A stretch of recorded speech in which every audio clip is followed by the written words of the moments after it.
Awesome. So good to be here. Please just about tap. Let's share the live.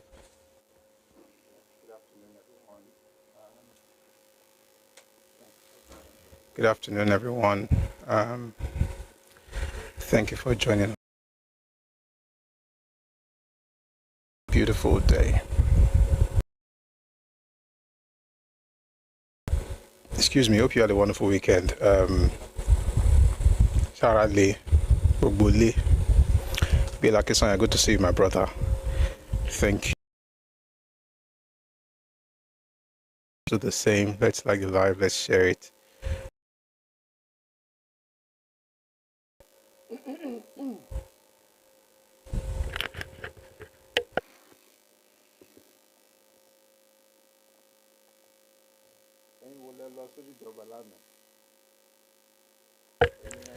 Ẹ̀yin wo lẹ lọ sójú ìjọba lánàá? Ẹ̀yin Ìjẹ̀bú ló wà níbí. That thing was lit. I wasn't there apparently, but I was there online. It was beautiful. I know some Ijebu people are here. Tiwalola, Kason. I know there are Ijebu people here. So, ẹ̀yin wo lẹ stream láti Ìjẹ̀bú Òde.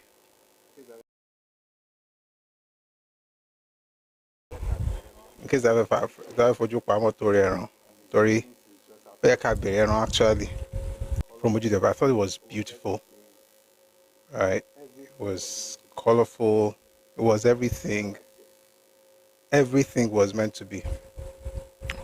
We'll find out there.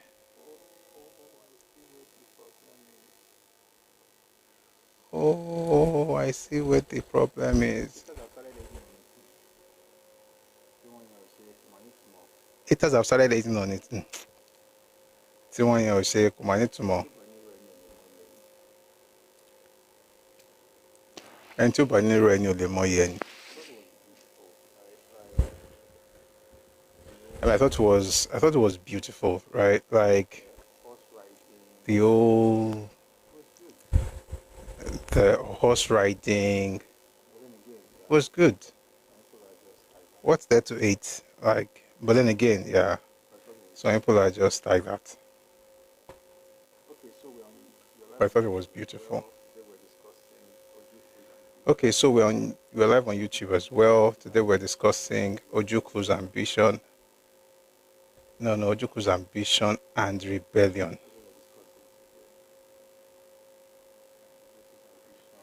That's what we're discussing today. Ojuku's ambition and rebellion.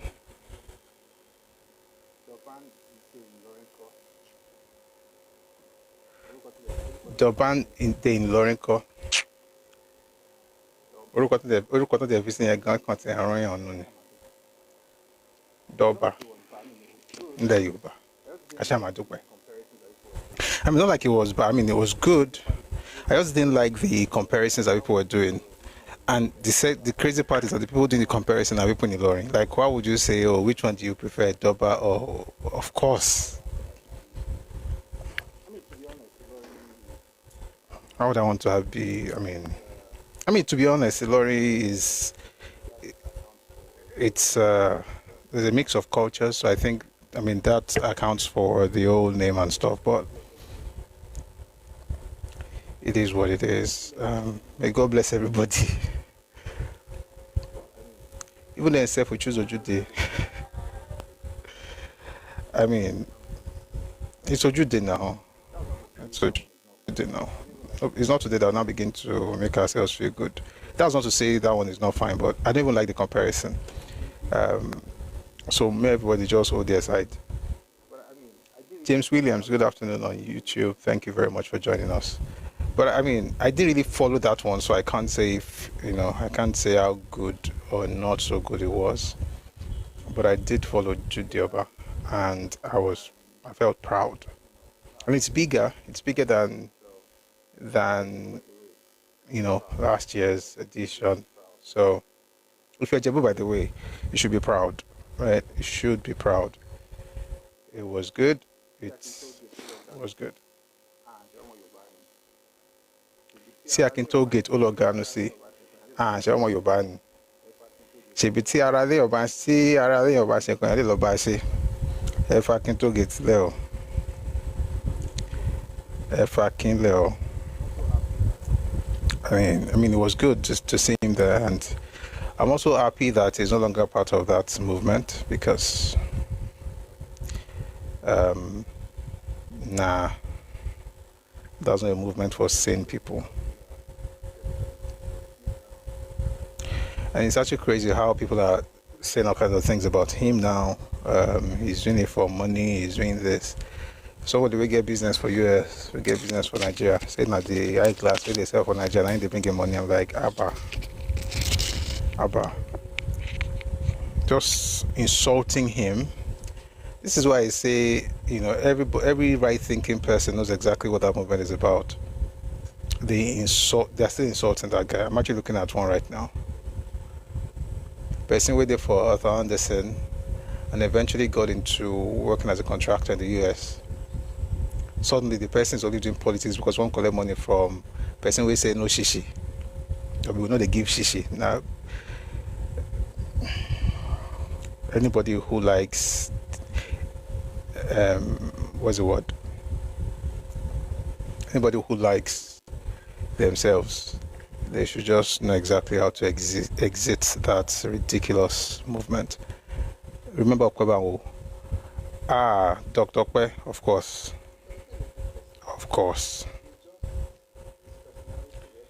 Dr. Kwe is a good person, though. It's just his personality that kind of Morocco, yeah. And then if he wants to say something, Oman sort on it, which may not be very, very good. But he's not the kind of person that, people say all kinds of things about him, but he's not that kind of person. If you're trying to come up, we're not going to bring anybody up now until much later, please. When it's time to bring people up, I'll let you know, but not yet.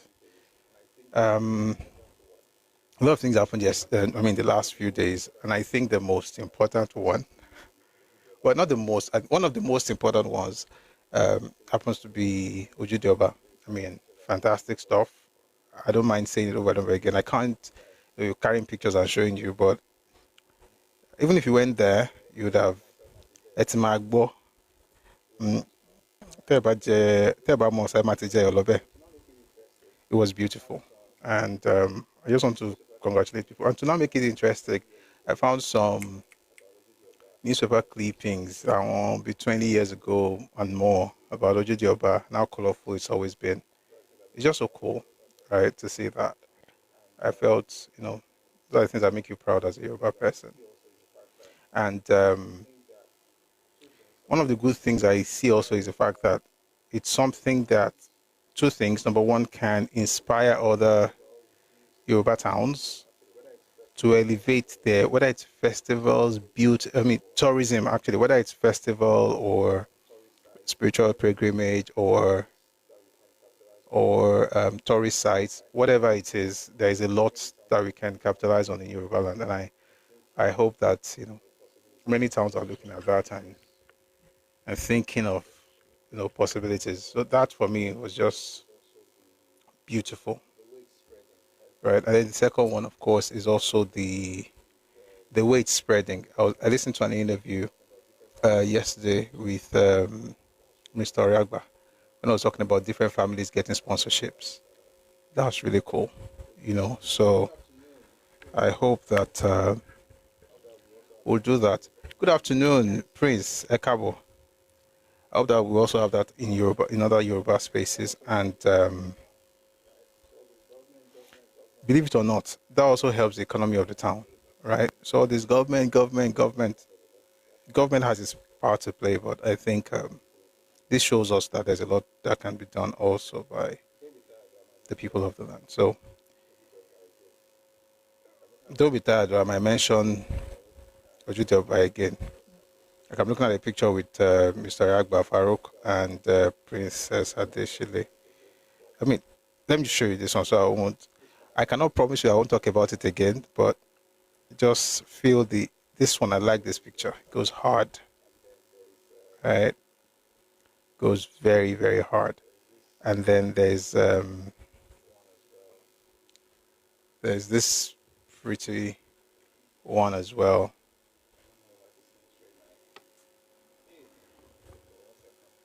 I don't know why this thing is showing my. Hey, wait, 1 second.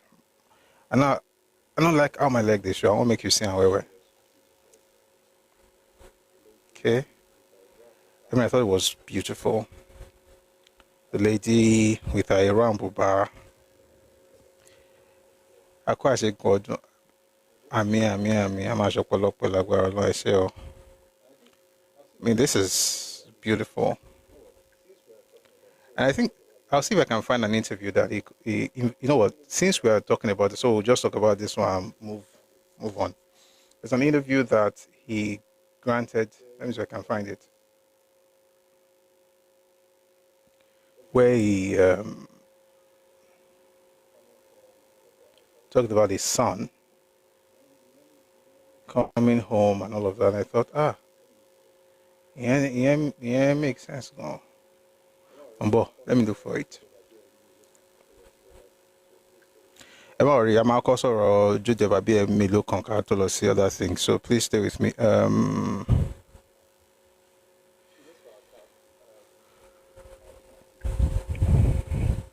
Please just power tap action artist is yeah. His images are all over the social media, so I mean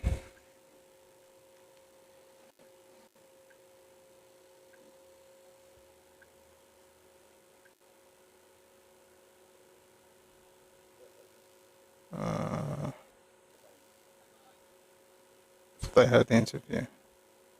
Okay, I found it.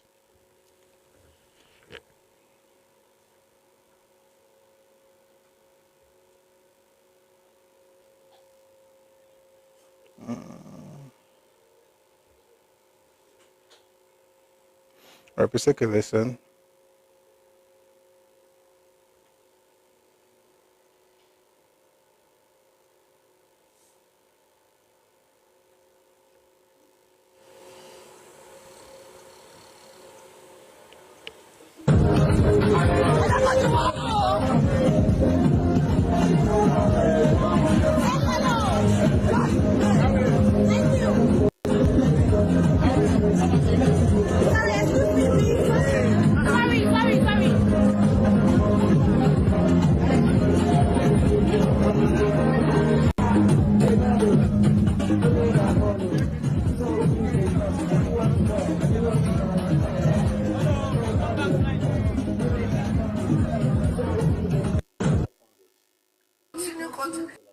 Apparently, it's not the one I'm looking for. So, okay, I found it. It's the one he had with Bella Niger. I'm just going to play part of it, not everything. But I think that will be enough for the conversation. So please take a listen. My oldest is coming this December. I've got 3 kids, 3 sons. My oldest is coming this December. Then he sees what's happening with Ojuba. He's like, Dad, can I come and ride? My son has never ridden a horse in Nigeria.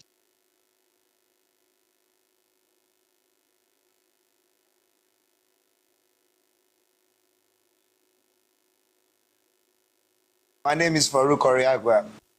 Hi, everyone. My name is Faruk Aqua, also known as the King of Steez, and I'm live on Bella Niger.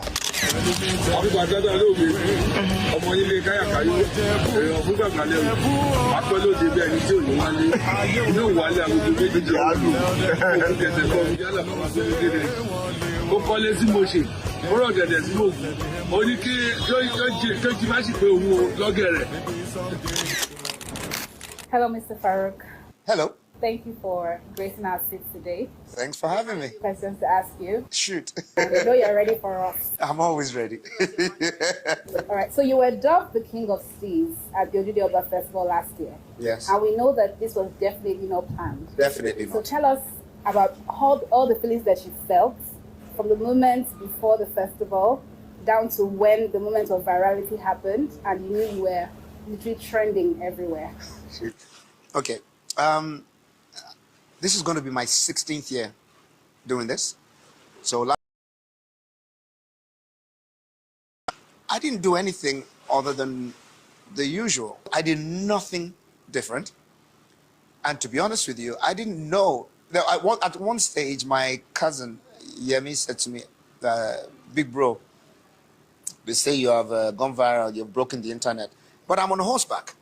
I didn't know anything. It's only when I got home at night, then I knew there was a problem. And then by the following day, then I knew there was a big problem. And him to come to Nigeria. Homie is now, I've got 3 kids, 3 sons. My oldest is coming this December. Then he sees what's happening with Ojuba. He's like, Dad, can I come and ride? My son has never ridden a horse in Nigeria before. We couldn't pay him to come to Nigeria. Homie is now taking leave of work. Dad, I'm pulling up, you know. So all of a sudden, people are taking an interest in what we do, the younger generation. And by doing that, what it means is the traditions hopefully will not die, they will not fizzle out, there will be continuity. That's the prayer anyway. So, that's very enlightening. All right, so we're going to stop there. I saw that part. I mean, it's quite long. It's more than 11 minutes. But for me, amongst other things, that bit about children getting interested in culture. I think it's probably one of the most important things he said in this video, how the next generation is getting interested because of the way it is. And I think people also have to be very, very careful. We have to be able to create stuff that people can, embrace regardless of, age and creed and stuff and religion and stuff like that. So that was good. I'm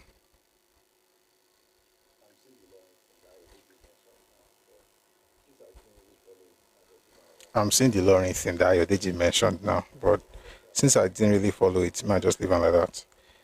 But I'm very sure they also had a great time. But we don't plan for this Ojuku for very long.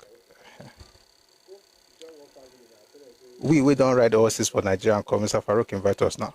Go join one family now. Tell them say you don't become part of them. Before you know now.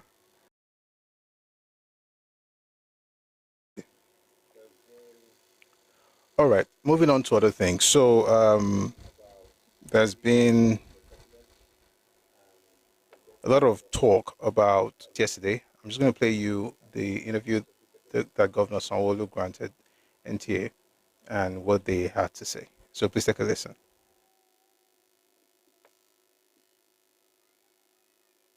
Grace of God.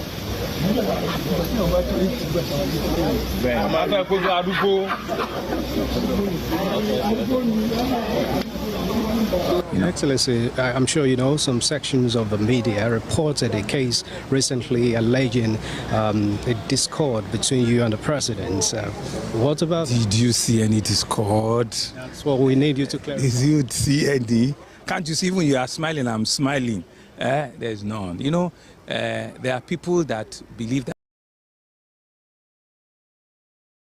See people, they cry more than they believe.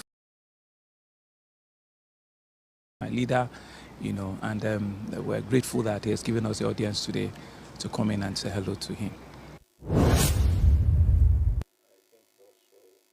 Well, I'm going to read something to you from the Vanguard. I think it also throws more light on the visit, of course. Vanguard, Tinubu to Sanwo-Olu, it's all over now, all is forgiven. President Bola Tinubu on Saturday declared that he had forgiven Lagos State Governor Babajide Sanwo-Olu and was no longer angry with him, saying it's all over now, all is forgiven. The president's remark followed a closed-door meeting with members of the Lagos State Governors Advisory Council, GAC, who had come to plead on behalf of the governor and others perceived to have fallen out of favor with Tinubu. Chairman of the GAC, Alhaji Tajuddin Olusi, who received the president in Lagos, acknowledged that Tinubu had been unhappy with some individuals in the state, particularly the governor, and appealed for forgiveness. Sources at the meeting confirmed that Tinubu reassured those present that he held no grudges particularly against Sanwo-Olu. In response, the governor and several GAC members prostrated before the president in a show of remorse and appeasement. Reports indicate that the meeting did not delve into the specifics of the disagreement between the president and the governor. Rather, it focused on reconciliation, with the president accepting the plea for forgiveness.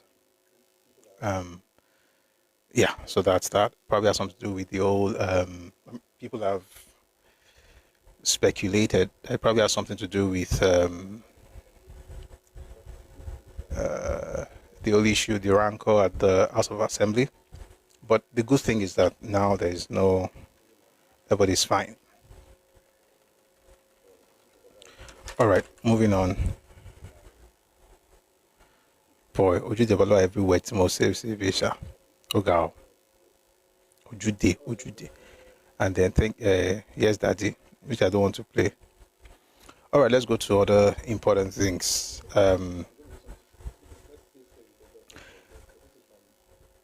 Yesterday, so I'm going to read something. Speaking, let's still stay with Lagos State for a bit. So this is from Babajide Sanwo-Olu, the governor of Lagos State. It says today I unveiled 3 new train sets for the Lagos Rail Mass Transit (LRMT) Blue Line at the National Theatre Station.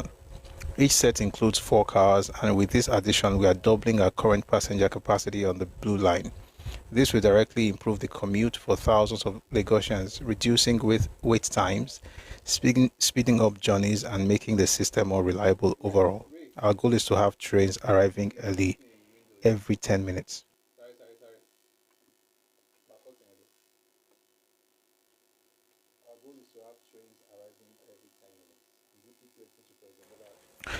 Our goal is to have trains arriving every 10 minutes. I'm deeply grateful to President Bola Ahmed Tinubu and the federal government for their strong support from procurement to delivery. Their backing made this possible. Before the end of the year, we'll receive new trains for the red line, which will have twice the capacity of the Blue Line trains. Construction on phase 2 of the Blue Line, Mile 2 to Kokomaiko, is also progressing. We are building infrastructure and a better future for urban mobility in Lagos, and we are just getting started. The images are all over his page on Twitter.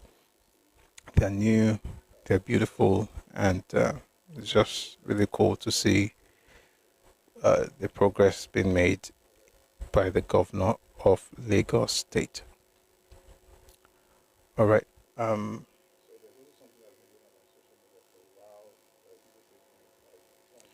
So there's also something that's been going on social media for a while, where people say things like 200 and something million naira has been budgeted for street lights. So I spent the weekend trying to understand if that's actually true. In FS Park, good afternoon, welcome. And apparently this is something from a House of Representative member. His name is Oloye Akinlabi. He says the budget is a public document, and up till today, no one has been able to point to the page in the budget where 200 million naira was budgeted for one street light. It is amazing what people can believe. So this is the crazy part, right? Everybody just hears something and everybody works with it. But we all claim to be educated in Nigeria. I hope people's parents did not waste their money, but it is what it is. Again, we thank God for a successful Ojuku. I told you the entire place. I just saved Ojuku pictures as though I'm trying to make up for not being there. So any small thing, I think they mentioned Ojuku, I beg, no vex, eh? Now good day. So say, this is from Daily Telegraph, the United Kingdom, to a newspaper, of course, in the UK. And this is the headline: Nigeria's reforms have put the country on the global economic map. This is by Abdul Samad Rabiu. It's quite long. I'm just going to read a bit of it. As my country steadies itself, Britain, its Western allies, and their companies should deepen this partnership. Let's jump to, lots of history. In Morocco this week, Foreign Secretary David Lammy indicated Britain's position is shifting to setting out the strategy for Africa. He said British policy must transition from aid to investment, trade not aid. It's no new idea, but it is the first time a British government has so clearly echoed the demand the African continent has voiced for years. In making that shift, Nigeria is taking the lead for a continent to follow. So many Nigerian administrations I have known have been hostage to economic events, doubling down time and again on state intervention rather than having the conviction to reform.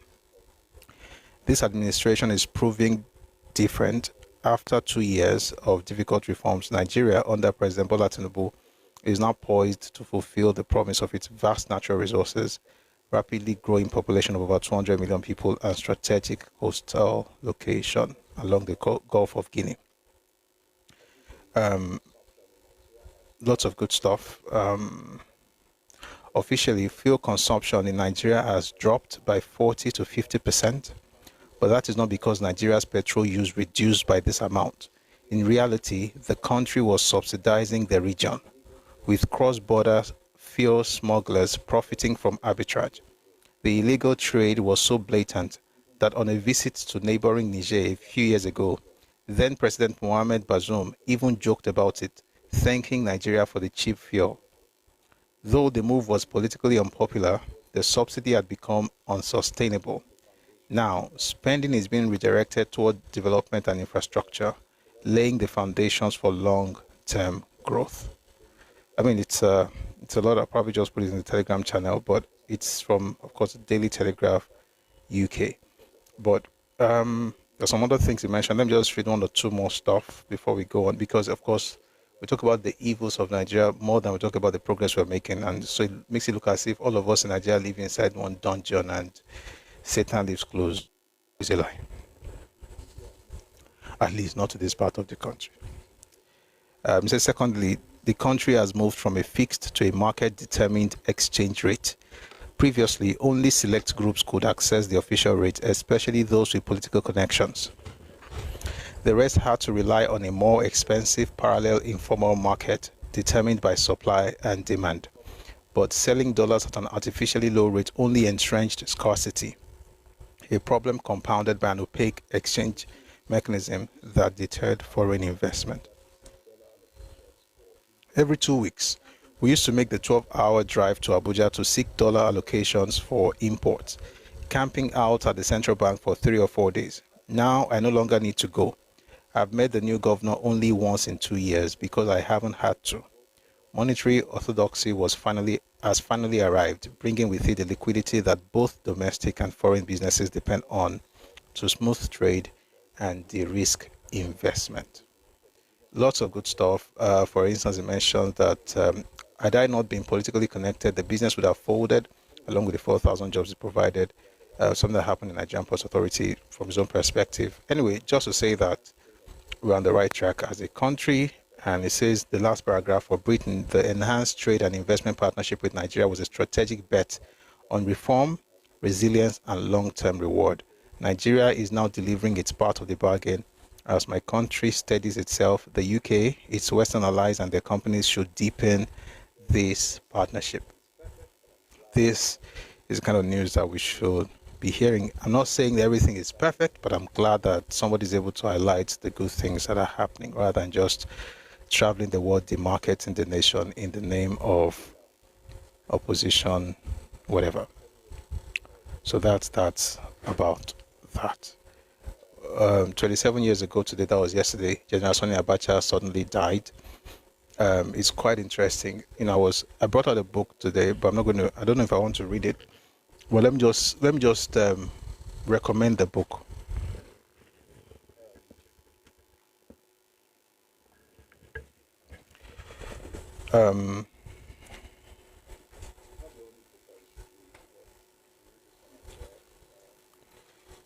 It's not the only book that you should read, but you should read this one as well.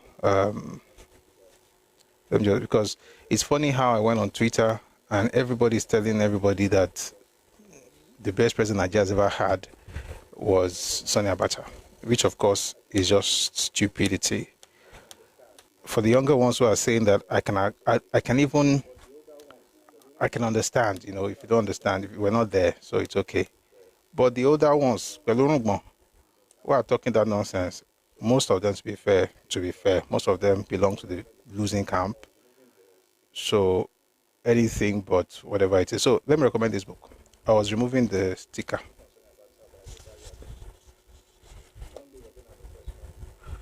The book on Sani Abacha by Adebayo Adeolu. One day we're going to have a session on Sani Abacha. This is not the only book, but this one I want to recommend. There are a few books. There's Oil, Violence and Politics by Max Yolon. I'm sure there's another one on the fourth report. No. On the last days of the military era in Nigeria. All those things, whenever I want to have a session on that, on Abacha, we'll consult those books. But just to say that, yeah, don't speak evil of the dead, but don't change history either, right? Like, he was a dictator and things were terrible under him. Terrible. Of course, if you are related to him, you will see the goodness in him, and I respect that. But I also don't think that we should be allowing people change history just because they were not there or because they don't like what's happening right now. And by the way, just saying, all these people that always shout like, oh, Abacha was better and everything, and you're saying it on social media, just know that if Abacha was actually president, you would not have any social media to be talking. Just remember that. Which is why you don't hear any great thing happening in Burkina Faso from Burkina base. People inside Burkina Faso don't say it on Twitter. It's only Nigerians who spread the news because we are Arinoro de Morocco. We see everything, we know everything as per we are Nigerians. So we're able to tell you what's happening in places we've never been to or where we have no credible information. But anyway, may God take care of his family. But let's not change the story. All right, moving on. This is from the Honorable Commissioner for Environment in Lagos. Says today our team commenced the demolition of illegal shanties erected along the median at Alabarago Market. These structures, built by those who turned public infrastructure into personal property, featured mattresses, deep freezers, and were being used to sell sachet water and drinks. This is not only a defacement of public space, but a direct violation of Lagos State's environmental and planning laws. Now, the same people go say Lagos is smell. But yeah, everything is working fine now. At least it's getting better. All right, a few more things before we move on.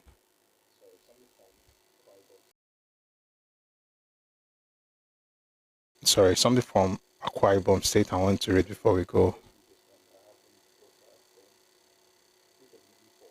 We'll get to that. Let me just read this one that happened closer home. This was in E4, Ogun State. I'm going to read the news and I'm going to read the rebuttal that was provided by one of the people in this space. Breaking: Southeast traders in Ogun State close shops, protest brutal killing of Igbo woman by lawless tax collectors. According to some, reportedly refused to pay, citing lack of funds, and was subsequently stabbed in the chest by one of the touts. Southeast traders in Ifo, Ogun State, have shut down their businesses in protest over the stabbing to death of an Igbo woman, Blessing Eze, by touts allegedly collecting festival taxes. Sahara reporters gathered that the incident sparked widespread outrage and condemnation, with many calling for justice and accountability. According to eyewitnesses, the incident occurred on Friday, June 6, 2025, during Eid Mubarak festival, when traders were asked to pay 1,500 naira each. Most of the content in the recommended books were hearsay and personal opinion, not facts. Which books, please? I'm going to come back to that. Let me just finish this one. According to some traders who spoke to Sahara reporters on Saturday evening, Eze reportedly refused to pay, citing lack of funds, and was subsequently stabbed in the chest by one of the touts. Now let's read the other part of the story. This is by someone from E4. From Ogun State, but it wasn't E4. It says, incomplete report from Sahara reporters. After the unfortunate incident, the Igbo Traders Union in Ifo decided collectively to close their own shops to mourn the deceased. Furthermore, the guy who stabbed the woman was unalived by angry mobs of Ifo market people, both Yoruba and Igbo. He ran to his father's house after he committed the heinous crime, but he did not inform his father what he had done. The mob traced him to the house and explained what he had just done to his father Then the father handed him over to them. He was beaten to a pulp by the mob, but by the time police arrived to rescue him, he had lost a lot of blood. By evening, he was pronounced dead in the hospital. I mean, killing the woman was terrible, but the boy too was killed. An eye for an eye.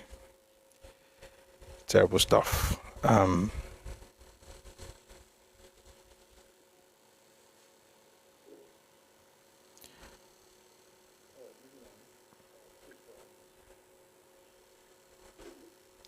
All right, moving on. This is from the police. Nigeria Police Force says SARS has been reformed and the new rules of engagement are: number one, no SARS personnel is allowed to interface in any civil matter. Number two, they are not allowed to interfere in cybercrime. That's Yahoo Yahoo. Number three, no SARS personnel is allowed to conduct a stop and search exercise unless there is a distress call from victims or members of the public. Number four, they are not allowed to be involved in commercial matters, e.g. debt recovery, landlord versus tenant issues. Number five, they are not allowed to interfere in any social or relationship cases, marital matters, boyfriend-girlfriend relationship. What did they look for inside this thing? How the remedies enter this one? Anyway, let's continue. Number six, they are strictly for armed robbery and kidnapping cases. Nigerians, know your rights and let Nigeria be great. If the new SARS harass you, please contact the DIG, Department of Operations. I mean, it's long. There are phone numbers. I hope that they will come in this country where we start doing what's being done in Lagos, for instance, where you have the like RRS, where you have what do they call that number? Just 3-number stuff that I can just call. I think it's 119, 121. It's a federal thing, but for some reason the police not they use them. Anyway, so but wait, let me just mention this before we go on. This might help. Here are some tips on how to identify fake policemen at a glance. Number one, number tag of a real policeman must be 6 digits. If it's less than 6, it is fake. Number two, only female police officers have their numbers begin with 0. Any policeman with number beginning with 0 is fake. Number three, every policeman's name tag is woven to the shirt. No more removable name tags. Number four, a distinction between the normal policeman and the spy, that's a supernumerary. That's police personnel, is that a spy, SPY number, must be either 3 or 4 digits with the number spy boldly inscribed on their uniform shoulder. Oh boy, we'll put this one in the Telegram channel so we can study it very well in case. Please at night, always roll up your windows in traffic, central lock your doors, be double sure they are true policemen. If they are not, be strong and speed off or hit them. Never get frightened. Be watchful, they are everywhere. Educate your family members and friends. So that's something to work with. All right. I think that should help. Again, Ojuba was yesterday, so we thank God for a wonderful celebration. I said that today, until we get to the topic, I will mention Ojuba. Jesus is Lord. Mombo, phone to Vejabo.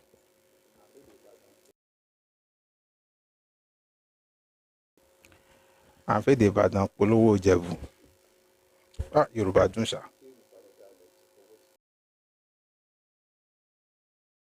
I'm speaking about a dialect to promote Jebu. How cool. Especially when you understand the history behind what I just did right now. Thank God. All right, let's move on from there, from that. And I want to play you a video from Aqua State. And to find it on this other device. So give me 1 second, please.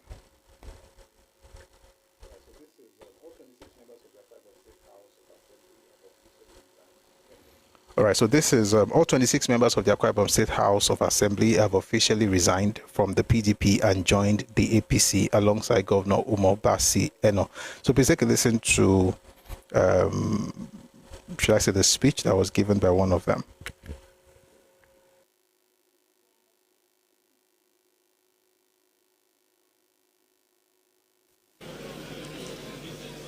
Your Excellency, we decided to follow you because we have seen what you have done so far in the past 2 years.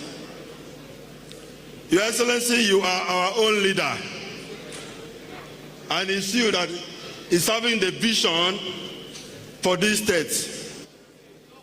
Your Excellency, the past 2 years, you have performed so well, and we are comfortable with you as a house. Your Excellency, we will continue to support you the next 6 years because you are thinking of the development of Aqua every moment of your life. You are thinking of how you can bring up Aqua people. Your Excellency, you are joining APC today, and we are following you because you want to develop Aqua State more. Your Excellency, you said we are progressively following you to join APC. Your Excellency, we are joining you because we have seen what His Excellency, the President of the Federal Republic of Nigeria, has done. Your Excellency, there is stability in the country, economically. Your Excellency, we are following you because our own, the Senate President, is from Aqua Ibom State, and we are here to go and support him. Your Excellency, we cannot do otherwise, and we thank God for you. Your Excellency, Aqua Ibom State House of Assembly, we are 26, and all of us are joining you. All of us are joining the APC. All of us are flying the flag of APC. APC!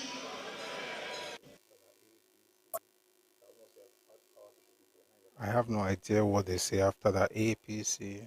I almost have power to the people, and I rather ask PDP. Anyway, that's Aqua Ibom. Looks like everybody's porting. So I'm going to bring people up now. If you'd like to be part of the conversation, please raise your hand, bring you up. We'll talk about this, and then we'll take everybody down, and then we'll get into the conversation proper. Starting from the 8th of June, the cost of obtaining driver's licenses and number plates in Nigeria will increase, or they have increased, following the new price structure approved by the Joint Tax Board. So if you want a driver's license in Nigeria for motor vehicles, it's 15,000 naira for 3 years, 21,000 for 5 years. And if you do drive keke, tricycle operators, the license will cost 7,000 naira and 11,000 naira for 5 years. So, just like I should say that before, so you don't go here and go FRSC. No, I'm now. So we'll bring some people up. We'll see a couple of more news, and then we'll have conversation, and we'll move on to the other stuff. Thank you very much for listening. Let's start. If you're on YouTube, please share the live. Today we're discussing Ojuku's rebellion and ambition, and it's going to be a fantastic session. There are a number of materials we're going to be looking at. Some of them we opened last week. We're going to repeat some of those things just to be able to get to understand why I would have the audacity to have the title like that. But that's the truth. But we're going to get into it today from the materials that we have at our disposal. But now we have someone up here. Hello, Faisha. Good afternoon. Hello? Hello? Yeah, good afternoon. Good afternoon, sir. Yes, sir. What would you like to speak on? Firstly, I want to talk about the defection of the Aqua Ibom people. You see, there is no how in life that you see people, you want people to progress, that those people will not want to join you. And I want those who have it at the back of their mind in going forward in the future, that they want to become something in Nigeria, to always think about people's development. Because when you think about people's development, definitely those people want to align with you, and think that's what happened in Aqua Ibom. And not that this man is doing anything to draw them. He's not drawing them. He's just doing the needful. And then this he has been doing it for very long time. And that is the more reason why people have been defecting to APC. Not because if it was to be another person, trust me, APC would have been collapsed by now. Because he's actually like helping them, developing their space. And for a normal person, when you develop their space, they believe that the only way they can pay you back is for them to give you more time. Because nobody that does not want development. Everybody wants development. And this development that they have not seen in decades is coming to their doorstep now. So, congrats to the people of Aqua Ibom. Not only them, you see it all over the globe, all over Nigeria, that people are defecting to APC. And people will think that they are turning Nigeria to one party system. They are not turning any Nigerian to one party system. They forgot that the fact that Nigerian cannot, because we are not the same people. Our views will always be different, even though we are in the same political party. Because we are not the same ethnicity, our views. Because each and everybody, we want to do something for their people. You see, and the funniest part is you see people from that same Aqua, they say that they have bought them. There's nothing they bought. They don't bought anybody. They did not buy anybody. They did not buy anybody. What is going on is because they find out that this thing is helping their people. Every leader from your own ethnic nation, is doing best for your people so that your people can grow. Nobody wants to be back. Nobody wants to be backward. So I believe as time goes on, we should just understand way forward when it comes to life. And I think the only way forward is for us to think about our people. But I want to say it. People that say that Aquabio has been bought, Aquabio can never be bought. The only thing that makes Aquabio to be relevant is because Aquabio wants the growth of his own people, and which is seen at the present. So, All right. Thank you very much, my brother. Thank you. I really appreciate your submission. Somebody else came up earlier, but I think it went down again. But let me just quickly read this as well. One of the things going on is, like, there's a particular page I follow that's doing a breakdown of the allocation in April, and King Ibedu, this is what they used to insult me. I'm glad you're here. Welcome.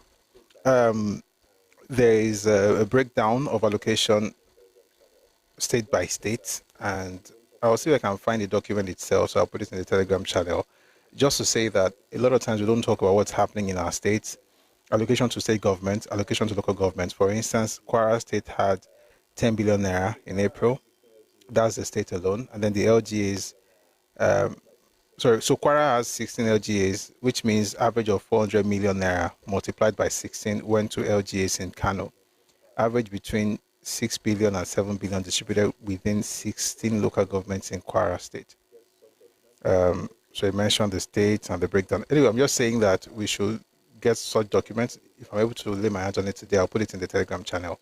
The important thing is that we have to hold governors responsible and not just the federal government.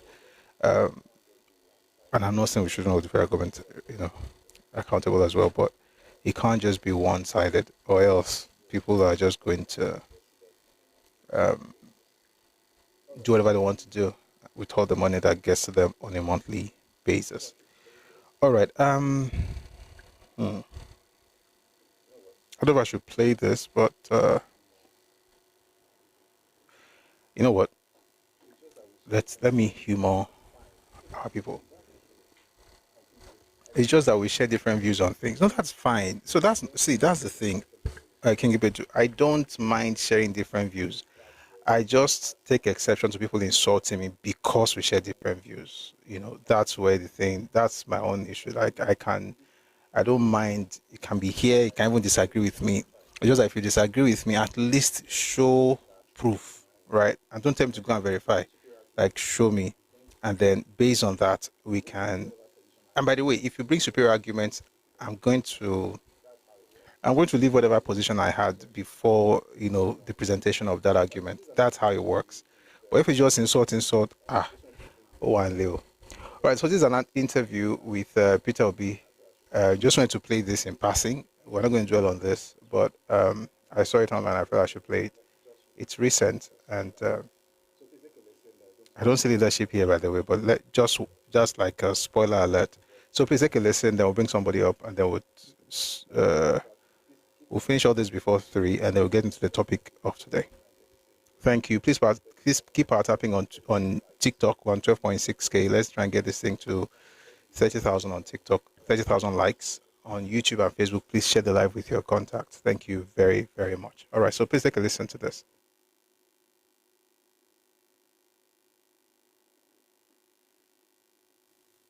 But you can't sort out problems in your party. People say they don't trust you. They see you as weak. Because how can you say you want to be president? You can't sort out things. They also say that for you, it's a one-man show. It's all about you. It's not all about the generality of people. It's a tunnel vision, ideology, and all of that. One man this is what you get always, right? This is what you get always in Nigeria.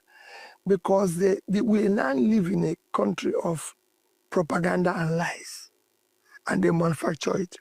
The problem we have in the Labour Party is problem instigated and sustained by the government of today. Where's the proof? I don't need to tell you.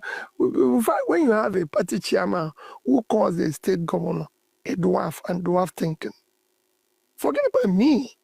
So it's not weak. Okay, I'm weak, but it's not weak. Is every other person there weak?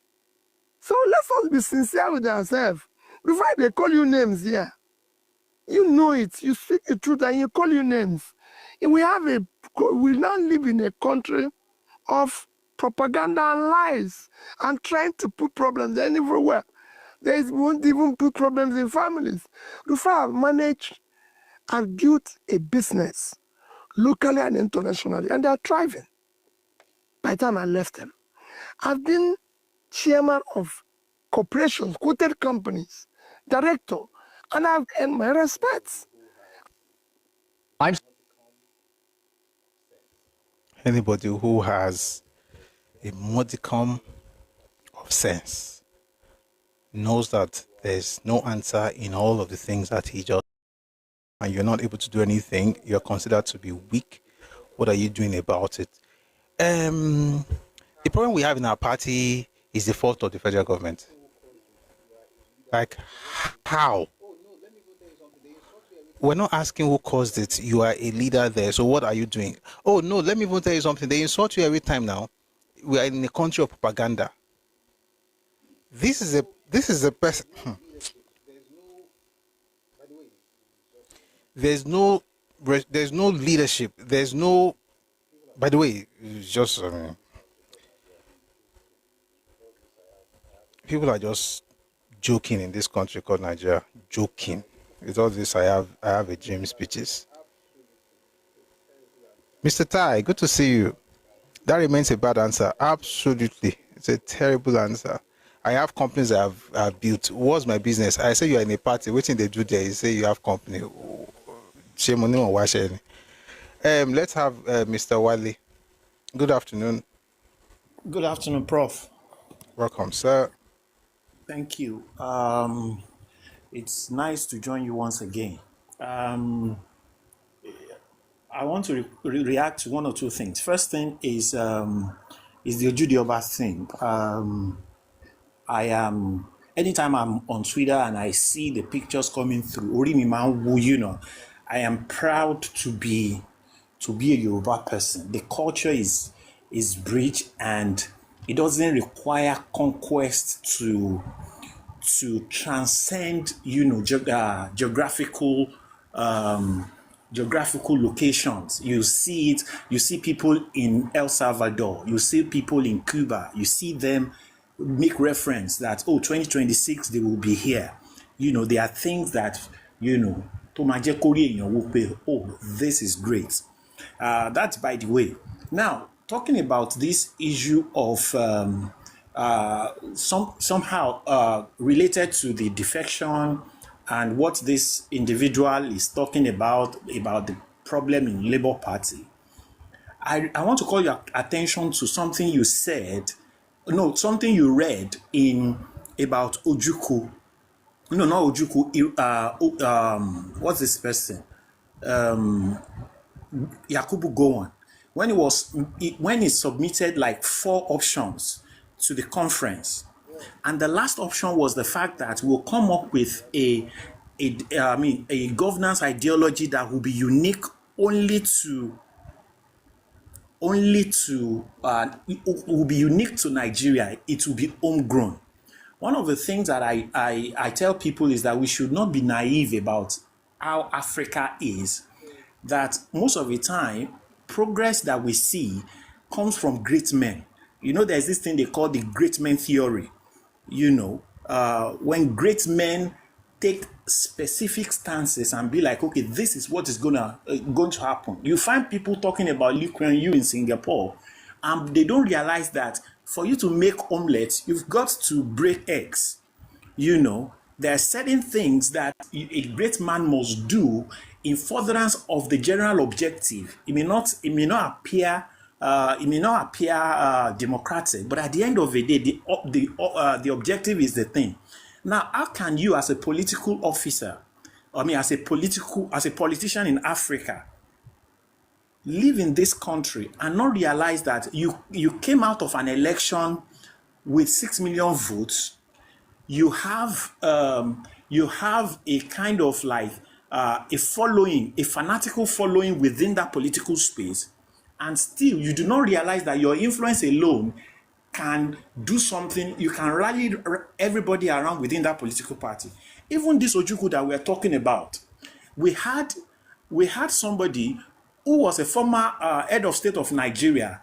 This man was able to ridicule him because of the cult-like following of his follower, and as unadvised and ill-advised as his what he wanted to achieve was, he was still able to pull his people together to say that, okay, we do not respect you any longer. So when a person talks like this, you want to ask yourself, does this person really understand what is going on around them? This is Africa. People, we give a kind of platform to leaders, and as a leader, you have already proven that you have a cult, followership. You are now ascribing somebody is calling somebody a dwarf. Tinubu should have resigned and go back home because people were casting aspersions on him before the elections based on what people were saying. What has that got to do with what you want to do? So what I'm saying generally is that to survive and actually to eat in a country, in a multi-ethnic country like Nigeria, and it's in a unique state like Nigeria, you must understand your environment. You must understand that our political system is, you may not find it in any books. The truth of the matter, we are unique, and you must realize that as somebody who has influence, you must be able to command your followership to do what you really need to do. I think it's just an excuse of leadership, and I realize that this is an example of somebody who is not prepared for power and is just seeking it for personal aggrandizement. I'd like to rest here. Thank you. Thank you very much for that submission. That was really good. I really do appreciate that. My brother Wale. I thought someone else was trying to come up. I can't see them anymore. But I think, that's really good. So probably that will be the end of that section of today's session. All right. I'm going to get way back down, and so we get into the conversation proper. Okay. So please, if you're on TikTok, please let's power it up. Let's get this thing up to 30K. If you're on YouTube and on Facebook, please share the live. Thank you very much for your support. Today we're discussing something really good. This is part 7. What led to war? Part 7. We're discussing Ojuku's ambition and rebellion. And I know that a lot of people will say, no, that didn't happen. And I'll say this before we get into the whole conversation. You may not agree with the topic. You may not even agree with what I'm saying. But please, since all of us claim to have gone to school, if you're going to provide rebuttal, let it be based on facts, right? Because feelings will not help so much in the conversation we're about to have today. So we've talked about different things when talking about the war itself. We've talked about the Iransi and Gowon, how Iransi became head of state. We've talked about Gowon and Ojukwu. Talk about a number of things, especially from January when the first coup happened, all the way to May the 24th when the Decree 34 was promulgated, and of course the aftermath of that decree. We talked about the killings in the north. We also talked about the counter coup of July 1966, how Igbo officers were killed in retaliation for the northern officers. And Yoruba officers were also killed in January, but the northerners had a counter coup as a reaction to the Igbo coup of January 1966. So the same way their own officers and men and leaders were killed, they also decided to retaliate. And of course, it was much more than what happened. And this is why I always tell people that before you move mad, always remember the scripture, Luke 6 verse 38. Give and it shall be given unto you, good measure, pressed down, shaken together and running over, shall men pour into your bosom. When you decide to do terrible things, just understand, when you give, it shall come back to you, good measure. Pressed down, shaking together, run over when they're about to get across you. So please, let's be careful, especially the way people insult people on social media. And I remember saying something last week that with what I'm saying, there's a possibility that thing will boil into the streets. Social media is no longer just online, it's a real place. And the people who are talking on social media are also real. And they might play some of the things you are saying in the hearing of certain people who may not, have the time to be speaking English like like some of us do here. And they will just escalate it. So I'm hoping that we don't have that kind of thing in Nigeria going forward. But I'm saying that the main answer to that prayer will be the change in the character of certain people, especially with how they speak to other people in their own spaces, which is what we saw in 1966 after the first coup. And of course, the counter coup happened, was terrible. Started in Abeokuta, then spread to Ibadan, where Iransi and the governor of the Western region, Adekunle Faji, were unalived, and then spread to Ikeja, eventually spread to the north. And sadly, and we found this in the book by John Desenjo, The Nigerian Civil War, it also spread to Makurdi, where not just the officers were being killed, but even regular individuals who were from the east were being unalived by soldiers, because of course they were just thirsty for blood, and they had waited for months with Iransi not doing anything to placate the people from other regions, and just essentially biding time and choosing not to court martial those who are unalive people. Anyway, by the end of July, a lot of people had already died in the north. Numbers came to over 200 people from the east, especially. There were about 8 Yorubas who were also caught in there. But a lot of people from the east died. And then the people in the east heard about what was happening. They heard about it. And they began to kill northerners in the east. Now, this is the crazy part of the story.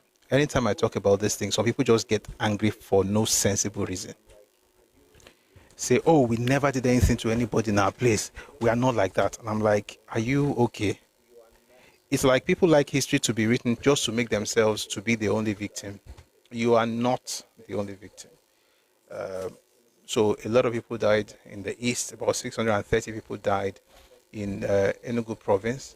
People died in Onitsha. People died in Owerri. People died in Port Harcourt, in Obolafo, in Humaya, all over the place, right? A lot of northerners were killed. And that news somehow got to Radio Cotonou in present-day Benin Republic, and they broadcast it in French.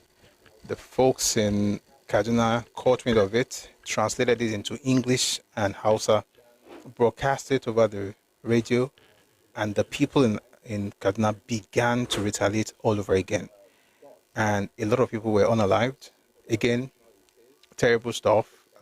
But I think because of how emotional it is, people also tend to change numbers and change figures, every time they just feel like they can change figures and nobody should question them. And we read from the book The Nigerian Civil War by John Desenjo. You also find what I'm about to say right now in the book by A.H.M. Green. It's called Crisis and Conflict in Nigeria. And what we find there is that Ojukwu himself changed the number at least 4 times. And that one of those numbers is what everybody carries on their head now and shout, oh, this is what happened. It did not happen. It did not happen the way you think it did. I'm not saying that people were not unalived. Of course, a lot of people were unalived, and it's terrible. But I think that we have been made to not question anything because we want to appear to be peaceful. But it's important to ask questions so that I don't get blackmailed in the name of being peaceful, right? So if you read the book, after the unfortunate incident of August into September of 1966, the Eastern region published a document, claiming that between 7,000 to 8,000 people had died. By January, when they went to Aburi in Ghana, Ojuku said it was 10,000 people. So that's the second figure. By May of the same year, everything already happened between August, September, October, everything don't finish. From May, it jumped to, end of July, August, September. September was the worst, and all the numbers had come in, and the federal government said about over 5,000. The Eastern region said between 7,000 and 8,000. Okay. And then that was in their own newspaper in October. Ojuku goes to Aburi in January and says it was 10,000 people who died in the north. By May of 67, Ojuku said it was 30,000 people. By Ahira declaration in 69, Ojuku said it were 50,000 people. And the crazy part is this: I have those speeches with all the lies inside. And that's why I tell people that a lot of people will say things just to get you angry, just to get you to say, oh, this person is he hates me, he hates me. A lot of times the person who is telling you that others hate you actually hates you more than you could ever imagine, because it takes a lot of hatred in a person's heart to allow his people to die of hunger, even when he could have taken care of them. And I'm saying this, that what I'm about to do today, it may rub you off the wrong way, but please listen to me, especially if you're from the East. I am not doing this. I'm actually doing this I'm on your side. I'm on your side because a lot of the things I'm going to talk about, they are not things that, I just created. They've been in the public space since at least 1968. This is 2025. That's about 67 years, right? They've been in the public space for a very long time. It's just that we may not be privy to these things. I'm not sharing it because I want you to feel less. I'm sharing it because I want you to know who you are, and to also tell you that the person who caught you to size is the person you consider to be a hero. And that what he did was to convince you that everybody hates you. Meanwhile, he is the one whose actions actually shows hate for his own people. And what he did, as far as Biafra is concerned, what he did was pure ambition, and his actions, of course, was rebellious in nature. So please remember this as we go on. We say certain things you will not find, comforting, but it's because it's the truth. Sometimes we have a saying in Yoruba language that in other words, if two brothers exit a room laughing, especially if that's the pattern, it means that they never tell themselves the truth. There will be times when you're going to frown after having a conversation. It doesn't mean you are enemies. It just means you told yourself the truth that's uncomfortable. So it may be uncomfortable, but it's not because of hate. It's because of truth. And if it's because of truth, then I don't really mind if you think it's hate. You'll be fine after you get the information. Okay?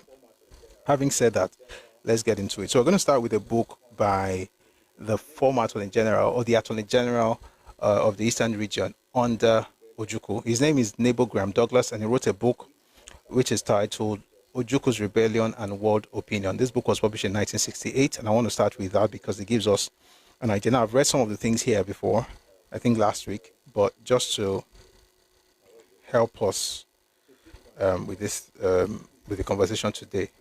Now, where we go start today with that.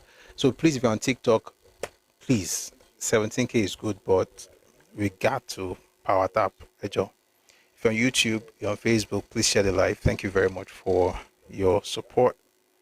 Having said that, let's get into the book by Naval Graham Douglas. Just as a matter of introduction, Graham Douglas himself was from Abonema, present day, I think Rivers State. It was in Rivers Province at the time, and try to understand where all of this is coming from. Before we read that book, there's something we should read. 1 second. There's a book we should read before we read that book. Because I want to try as much as possible to make this session full. I go back into some of the things I've talked about before. It's going to help all of us. It looked like he came back. Go and do the interviews. I can never look like him. There's nothing that makes us look alike. I'm not sure you understand the circumstances surrounding his birth. I think you want me to say things I don't like to say. Do you know the circumstances surrounding your Ikemba? I can't look like him. Do you know his elder sister was half caste? The younger sister, half caste. He is fully Igbo. What do you think happened around that period? Go and think about it. Go and think about it. That's a one-year story, ba? Nicola Bani add that for why?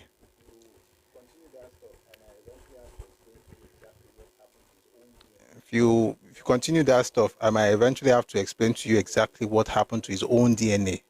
The one you're saying I should go and compare myself to. Because that DNA is nothing to be proud of. Well, in the culture that I come from, maybe in your culture is fine, which is, I mean, respectfully is fine, but nah. All right, let's start with this book by Frederick Forsyth, the beloved writer of Igbo people. Like I always say, he's a propagandist with all due respect, because when he writes, the things he writes, it takes a lot more faith. Let me put it this way. So I think that some writers write like their readers are stupid. I think he's one of those writers. And if you're a reader and if you read books and you notice that the person who is writing is acting as if you're stupid, there's a way you're going to begin to act or read such person's books. So, yeah. So, but let's start with him because, of course, he still has some good things that we can learn from. Welcome, Just Becoming. In the autumn of 1964, Emeka, that's Chukwuemeka Ojukwu, called a meeting of the Nigerian staff officers in Lagos and put to them a question. No British officers were asked to attend. The question was this. Nigeria's president was by then an Easterner of the NCNC party. Although a non-executive president, Dr. Nnamdi Azikiwe was also holder of the title of Commander-in-Chief of the Armed Forces. But the democratically elected government was of the NPC party, headed by Alhaji Tafawa Balewa, under whom the defense minister was Alhaji Ribadu. In the event of a political crisis and in the event of conflicting orders from president and premier, whom should the army obey? A little background, we had a constitutional issue at the time in Nigeria between the president and the prime minister. And that's the basis for the question Ojuku is asking his colleagues. No one knew, no one had the faintest idea, no one had ever thought about it before. They agreed that Emeka should find out exactly where they all stood, and as quickly as possible. Please, guys, we've got to part up. I have to pause. This thing is not helping. It's not looking good. I don't want the app to now start telling us Kakobawale. So please part up. Join the team. If you're on TikTok, please click on the art icon beside Busuyoris. Join the team. If you're already a member of the team, please click on that icon and drop a heart me or whatever gift you are able to. These things help the life. So please, excuse me, please let's do that now. Like, I'm going to read, we're going to discuss. It's going to be a very fantastic session, but we need the platform to be able to do what we want to do. And this is what the platform requires.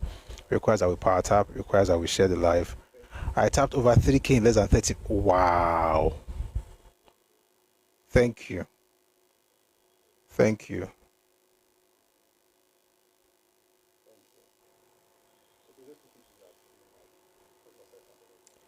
Thank you. So please let's quickly do that in like a couple of seconds and then we can move on.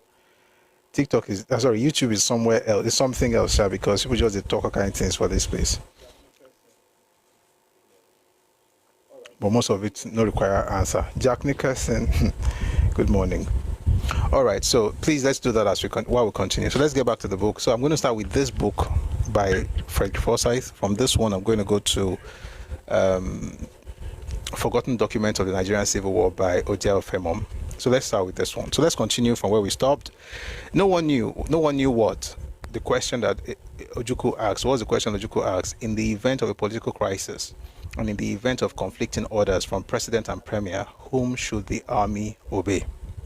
No one knew. No one had the faintest idea. No one had ever thought of it before. They agreed that Emeka should find out exactly what they all stood. To find out exactly where they all stood, and as quickly as possible. He resolved to consult the British General Officer Commanding the British General Officer Commanding General Welby Everard. But before he could do so, Lieutenant Colonel Yakubu Gowon, who had attended the meeting and said nothing, had run to General Welby with a tale that Emeka was holding political meetings. Let's jump to what Welby then told them. The general, that's Welby Everard, consulted the Attorney General and got the ruling. It was clear. In the event of conflict, the officer corps should obey the democratically elected political leader of the country, the Prime Minister, or his subordinates, the Defense Minister. Let's stop there for now. This is going to take us a bit backwards, but it's like one shoot arrow, so we'll go back small. Ojukwu is asking what to do if there are conflicting orders. When you read the book or the document by Ojuku, makes it very clear that Ojukwu in that period also met with Azikiwe and spoke to Azikiwe about the possibility of a coup. This was in 1964. And then there's another document by David Ejo, the first military governor of Midwest. The book is called Reminiscences. And he said in that book that Ojukwu was planning a coup. There was an interview as well. He said in the interview as well that Ojukwu was planning a coup in 1964, himself and Bassi, and then they were going to work with 3 other people. That would be Victor Banjo, himself, David Ejo, and Yakubu Gowon. And they were able to convince Victor Banjo, according to David Ejo. But when they got to David Ejo and Yakubu Gowon, they went to report to their boss at the time, who was General Foster. When you put the 3 sources together, what you see essentially is the fact that there was a political crisis, by the way, eventually led to house arrest or detention, so to speak, issued by the Prime Minister that kept the president indoors, until, of course, he eventually had to, form government with Tafawa Balewa. But while all this was going on, David Ejo said that folks from the southeast had a problem with what was going on. But just so that doesn't look like I'm just talking, let me read David Ejo's own account. So please let me open that.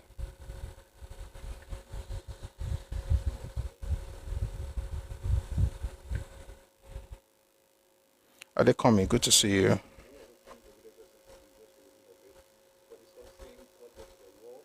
So I'm going to open David Ejo's interview, just read a bit of it.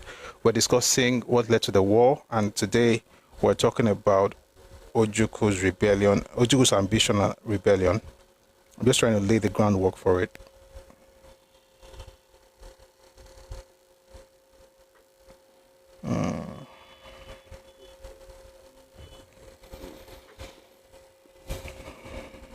Okay.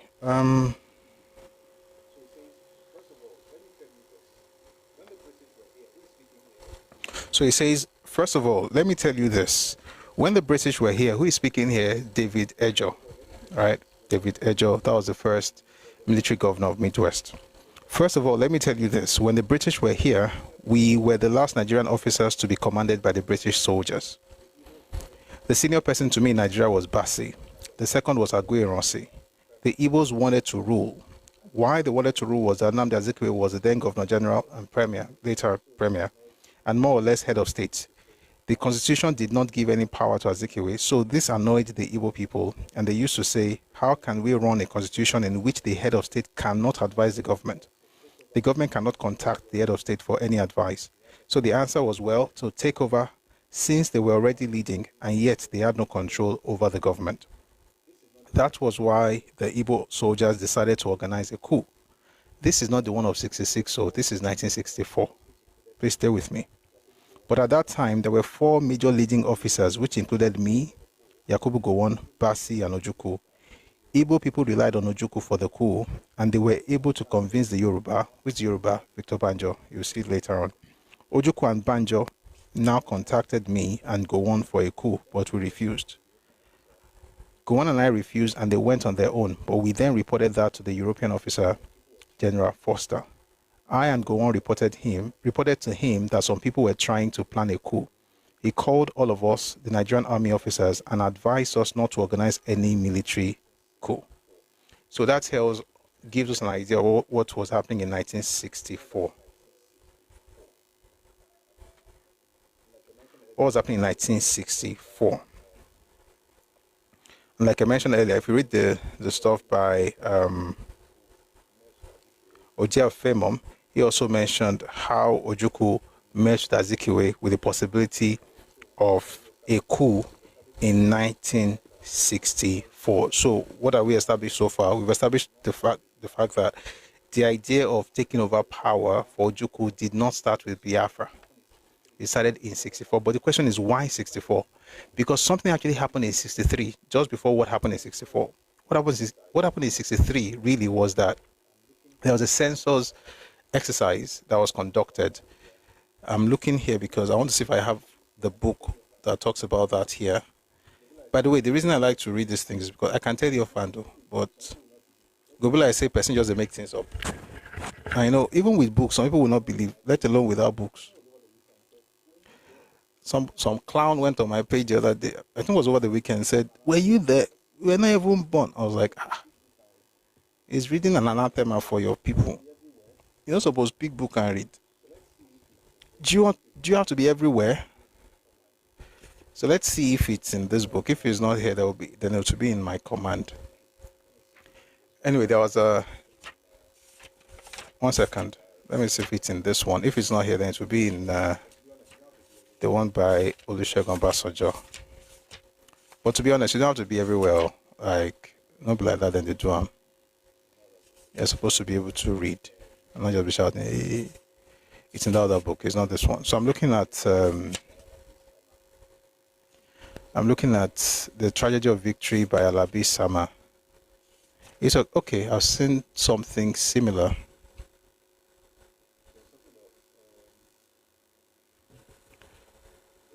So I was talking about let me read this part of it. The other part is in my command by Obasanjo. It's not here right now, it's in the library, but more just a continue like this. Let me just read this part from The Tragedy of Victory by Brigadier General Godwin Alabi Sama. It says, the so-called nationalist parties from the eastern and western parts of the country, that those who really fought for independence, which had most of the western educated people, were still bickering and at each other's throats, while the MPC continued to consolidate its hold on power and organize the country not only on regional but on religious lines as well. The NCNC in particular could not believe what happened in the election results. Their resentment was blatant, and that was the beginning of the crisis. To make matters worse, the first after independence was more shocking than the election itself. The northern region had a population of 29.7 million, the western Nigeria had 12.7 million, the east had 12.4 million. Lagos had 665,246 people, less than a million. Please stay with me. The total population of Nigeria stood at 55 million. Hell was let loose. Excuse me. Everybody rejected the census figures. It was cancelled in 1962 and plans made for a recount in 1963. The situation was tense all over the country, particularly the east and in the western part of the country. Now, let me read something from, I'm not going to stand up to pick that book, but let me read from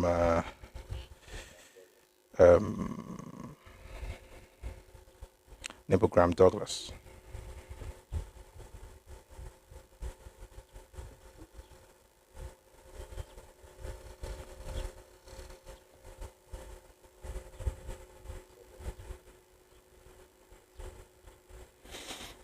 One second.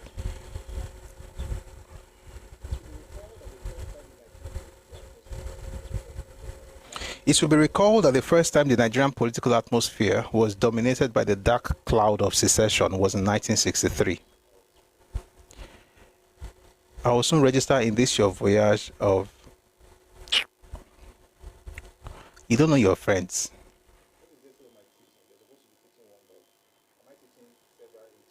What is the essence of my teaching? You're supposed to be teaching one love. Am I teaching several hatred?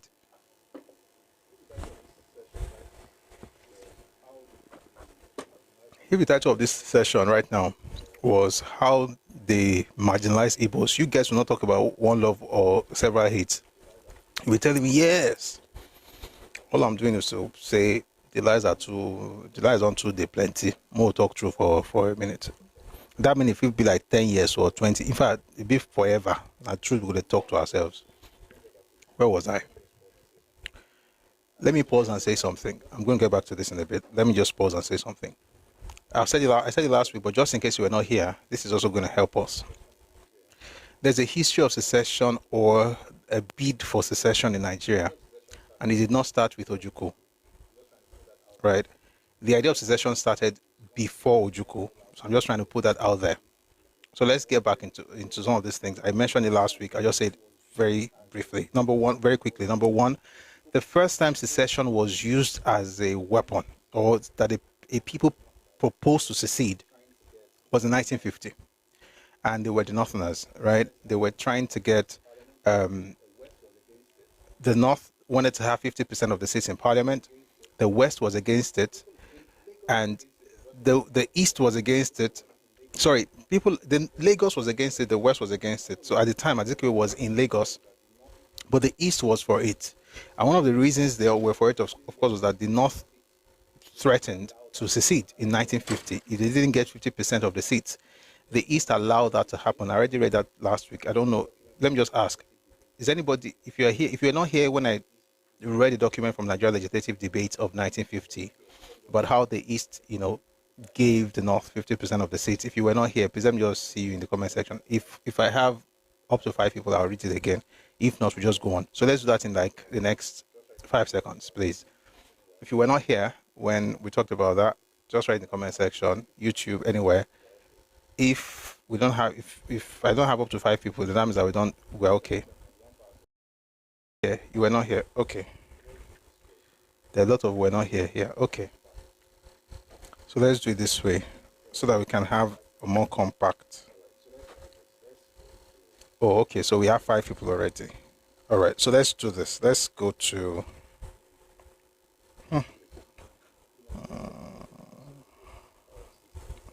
Good. The Nigeria Legislative Council debates of 16 September 1950. So today we're going to talk about the history of secession, then we're going to get on into Ojuku's stuff itself. But it's important to also not to just make him look like a demon. He's the first person. He's not the first person. As a matter of fact, it was the last of that era. Okay. So let's start with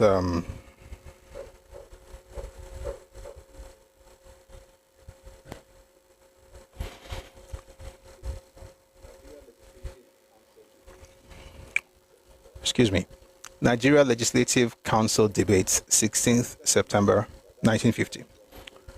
Let's start with the second Lagos member. That's the Honorable N. Azikiwe. And this is what Azikiwe said. By the way, Azikiwe was in the same party as the East. He went with the stance of the West, but his party, which was the majority in the East, wanted something else. But let's get into it. Your Excellency, this is Azikiwe. I do not intend to waste the time of the House because my views on this report are incorporated in the minority report signed by myself and my friends, the Honorable, the first and third Lagos members. By the way, Azikiwe was representing Lagos at this point in 1950, which is why I also tell people, whenever you speak and people say things like, oh, we used to have a Hausa person who was the mayor in Enugu in 1950 something, remind them that Azikiwe and many others like Ebubedike were also in Ibadan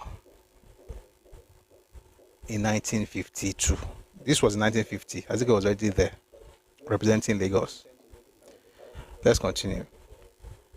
Your Excellency, I do not intend to waste the time of the House because my views on this report are incorporated in the minority report signed by myself and my friends, the Honorable, the first and third Lagos members. I feel that consistent with the universal practice of federalism in other when an impasse of this nature arises, in order to obviate any particular region from dominating the others. My other objection is in connection with the increased representation for special interest. I feel that it is not sound fundamentally because it implies the creation of a privileged class. Now from Azikiwe, we go to Dioni. Dioni of Ife says, Your Excellency, that's Adesoji Aderemi. He says, Your Excellency, I feel I should make some remarks, and that is that I regard myself as a representative of the Western region. It should be remembered that the Western region has expressed the views in favor of two houses, just as a way out of the deadlock we have reached. In doing so, the Western House of Assembly tried to follow the government advice which was given at Enugu that the question of a second house should be considered in the various regions so that we may get over this trouble. I have made my position clear in the select committee that according to Yoruba custom, when a representative is sent by one assembly to another with a message he cannot deal with, any issue newly arising from their discussion, he is bound to refer back home for instructions. On account of that, I cannot say that I agree with this decision, for I have no right to vary the decision of the House of Assembly which sent me. I realize that majority decision was responsible for all we have done on the revision of the Constitution in the past, and I realized the fact that with all the Eastern members supporting the North,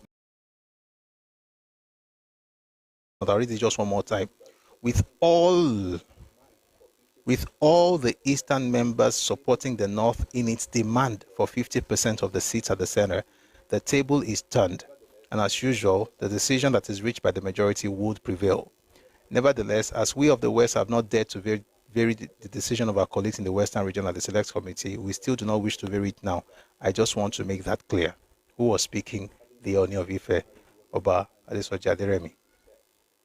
Having said his own, we'll now read what the Eastern representative said.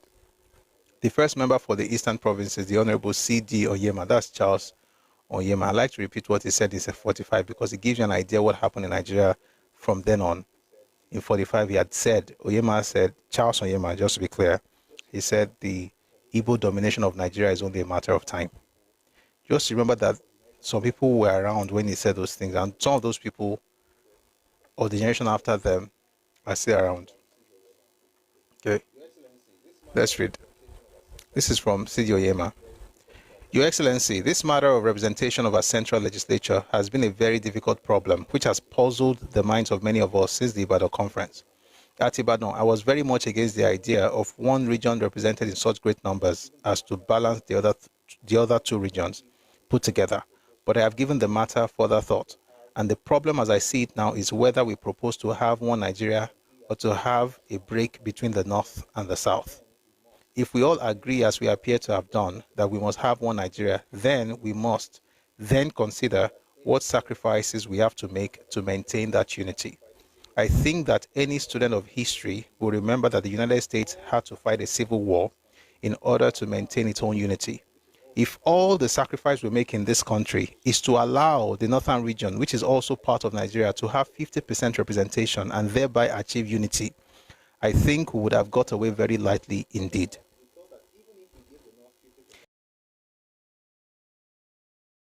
Even if we gave the North 50% representation, we still had a council of ministers at the center whose votes, as a matter of honor, are bound to be the same once they have reached a decision as regards government policy. In other words, that's how the East gave the North 50% of the seats in Parliament in 1950. When the North got that, they never want to let it go, which is why you have the lopsidedness you have in the National Assembly today, as per how the North has more seats than the South. All of these things go back to 1950, which is why I always tell people, when you're about to solve a problem, rather just be shouting, this is the problem, always look for the cause of the problem. Once you get there, then you're able to tell how not to repeat the mistake. So even if you fix this thing right now, what will make you not to do it? Two things that I see here. Number one is not even the reason. Number one is like pandering. You panda. Men don't be like, say, they just panda, they just give them what they want. But that's not really what happened. Number two is really what happened. What happened was that there was this thing where there's a word I'm looking for. When you look down on the North, and we still do it for the most part in Nigeria today, say, oh, just the North, they don't know anything. They think they don't go to school. Doesn't really matter. You are doing it to your own detriment. I said we're going to read a book one of these days. It's the book by Ahmadu Bello, his biography. my life. They knew, he wrote it there, that they knew at the time that people used to look down on them, but they used it to their own advantage. So all this when I just look at the numbers, it doesn't matter. In the name of unity, you concede 50% to 1/3 of the regions. You do yourself. So that's how the East eventually gave the North power. And they did that because the North threatened to break away. You find that also in the book by Adewale Ademoyiga. The North threatened to secede if that happened. But of course, they got what they wanted. In 1953, they also threatened to secede. And this time it was Azikiwe who gave a speech at Yaba. I'm not going to read that speech, but it's a very long speech because of time, and that's on today's topic. But that was the second time. That was in 1953. So they not threatened secession in 1950. They also threatened secession in 1953. Next up was the West. We threatened issue our threats in Nigeria. We issued our threats abroad. We're telling, it was Chief Awolowo. Papa was telling the British, like, listen, you guys can have another place for your capital. It doesn't have to be Lagos. We'll even put money down. Go find another place. If you don't do it, we'll go secede. Our own secession was not because we wanted anything from anybody. It was because we wanted what was ours. Because Papa saw today that a generation would arise in a particular part of Nigeria without culture and without respect for anything called boundary. And they will say they own the space. Papa saw it in 53 and therefore said, you guys may want to find another place as capital of Nigeria, we will fund it. And if you're not going to agree with us, we're going to just pull ourselves away. This was in 53. Oyinbo came up and said, no, you can't do that. And then they said all kinds of things. They also threatened us. So eventually we chilled. That was in 53. That's the third time. By 63, the East threatened to secede. Why? Because of the census exercise. I mean, first in 61, but they didn't threaten to secede in 61. But in 63, they threatened to secede. You find that in the book by Neville Graham Douglas. It's called Ojuku's Rebellion and World Opinion. We're going to go back to that book very soon. Starts the fourth time, right? 63. In 66, the North threatened to secede again. It's called Operation Araba. That was a counter coup. The original idea of the counter coup was not to have one Nigeria, was to revenge or to avenge the people who essentially retaliate, was to retaliate because of what happened in January, and then to break the country into four. And that's why you notice that when the... Thank you, Mr. Harrison. I'm glad you're here. Thank you very much. Thank you very much. I'm sure we're going to study together. We're going to learn more together. Thank you.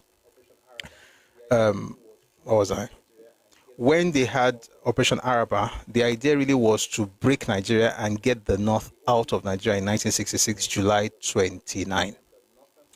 The only reason they didn't do that was because they were prevailed upon by the Northern civil servants, the British High Commissioner, and the American ambassador, and of course the Chief Justice of Nigeria, who was Justice Adetokunbo Ademola. They were the ones who convinced the North not to secede, because at the time, the North already moved everything back to the North, commandeering planes to take them back to the North, telling everybody, all the troops to move to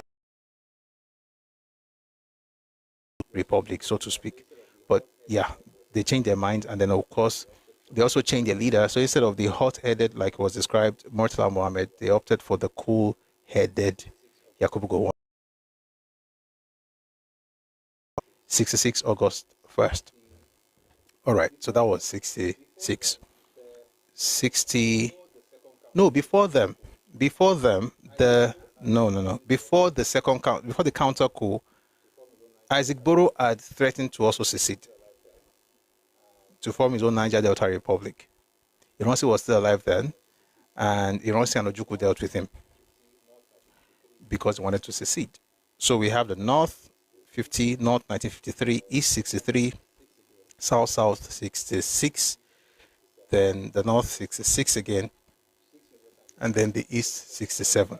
So 6 major times you've had the threat of secession. All that happened between 1950 and 1967. Having said that, let's now go back to the book by Neville Graham Douglas. Again, Neville Graham Douglas was the Attorney General of the Eastern region under Ojukwu. So I believe that we should take it very seriously. His thoughts seriously. Sorry, someone on YouTube says, I was alive and witnessed the Araba crisis in 1966 in Kaduna. I can tell you the story vividly. Oh, very soon, Mr. Sam. We would love to hear from you, but that'll be much later after this. Appreciate your presence. It's good to have elderly people here so that at least they're able to confirm what we're reading. So people say, you were not there, you were not there. Well, the people were there, wrote books. And by the way, don't go with one book. People only write either what they know or the agenda they want to push. So that's why you read from different sources so that you're able to recreate that stuff. Sometimes you might even know some of the details more than the people who were alive at the time, not because you're arrogant or anything, but because you heard from different sources and you're able to now piece everything together. That's the best way to actually study history, to be honest, but especially recent history. Even ancient history, that's how I study Yoruba history as well. Like I read from different books. I read different books trying to understand what happened in the 11th century AD. And we are all the better for it, right? So let's get back to the book by Neville Graham Douglas. The book is called Ojuku's Rebellion and World Opinion. It says here, so today we're discussing Ojuku's rebellion and Ojuku's ambition and rebellion. On the return of my military governor, return from where? Return from Lagos. What happened was the crazy stuff of May 29. This was after, so we're going back a little. Decree 34 was in May 24. The disturbances was on May 29. A lot of people were killed in the north. At this time, Iransi was still alive. And so everybody traveled to Lagos to discuss what happened and what they're going to do going forward. Let me just go back a little. It says, let me go back just a little. It's going to give us a better picture. Let's go back to March. So we know what happened in January, right? January, the coup. Again, with all due respect, was an Igbo coup because of the things that happened and the way it was structured. We had a session here the other day when I read the book by Shehu Shagari, Beckon to Serve, and the interview of Chief Richard Akinjide. And then we pieced it together with other sources. If you were not here, you'll find the videos on our YouTube channel and also on TikTok. So we already established why that was, because that's what the Northerners also had in their minds when they retaliated in July. But let's go back to what happened in March. In March 1966, following the military coup of January 1966 and the establishment of military regimes both at the federal Nigerian level and in all the constituent regions of the Federation, I was appointed, end quote, facing the new military setup throughout the country. I was in that position. This was May 1966. I was in that position, the Attorney General position, when in May of that year, existing federal system of administration with a unitary system. To advise on the draft decree by means of which the conversion was intended to be carried out. I advised against it. It was obvious to me that the move was Eastern, more accurately Igbo inspired. It's not because I know it's Igbo, but there would be such a violent reaction from the North that rather than unify the Central Executive Council in Lagos and informal discussions with my colleagues, the Attorney General of the Midwest and the Solicitors General of the West and the North, made me feel certain that I had given the proper advice. Let's jump to what happened then on 24th of May, 1966. Was on a Tuesday. In a nationwide broadcast, the head of state and supreme commander of the Nigerian Armed Forces, now the late Major General J.T. Agui-Ironsi, announced the change.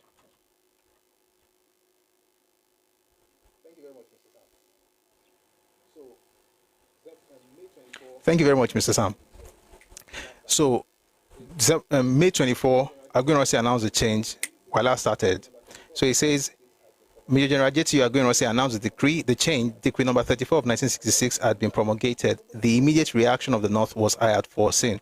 And we already mentioned that yesterday. Last week, somebody sent me a video over the weekend, tagged me on Twitter. A young guy,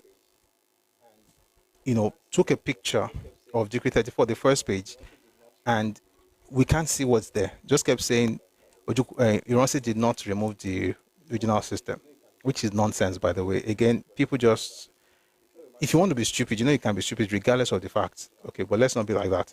The truth of the matter is that Ironsi abolished regional system in Nigeria. There was no autonomy to the regions. Everything had to issue from the center. He abolished it.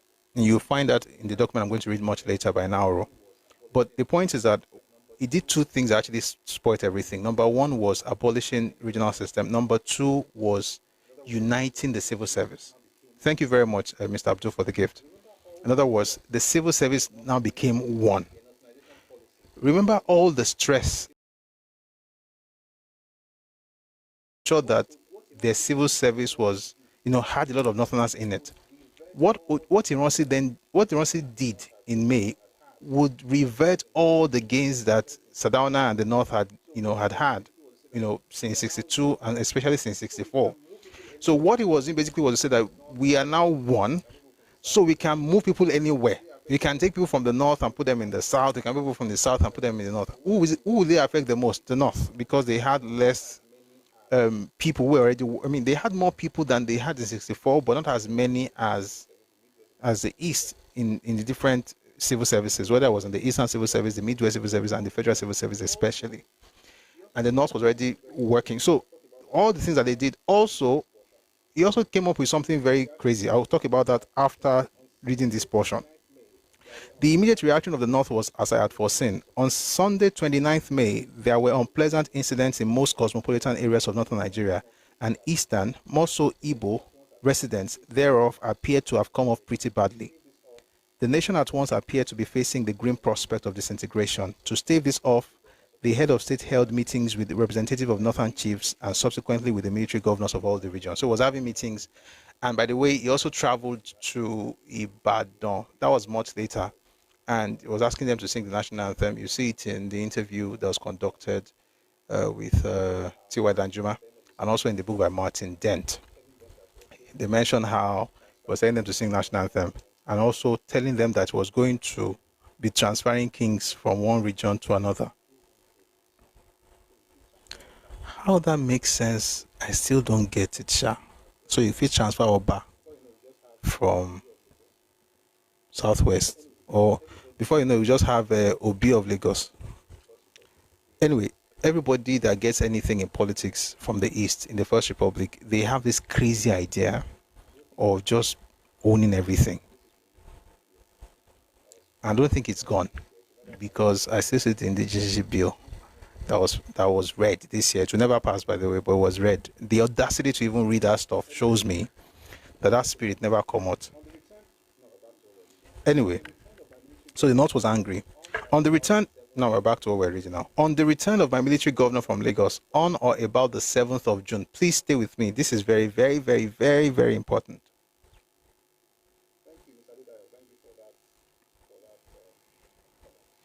Thank you, Mr. Adedayo. Thank you for that comment. On the return of my military governor from Lagos, on or about the 7th of June, what year? 1966. We're discussing Ojuku's ambition and rebellion. On the return of my military governor from Lagos, on or about the 7th of June, 66, I had the opportunity of a full-length discussion of the situation with him. And the one thing that emerged from such discussion was his determination to take the East out of the Federation sooner or later. When was this? June of 66, one whole year before the declaration of Biafra.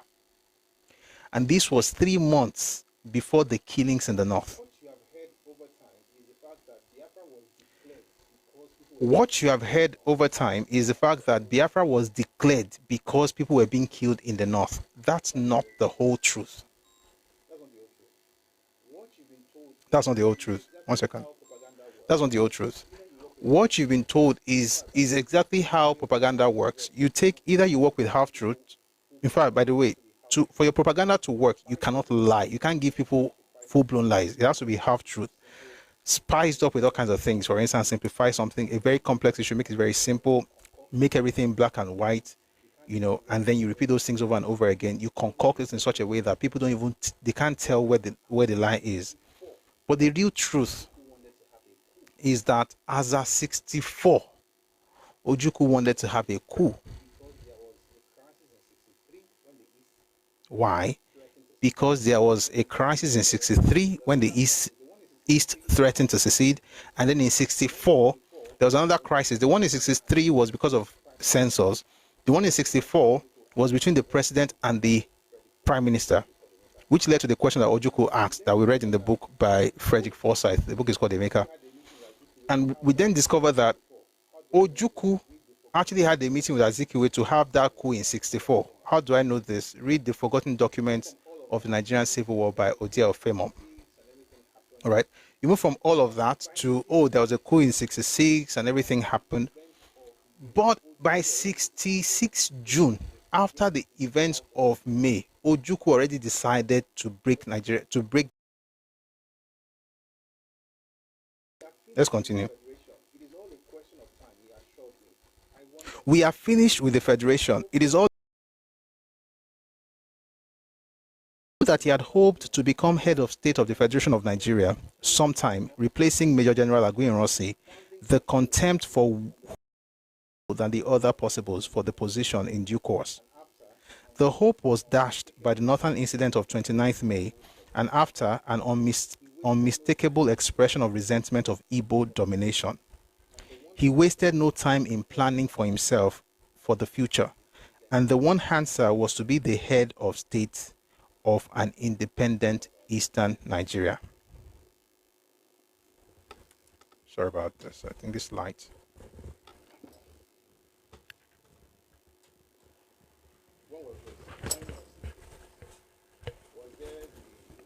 When was this? June of 66.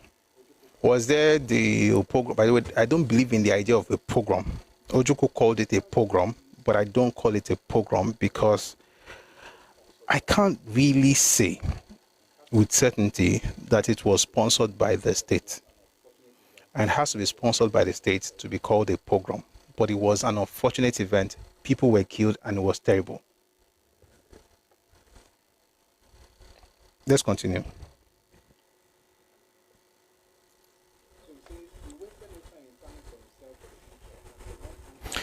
So he says he wasted no time in planning for himself for the future, and the one answer was to be head of state of an independent eastern Nigeria, by whatever name it might be called. I realized this at once in the course of our discussion, but there was nothing I could do other than advise that such a move would be successful only if predicated upon the common consent of all the peoples comprising the region, and that accordingly his first task. Let me take it again slowly.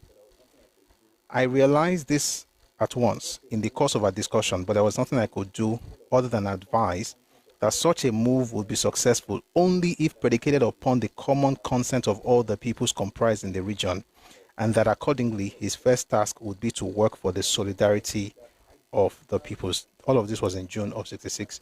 Mr. Maya, I see that I don't have an e-copy. It's hard copy. Thank you. All right. What was I?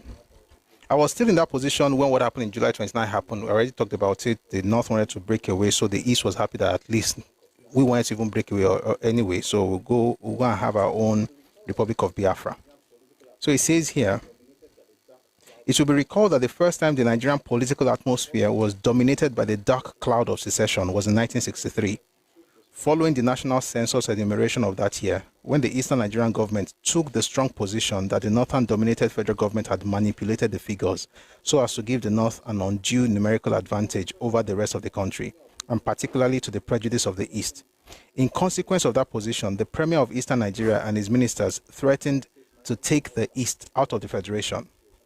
And in the end, wise statesmanship on all sides prevailed to prevent the situation from deteriorating into a national calamity. But even after that episode, the East did not appear to have settled down to a complete reconciliation with the idea of the perpetual maintenance of the integrity of the Federation. Let's stop there. So what we see here, and let me just finish it. Perpetual maintenance of the integrity of the Federation, and of the absence in the Nigerian Constitution of a provision enabling any constituent region to secede from the whole, if and when it might wish to do so.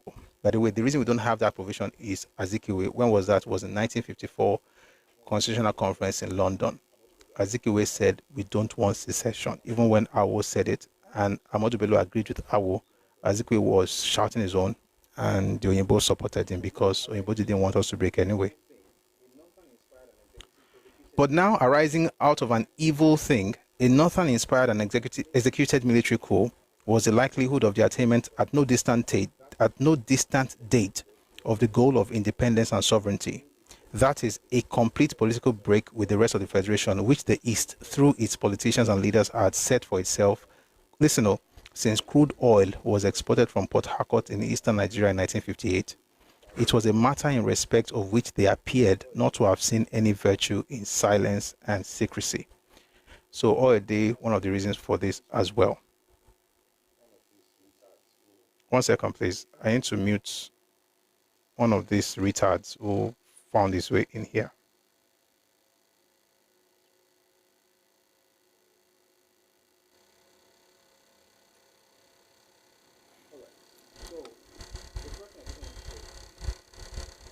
All right. So the first thing I just wanted to show is how Ojukwu had ambition to rule Nigeria. Okay. And the old thing for him was the possibilities that could, how to put it now, the things that he could achieve, maybe for himself, for his ego, I don't really know, but that was what that's about. So let's move from there to then discuss what happened in September. September was terrible. We already talked about how people were killed on both sides. A lot of Easterners were killed in the north. A lot of Northerners were killed in the east, right? And then we had Aburi, of course. So let's just talk a bit about what happened at Aburi. Aburi was, of course, in Ghana, and he's in Ghana. So they had a conference in Aburi, and we already discussed some of those things. We're not going to go through all those things anymore. I just want to mention some things before we go on. So, of course, we know that Ojuku said he wasn't going to take the leadership or submit to the leadership of Gowon. People have said, for instance, that he had the right to say so. I say he doesn't, or he didn't. And the reason, of course, is because it was a coup, it was not an army promotional exercise. If you have a coup, all this thing about Babafemi Ogundipe should become the head of state after, since Iransi had gone and it was the next person in command. People say like it makes sense, but it makes absolutely no sense. And the reason is because it was a coup. The people who planned the coup had someone in mind, right? And they didn't want him to be there. And it also makes for this very interesting comedy that Ojuku was holed up in Onitsha while he was making that call. I said it last week, I repeat again.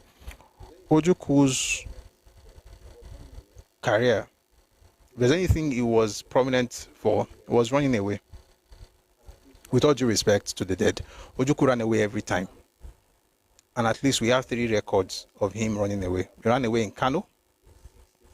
He ran to the Emir's palace when the whole Wala was happening. In 1966, he ran away from State House to the mobile police, to the police headquarters to be guarded by police in Enugu. Then he ran away from Enugu to Onitsha. It was while he was in Onitsha that he was now calling Ogundipe, "You are the boss. Tell them you are the next head of state. You have the support of the East." He who was talking was hiding. The person who actually quelled the coup in Enugu was a man called Ogunewe. It was Igbo, but it was definitely not Ojukwu. And of course, we know what happened after the whole thing in 1970, when he ran away and said he was going to Cote d'Ivoire to get help. Help that did not come eventually. But anyway, just to say that certain people run away a lot, but while they are running, they'll be telling you, you can fight, go and do it. It's a lie. Don't let them push you inside mouth of a tiger, can't run away, come out. All right, so we went from there to talk about what happened at Aburi. I'm just trying to do like a little recap before we get into today's stuff. Go. All right, Aburi. 1 second, let me just take a drink.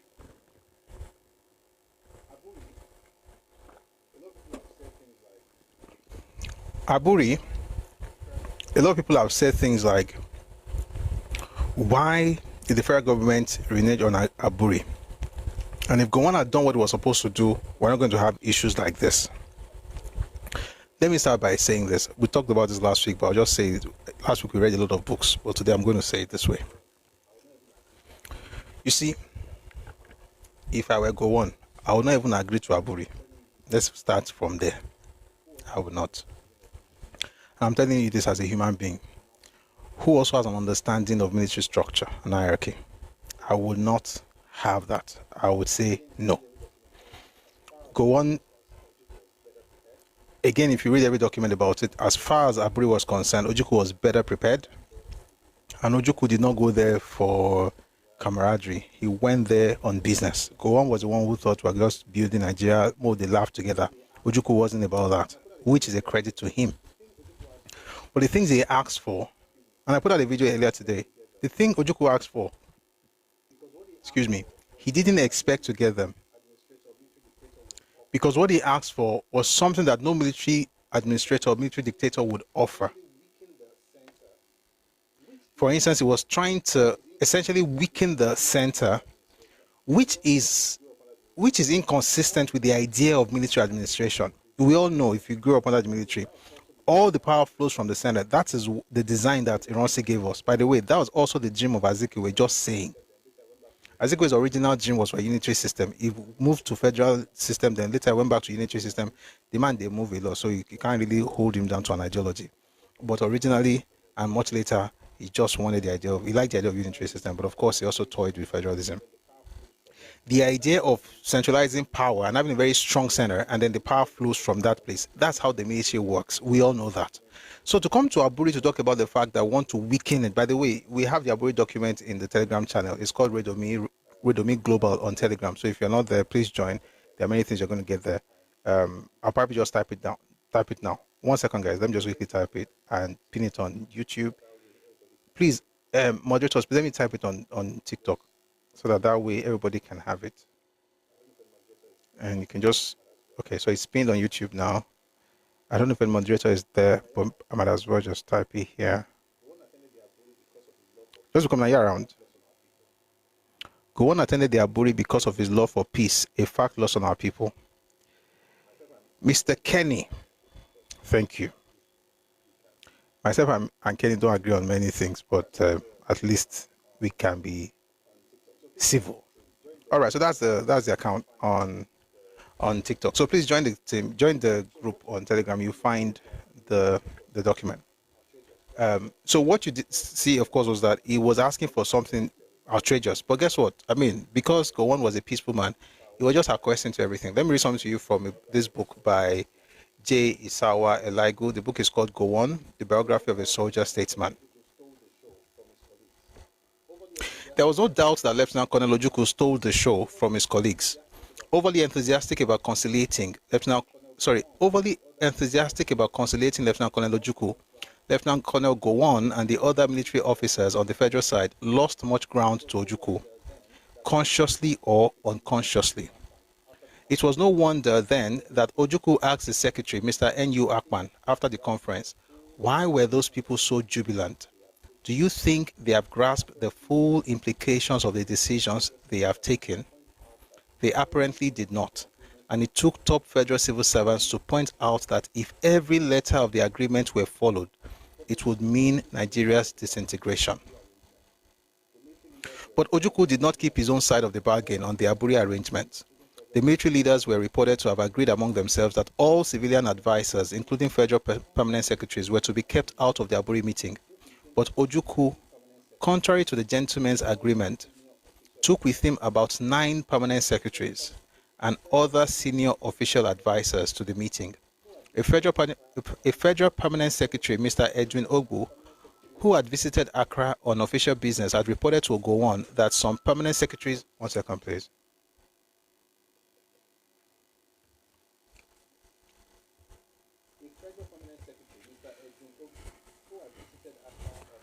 A federal permanent secretary, Mr. Edwin Ogbu, who had visited Accra on official business, had reported to Gowon that some permanent secretaries and advisors from the eastern region had arrived at Accra a day or two before the conference.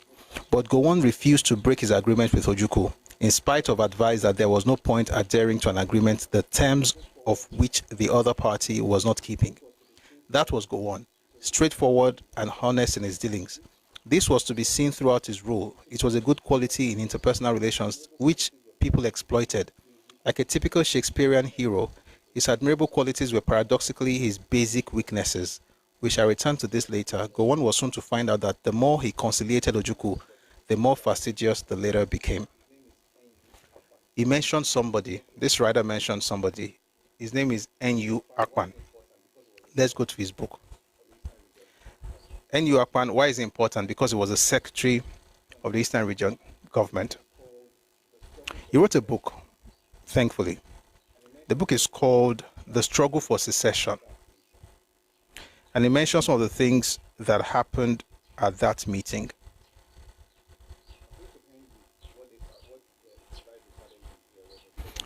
I'm going to end with what Eligo started with here when he said, he asked if Ojukwu asked if the people understood what they signed to or what they agreed to. So he says here, the discussions proceeded and our governor was clearly the star performer. Everyone wanted to please and concede to him.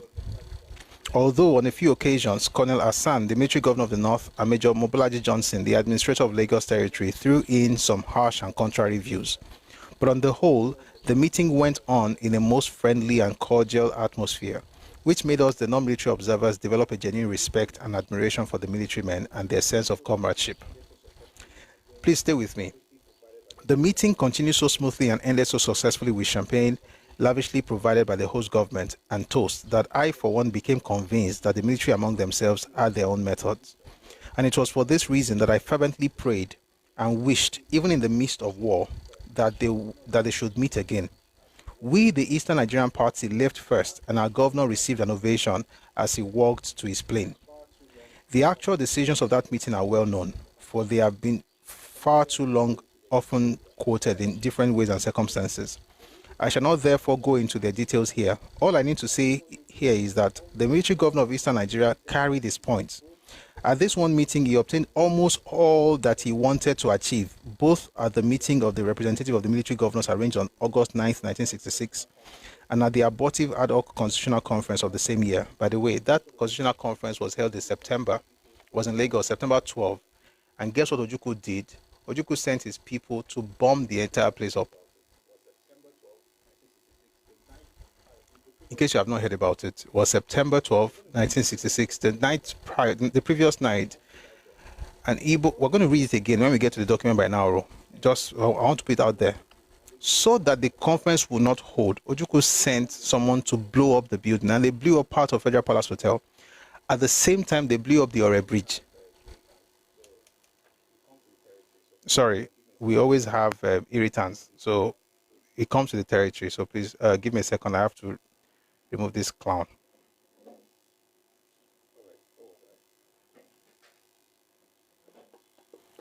All right, where was I?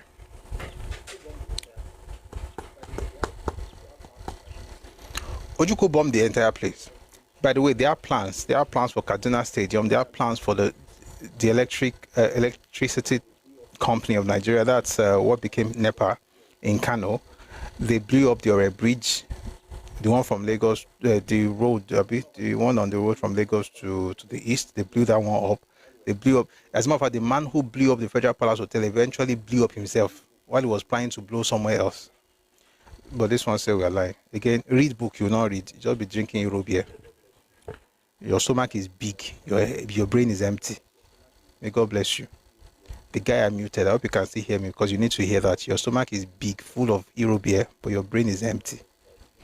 May God fill it with wisdom. May you get knowledge by reading books. And please stay off the beer. That's the only thing you got from where's your evidence. And what did you say? What's that thing that guy used to say? That gentleman used to say, go and verify. Gentleman, go and verify. Yesterday you are here. Now you're laughing. I can see you are here. It's been a while. Good to see you. Go and verify. Go and verify Hero Beer. Let's be verifying books too, eh? Thank you for understanding. Let's go back to the book now.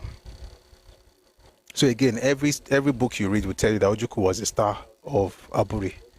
There's nothing else. I mean, it's just what it is. But I'll tell you where he made the mistake. Let's continue. So he talked about the actual decision. It says, then why were those people so jubilant? Remember this man said it in this book, J. Saweligo. Well, NU Aqua, the secretary, is also saying the same thing. He says, why were those people so jubilant? The military governor quietly asked me after our plane had taken off. Do you think they have grasped the full implications of the decisions they have taken? I did not think they had, and I told the governor so, and he smiled with satisfaction and asked his ADC to bring out a bottle of champagne. I must have spoiled the fun and made him wonder when in the midst of the drinking I said, quote, Your Excellency, I am honestly worried by it all, end quote. I had chosen my words carefully to ensure that he did not know exactly what I meant. Fortunately, he did not pursue the matter. Just by way of recap, we already know that after Gowon got to Nigeria, permanent secretaries, civil servants, federal civil servants were like, oh boy, this is not going to work. It's not going to work in our favor. And so, they tried to delay, right? Interestingly, Ojukwu had done something very interesting. He came up with a plan that a week after the meeting in Aburi, the meeting in Aburi was 4th to 5th January, that by 14th of January, there should be a meeting of the secretaries of the regions. And then, of course, by 21st of January, that the law should be promulgated. I thought that was hubris. There is no way you are the one determining where the law will be promulgated because you are not the organ of everybody. But that was what he wanted.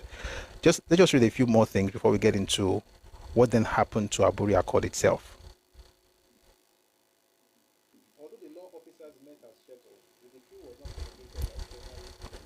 Although the law officers met as scheduled, the decree was not promulgated by January 21st, 1967. Before then, Colonel Ojukwu had been importuning the head of military government to honor the deadline.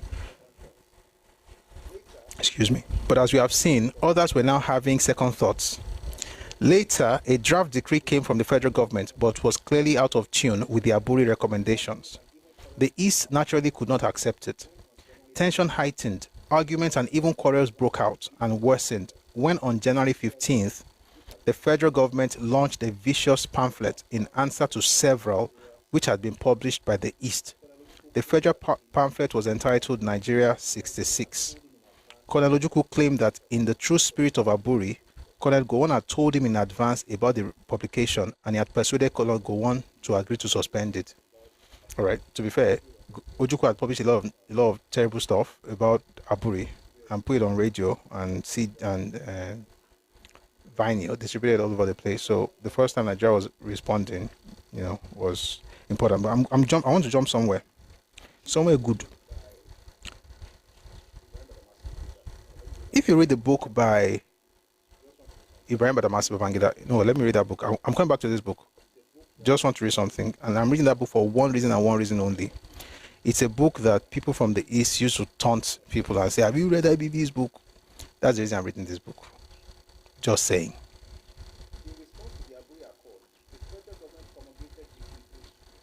In response to the Aburi Accord, the federal government promulgated Decree 8. I'm going back to that book by Akpan, but this is now, I'm reading A Journey in Service by IBB, Brian Badamasi Babangida. It says, in response to the Aburi Accord, the federal government promulgated Decree 8, which was meant to embody the accord as understood by the federal government. At a meeting of the Supreme Council in Benin on March 10, 1967, where Decree 8 was to be ratified by the military governors, Ojuku boycotted the talks, claiming that the decree violated the spirit and meaning of the Aburi Accord. My question is, was Ojuku right? Now let's go back to the book by Aqua.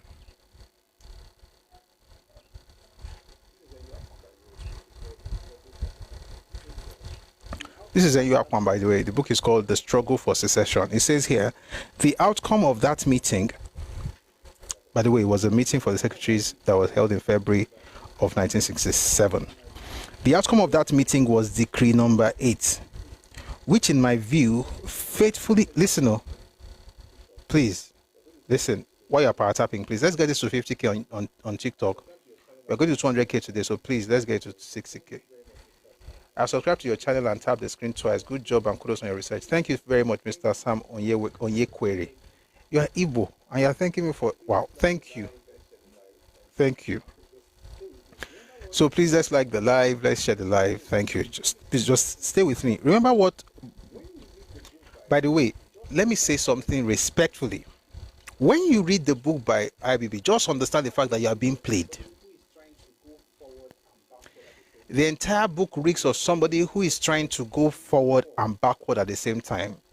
And if you don't understand your bearing, you will fall. He takes no sides, but while he's taking sides, and then he will act like he's not taking any side. You think he's not taking any side, but he knows exactly what he's doing, but he's lost on you, and you just shout, have you read IBB's book? Have you really read IBB's book? I'll tell you one funny thing. Please, I'll come back to this book. I just want to read something from his own book because now how Baba won't get us for trouble in his book. In talk say, me I read them. I don't think I'm for pitching, but I'll just try. In talk say, in response to the Aburi Accord, the federal government promulgated decree number 8. Period. If it stopped there, it would have been perfect. But guess what he did? He added something else. He said, which was meant to embody the accord as understood by the federal government. And I'll tell you why that is crazy. Because for many years, people will tell you that Aburi Accord has different translations, different interpretations from the federal side and then from the Biafran side. So he's saying that the reason Ojuku did not agree is because it was from the federal side. That's what IBB said in his book. Now let's go to the person who was there. By the way, IBB was a young officer in 67. No? With all due respect. Let me tell you something. There are some people that they may be older than you, but as far as knowledge of certain events are concerned, they will not know more than you. Or if they know, they may decide not to talk about it for whatever reason. So now NU Akpan. Who was NU Akpan? Again, the secretary of the Eastern region, working directly with the military governor, Ojukwu. The outcome of that meeting was decree number 8. What meeting? On February 17th to 18th, secretaries to the military government, accompanied by legal and financial advisors, met in Benin to advise on how the Aburi decisions should be implemented. That's the meeting is referring to. Aburi Accord was January 4th to 5th. This meeting was from February 17th to 18th. And then the secretary says the outcome of that meeting was decree number 8, which in my view faithfully implemented the Aburi decisions. As was the practice, the draft was sent to all the military governors of the country. A meeting of the Supreme Military Council was fixed for Benin on March 10th. Benin had been chosen to enable the military governor of the East to attend, since he would not go to Lagos because of the presence of northern troops in the West. The East military governor had no intention of attending. The East military governor had no intention of attending because he had been advised by his constitutional experts not to accept the decree because, quote, it had not fully implemented the Aburi decisions.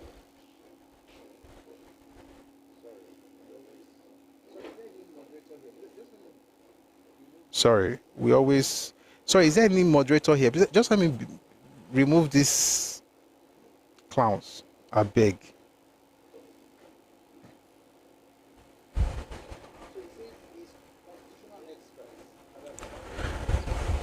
So he says his constitutional experts had advised that the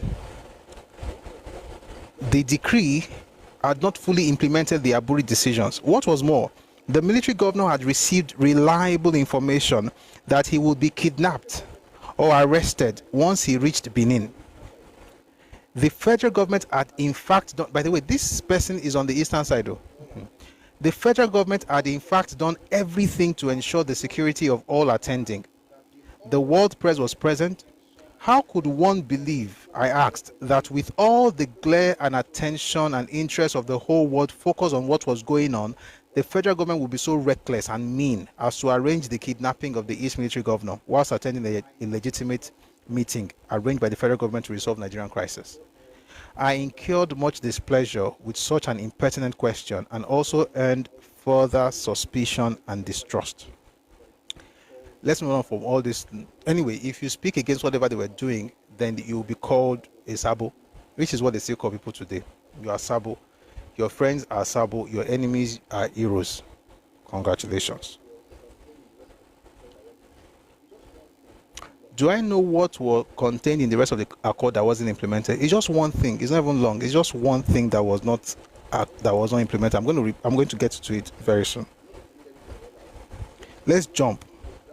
Now, this man, I'm not going to read everything we read last week. This man went through the draft decree and the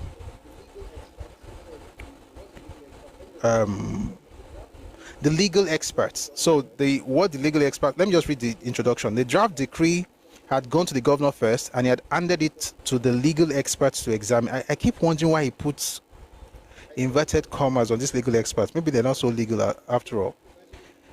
I saw a copy later, but in time for me to study and make counter comments. So essentially, when he took the legal expert's comment of the draft decree, he then wrote his own comments, which he published in this book.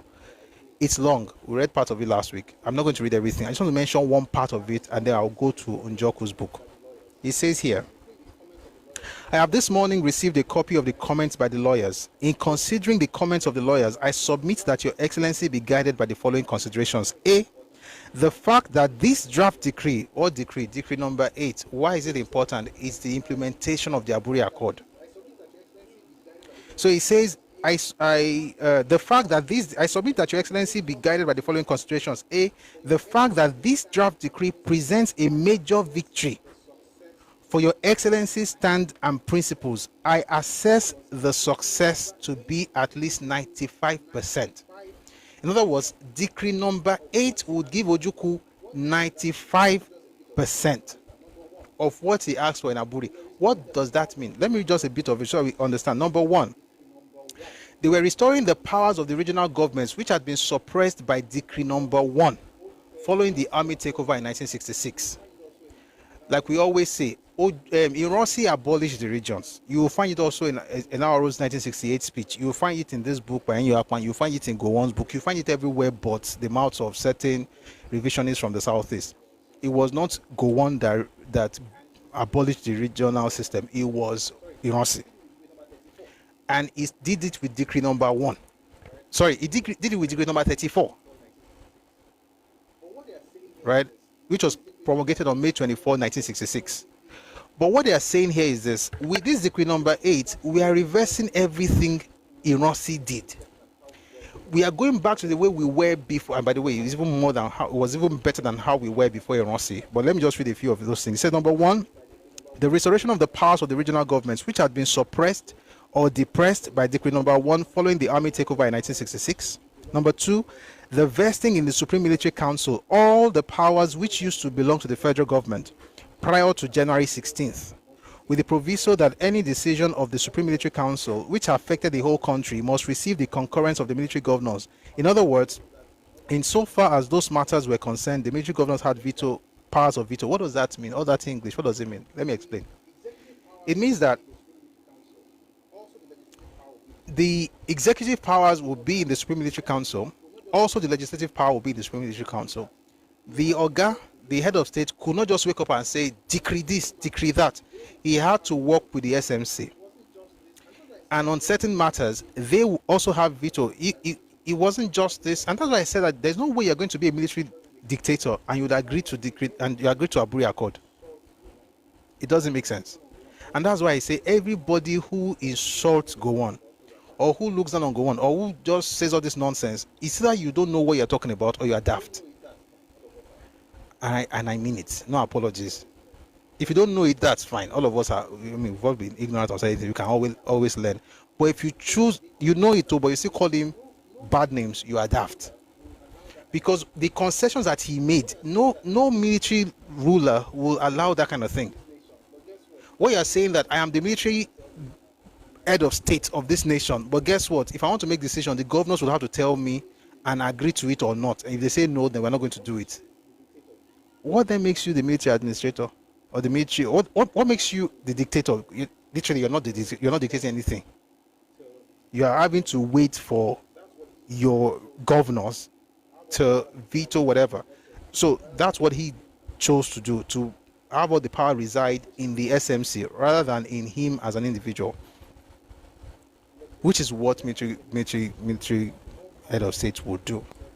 Number 3, the vesting in the Supreme Military Council all powers of appointment into certain categories of posts in the federal public service, namely diplomatic and consular posts, senior posts in the armed forces, senior posts in the police, super scale posts in the federal service, federal civil service, super scale posts in the federal corporation. Let's move on back to that stuff. So anyway, he's saying here that when I looked at all these things that's in decree number 8, I'm telling you that Gowon has given you 95% of what you asked for.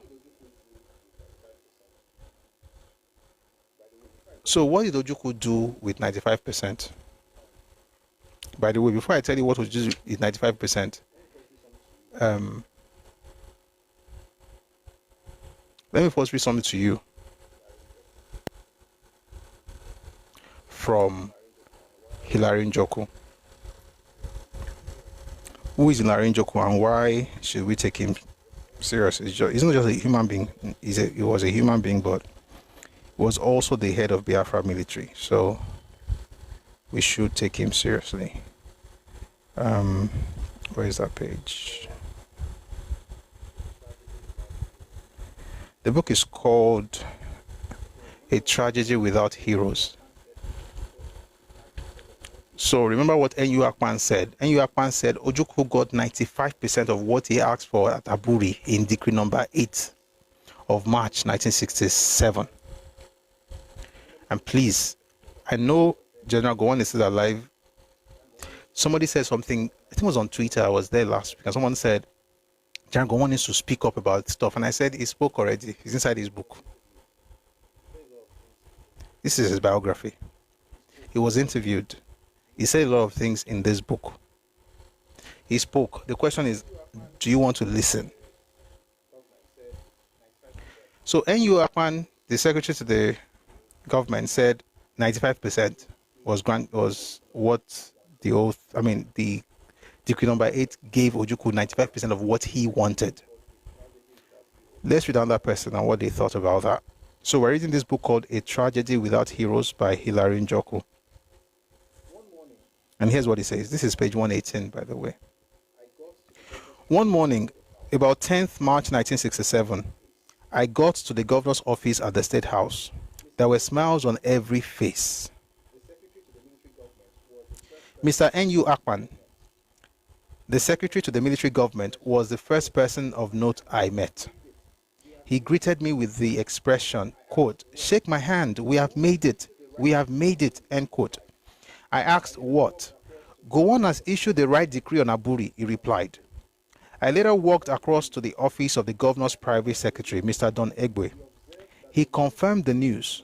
He added that as a legal man, he observed that the new decree number 8, contained 98% of the Aburi decisions, and that the remaining 2% was military jargon that could not fit into legal terms. We congratulated each other. As soon as the military governor entered his office, I followed him in a much more relaxed mood. Congratulations, Your Excellency. I understand that a new decree on Aburi is out and embodies all you have been asking for. Who told you? No, I won't accept it. It is too late. My face dropped and I was short of words. Indeed, Gowon had delayed in issuing the correct decree on the decision of Aburi. It is also a fact that indeed, Gowon had delayed. What is this delay, Seth? What's the delay? Aburi was 4th to 5th of January. The secretaries met in February. The decree was promulgated in March. And he says it's late. For Mecca next year, because I don't even understand, but more continue. It says, my face dropped and I was short of words. Indeed, Gowon had delayed in issuing the correct decree on the decisions of Aburi. It is also a fact that the advice of the Committee of the Federal Permanent Secretaries and Executive Council might have played a part both in the delay and the shortcomings of the decree. But then it says, Aburi decisions reduced Nigeria to a confederation. And what is worse, it created regional armies in the name of area commands. But guess what? This man still gave them. Let's continue. It would have been unbecoming of an officer and gentleman if Gowon had rejected the Aburi Accord completely. For Ojukwu, history will fault him for this strategic mistake. That is, rejecting the decree on Aburi, no matter how late and relatively incomplete. Perhaps he had bargained for more. So here's the question. How do you get 98% of what you demanded and you still walk away from the table? It was after this man said no. Gowon just said, you know what, we'll even continue with this status quo. We're going to create states and continue with the status quo of power, like domiciled at the center, so to speak. So just to be clear, when people say things about Aburi Accord, remind them that there's something called Decree Number 8 that Ojukwu rejected. And that Decree Number 8 actually gave Ojukwu every single thing he wanted except one thing. And that only thing that it didn't give him was secession. How do I know? Let me read something to you from the speech by Anthony Nauro. Was given 1968, August 12 at Addis Ababa. Let me see if I can quickly find it. So we've gone full circle. This is the book we started with earlier.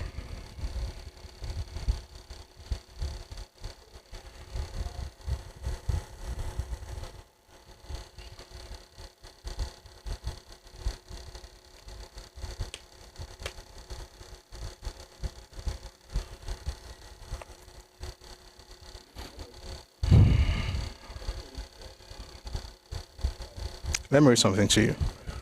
So I'm going to read from the speech by Anthony Nauro that was given at Addis Ababa on 12th August 1968. I'm going to go back just a little bit, and then we'll go on to the stuff about Aburi Accord in a bit. It says every conceivable concession was made to Ojukwu, who was then the military governor of the East. The concessions included the following. Number one, the sum of £500,000 was paid as first installment to help Ojuku's government in the rehabilitation of its refugees. Ojuku promptly expended the money in buying arms and recruiting mercenaries. Let me say something just as we continue this section of the conversation. If you're from the East, listen to me and listen good. I'm on your side. The person you think was all that was given money to take care of you guys, and that person used the money to buy guns. That person for you is not the enemy. It's the one who gave him money that's the enemy. Do you really think you are thinking straight? It's just a question. Do you really think you are thinking straight? £500,000 given to Ojuku, guy goes and buy arms. Number two, the meetings of the Constitutional Conference were postponed several times in order to persuade Ojuku to allow the Eastern delegates. We already talked about this and about how they bombed the place, in September. But let me even read something to you that Ojuku said on 6th of May 1967. Don't worry, we're going back and forth. We'll connect everything together eventually. Just stay with me, please. This is what Ojuku said at the State House, Enugu, on the 6th of March 1967. 20 rifles, to defend the entirety of the East. I took my stand, knowing fully well that in doing so, whilst carving my name in history, I was signing also my death warrant. But I took it because I believe, oh dear, please don't do this. But I took it because I believed that this stand was vital to the survival of the South. I appealed for settlement quietly because I understood that this was a naked struggle for power. Quietly I built. If you do not know it, I am proud, and my officers are proud, that here in the East we possess the biggest army in Black Africa. I am no longer speaking as an underdog. I am speaking from a position of power. He was talking to Chief Obafemi, by the way. They had gone to meet him. We're going to discuss some of those things later. He's in the book by Awo. The book is called Awo and the Nigerian Civil War. We'll get to that later. Let's continue with the concessions. So it says the meeting of the Constitutional Conference were postponed several times in order to persuade Ojuku to allow the Eastern delegates to continue participating in the meetings. And of course, the heads of all the other delegations to the conference and religious leaders they made individual and joint appeals to Ojuku, but he flatly rejected every mediation and ordered the Eastern delegates not to attend the further meetings. When was this? It was in September of 1966. Efforts were made to persuade Ojuku to attend meetings of the Supreme Military Council. This failed. Major General Gowon then agreed to the extraordinary procedure of holding a meeting of the Supreme Military Council outside Nigeria. That meeting was held in Aburi, Ghana on 4th and 5th of January 1967. Ojukwu had hardly left the conference before he began to twist the Aburi agreement.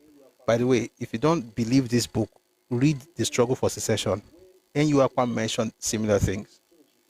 Ojukwu was talking before they left. In fact, there are two books you should read. If you don't believe this one, you should believe this one, by the way. It's from Anthony Nauro. But just in case you hate the idea that is the one talking, read this one. This book is going to go on. The biography of a soldier statesman by J. Sarelaiko. Read this one. If you don't believe this one, read The Struggle for Secession by Aqua. Is there. Ojukwu had hardly left the conference hall before he began to twist the Aburi agreements. The agreements reached at Aburi were subsequently embodied, this is where I'm going, in Decree number 8 of 17th March 1967. I'm going to read that line very slowly. Hopefully people can hear it well. The agreements reached at Aburi were subsequently embodied in Decree number 8, promulgated on 17th March 1967. The decree conferred greater powers on the various regional governments in a deliberate effort to restore confidence among the then component units of the Federation. The new decree exceeded in decentralization anything ever before attempted in Nigeria. I'm telling you, it was better than what we had under Bafra. It was better than regional system. But you see, when hubris don't consume you, you go do what Ojuku do. You will just tell everybody, say, I have the strongest army and I no go agree for anybody. I feel sorry for the people, Sha, but more continue. It says the new decree exceeded in decentralization anything ever before attempted in Nigeria. It was introduced to placate Ojukwu. Yet, Ojuku completely rejected the decree and instead demanded the right of separate sovereign existence for the former Eastern region, cooperating only in a few common services with the other regions as sovereign states. That's the only thing Nigeria did not give Ojuku.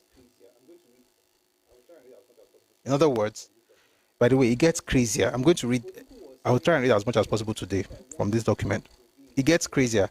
Ojuku was saying, no, what I want is not to be in Nigeria. I want to be able to have my own country, but I'll still be able to work with you Nigerians as Nigerians. In other words, we're going to be dual citizens. If you think I'm lying, please just hold on. I'll read it in this document. I don't want to jump right now. The only thing Gowon did not give Ojuku was breaking Nigeria. There's no military leader in the history of this world, to the best of my knowledge, that would agree to this kind of thing. Gowon was from heaven. Well, his parents were evangelists and missionaries, so that church thing, you go they show, even if you're a soldier, you go they show small. No matter what you do, the way you are raised will show. Nobody will concede this kind of thing to anybody. What Gowon did was to help Nigeria. Ojuku said, no, there's something I want that you're not giving me. We want to break the country. By the way, there's something wrong. I don't want to talk about now because I don't want to insult anybody, but there's something wrong with the way people play politics from the East, like the First Republic, even before independence, First Republic, Second Republic, even during the military era.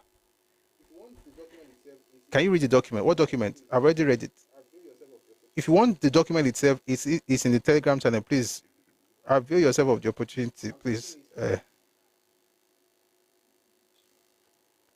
I'm twisting history. Be like say my moderators are away. Because these ones have no brains. If something doesn't make you feel like a victim, I'm definitely twisting history. Once I start saying right now that, hey, they did something to you, I will become your darling. Think like a human being sometimes. It doesn't take a lot. Please, let's power tap on TikTok. This thing is showing inactivity. And moderators, please let me mute these people so I can concentrate on what we're really doing, please.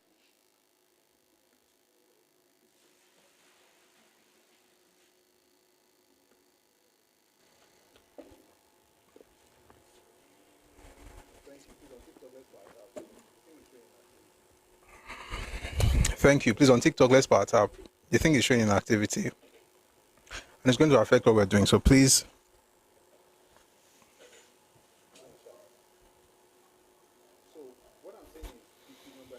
Hold on, Shano. So what I'm saying is decree number 8 was promulgated on 17th March 1967. The decree conferred greater powers on the various regional governments in a deliberate effort to restore confidence among the then component units of the Federation. The new decree exceeded in decentralization anything ever before attempted in Nigeria. It was introduced to placate Ojukwu, yet Ojukwu completely rejected the decree and instead demanded the right of separate. I wish they gave this guy this thing. Oh boy, I wish they did, man. Because but no, I'm glad they didn't give him. No. On the second thought, I'm glad they didn't give him. You know why? When you read the book by Neil Graham Douglas, everything they are doing in the name of the East, do you know that they did not really consider the Eastern minorities? And Ojuku wanted 3 things, and those 3 things were not in Igbo land.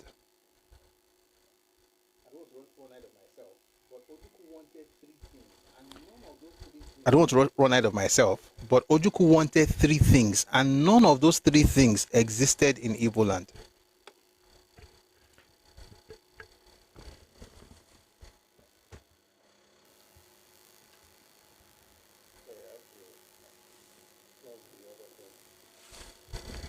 Sorry, I have to plug the other phone.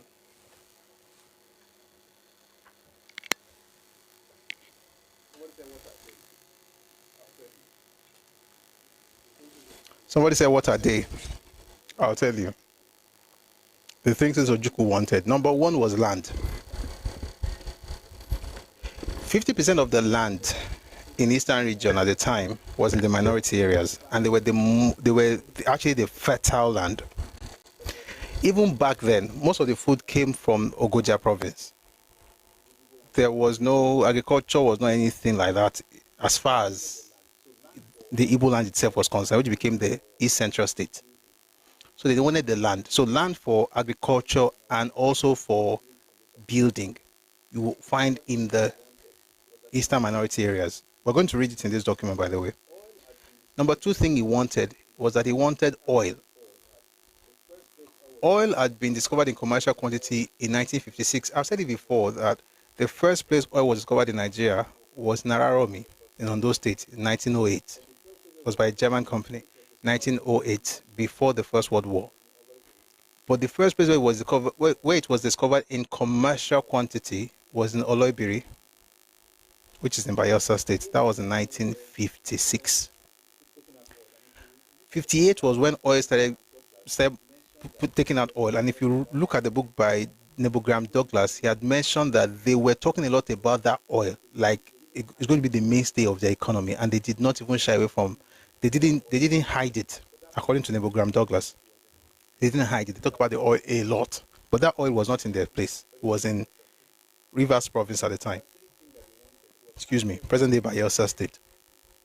Number 3 thing that he wanted was access to the sea. Neither of those 3 things existed in Igbo land itself. And that's why even today, when they talk about Biafra, they cannot talk about Biafra as a people. They have to talk about the Biafra as a geographical space that takes into it other people, regardless of their own interest or non-interest in the project.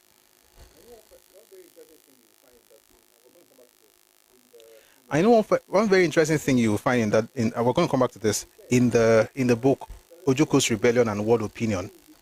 He said that there was a time Ojuku came back and said his own legal expert have told him that the East is already out of Nigeria because, after what happened in January, there's no reason to be part of Nigeria, and so they are already broken away and they can just continue like that. He now reminded Ojuku that if you say Nigeria doesn't exist anymore in 1967, you might as well understand the fact that Eastern Nigeria doesn't exist anymore either. Because there was no Eastern Nigeria before the British made it Eastern Nigeria. By the way, there was no Eastern Nigeria until 1939.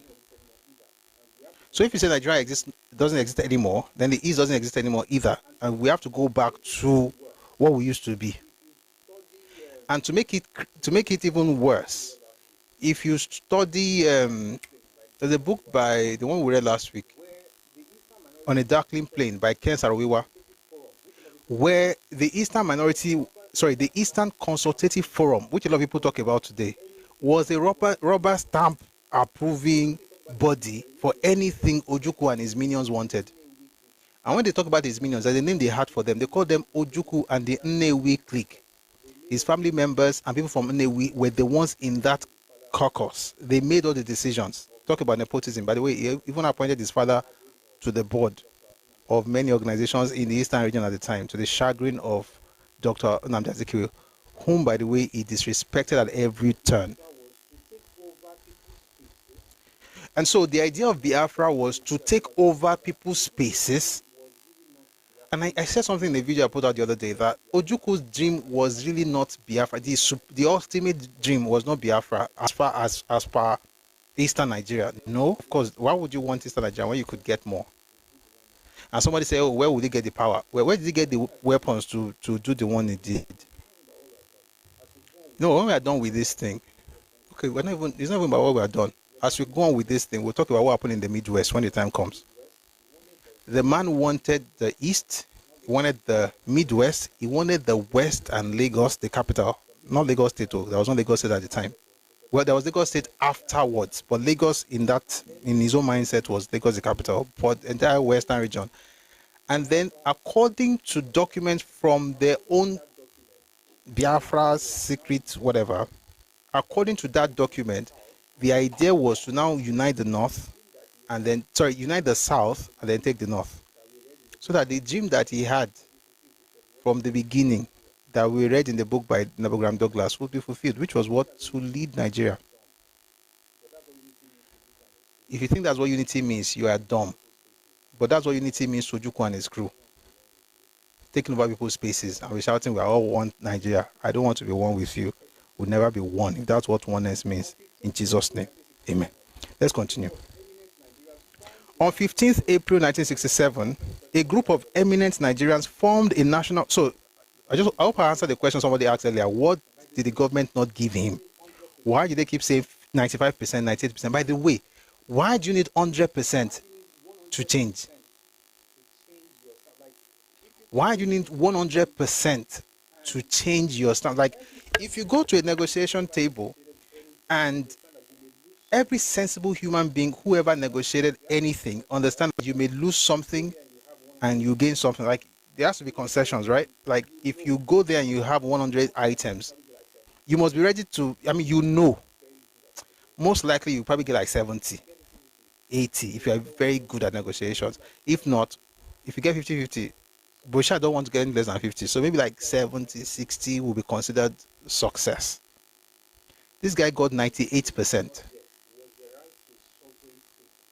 The only thing he did not get was the right to a sovereign space. Now, I've said it several times. The reason he wanted a sovereign country was not because of Igbo people suffering. And which is why I feel sorry for Igbo people who are always shouting, you cannot go against him, it's our buru, And if you speak against what he did, they're saying, you hate Igbo, you hate Igbo. You don't understand. You guys were just a means to an end. Let's come back to this. So, the only thing they did give him was his right to a separate sovereign space, where we'll still be working with other Nigerian spaces, because we are all dumb. We exist only for Biafra and Ojukwu. But of course, we're not dumb. Number 4. On 15th April 1967, a group of eminent Nigerians formed a National Peace Committee and urged Major General Gowon to continue in his efforts for a peaceful settlement of the crisis in the country. The committee then visited all the regional governors, including Ojukwu. Ojukwu promised to attend other meetings called by Major General Gowon. He never fulfilled this promise. With all due respect, I think Ojukwu was a spoilt brat. With all due respect. There is no way you want everybody to dance to your tune in a place where you did not create. You're not the boss of anybody, but you want everybody to do what you want. You must be a spoiled brat who, once you cry, they must say, everybody must come to you and say, oh, we'll give you. Oga Biafra in the comment section, please, you know the answer to your question. Once you find the answer, let us know. That's not what I'm discussing right now. So people went to meet Ojukwu and, to convince him. Somebody wrote he was just jealous of Gowon's ascension to power. I wonder why. And by the way, I've said that before. Let me just say one more time. If you're Yoruba, and people ever tell you that, oh, Babafemi Ogundepe was a coward, that's why he did not take power. Ojukwu wanted him to take power because Gowon was not the most senior officer. Just tell them to shut up. But before you tell them to shut up, ask them one question, because they will not be able to answer that question, so that will even make them shut up forever. Ask them the question, where was Ojukwu when he asked Babafemi Ogundepe to do what he wanted him to do? Spoiler alert. Hiding in Onitsha, 69 miles away from Enugu, where he had run. And by the way, it's a military coup. Babafemi Ogundepe cannot determine what. He even tried to determine until they put gun in his face. All the father, oh, I went to school, I went to Oxford, therefore I must beat your guy. Who cares? Let's continue. So people went to him to try to placate him. He still said no. Let's go on.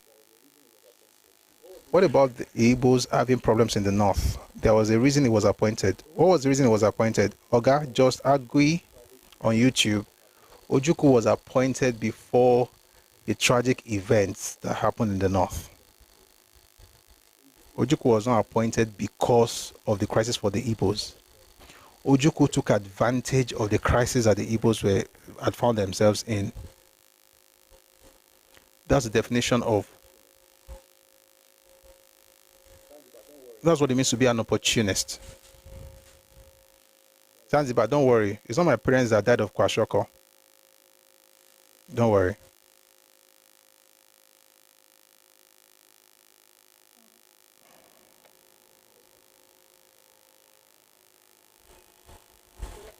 Let's continue.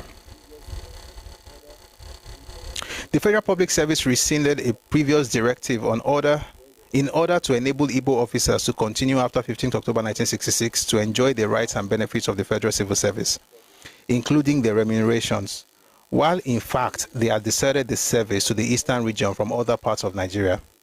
Originally, the Commission had ordered that all those who did not return by that date should be dismissed. In other words, original plan was that if you don't come back by 15th October 1966, you are dismissed automatically. But guess what? The federal government said, you know what, we're going to give them the remunerations, they are still. I just learned it. There's a big lesson from all of these things. If you just talk to it, tó bá ọmọlúàbí sọ̀rọ̀, tó bá sọ pé òun wà ọmọlúàbí pé ẹran lòun máa wá ẹran sí, wà treat ẹ̀ bí ẹran, not all this placating, conceding, placating for what? Which is why I tell people today, don't placate. When people come around and start making you feel like, oh, Yoruba people are like this. If you are really educated, you're not going to talk like that. Shut up. Shut up. You can't come around, move mad, and then when I respond, you're like, but you guys say that you are sophisticated. But you guys say you have brains now.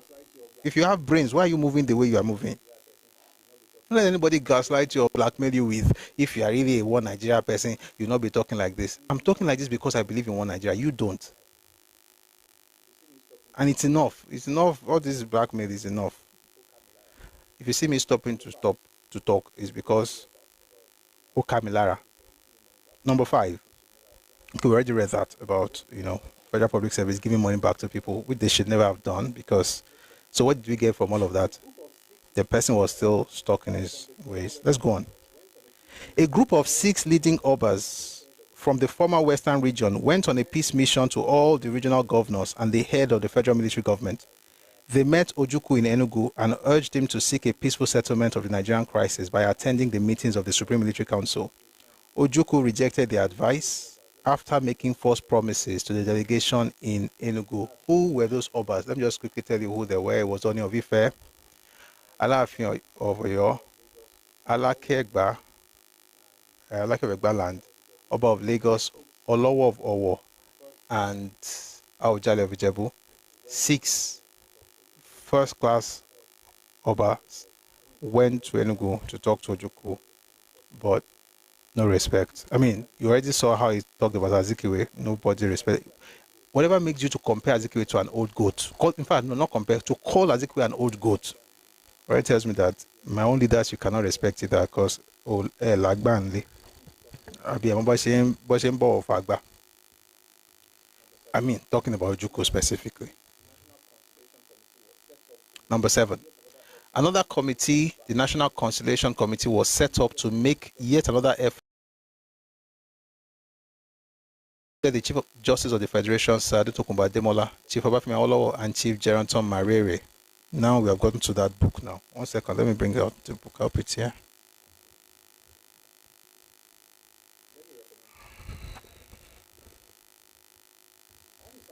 Let me recommend this book. I want to start doing something now. We've thought about it over the weekend. If there's any book that you want, please send a DM. Sorry, not DMO. Send a message to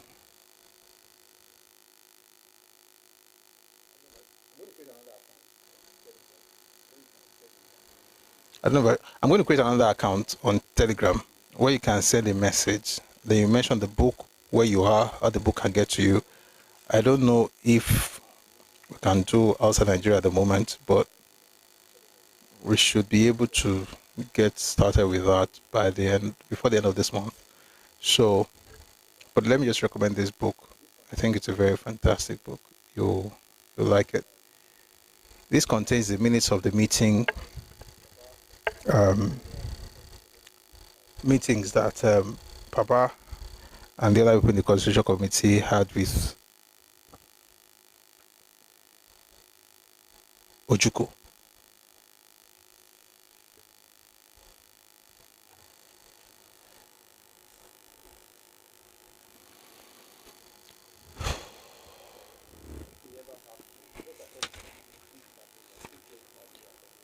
If we ever have to, just like what we did with Aburi, I didn't go into Aburi Aqua to read everything, but if we ever have to, we can read some things from this book. But it has what everybody said, including Dr. Aluko, Professor Njoku, the same Njoku that Azikiwe called the moon-headed doctor of leaves. No be me talk more. Chivawolo, Sir Francis Ibiam, Mojeku,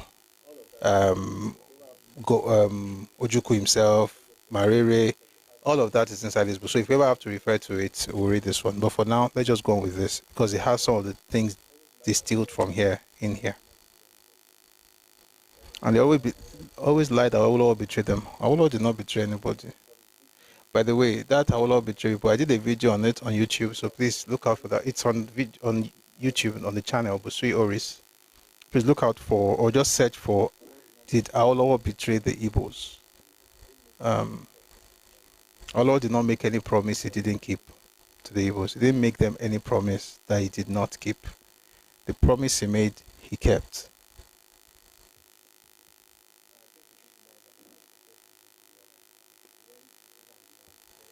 And I think he did more than he was supposed to do, to be honest. He went over and beyond. But guess what? If you're an ingrate, it would not matter. Let's go back to this. So there was a committee that was put together, National Conciliation Committee, to bring Ojuku back to the fold. Talked about Chief Justice of the Federation, Sir Adeotokunbo Ademola, Chief Obafemi Awolowo, Chief Geronton Marere, advisor to the Midwest military governor. A delegation of the committee led by Chief Awolowo met both Major General Gowon in Lagos and Ojuku in Enugu. After the delegation had conferred with Ojuku, it recommended that the federal military government should lift its economic sanctions imposed on the former military region, and that Ojuku, in his turn, should revoke all measures taking over federal military institutions and departments in the East. Ojuku flatly turned down all the recommendations of the committee. In addition, he seized all the federal postal vans which carried mails to the East. That's not the only thing he seized, though. We'll get to the other things later. While concession after concession was being made to him, what was Ojuku's attitude towards the federal military government? Number one, on September 11, 1966, an agent of Ojukwu who was an Igbo explosives expert in the employ of the Federal Coal Corporation at Enugu, one Edmund Agu, blew up part of the £1 million Federal Palace Hotel in Lagos. Why is this important? Because on the 12th of September, the day after this, that was when the Constitutional Conference was meant to begin. Was there any agreement between Ojukwu and Greater Awo? No. Oh, God. Guys, do you mind if I just spend like a couple of minutes to answer that question? I hope nobody minds, because people ask this question a lot. Awolowo did not promise Ojukwu anything. Please watch that video. It will answer your questions, so I don't digress. Watch the video. Did Awolowo betray the Igbos? Please watch it. Awolowo did not promise Ojukwu anything. The promise that everybody is always shouting, and several people have said it. Chinua Achebe said it. Even Professor Ngozi Okonjo-Iweala said it in her book. The book is called Chinua Achebe, Teacher of Light. Both of them are wrong. You know why? Because they are judging a man based on what they assume the man said, not based on what he said. He did say some things, actually. But that statement was not made to Ojukwu, it was made in Ibadan. And you can, there's something, watch the video, you see the 4 imperatives, I broke it down there. Something called the 4 imperatives by Papa that I talked about. And at no time did he make any promise to Ojukwu that they are going to do anything because of the East, or because of Igbo people, or because of Ojukwu. By the way, why would they, number one, Igumojin Osorio, Ojukwu was in his 30s, was a very, very young man.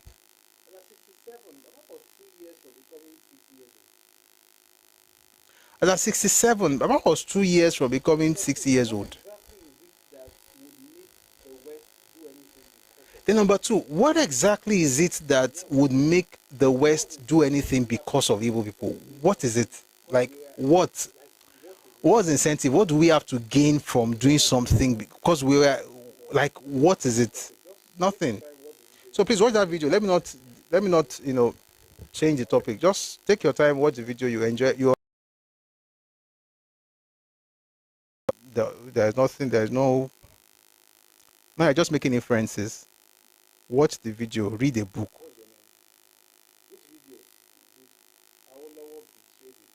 What's your name? Which video did Awolowo betray the Igbos? It's on my YouTube channel. There are books there. There are references. At least it's better than all this. Go and verify. So the book, in fact, to even make it interesting, we typed it out so you could even read it. Awolowo did not. In fact, let me end by saying this. There's a man called Chief MCK Ojukwu. He was in the meeting. This meeting I'm talking about, the one that I held. Let me look for the dates out so I can give you the exact date.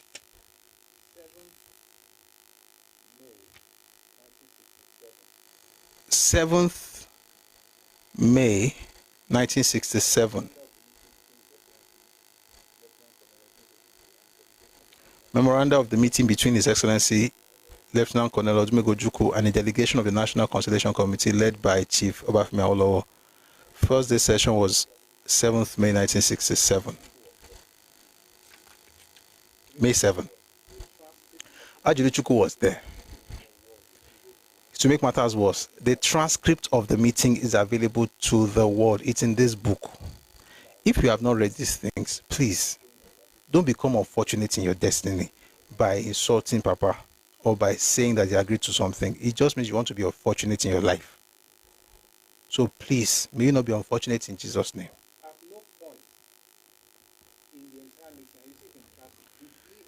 At no point in the entire meeting, and you see it in the transcript, did he ever mention to Ojukwu that, hey, may I promise you something? If you fight, we'll go fight. He never said it.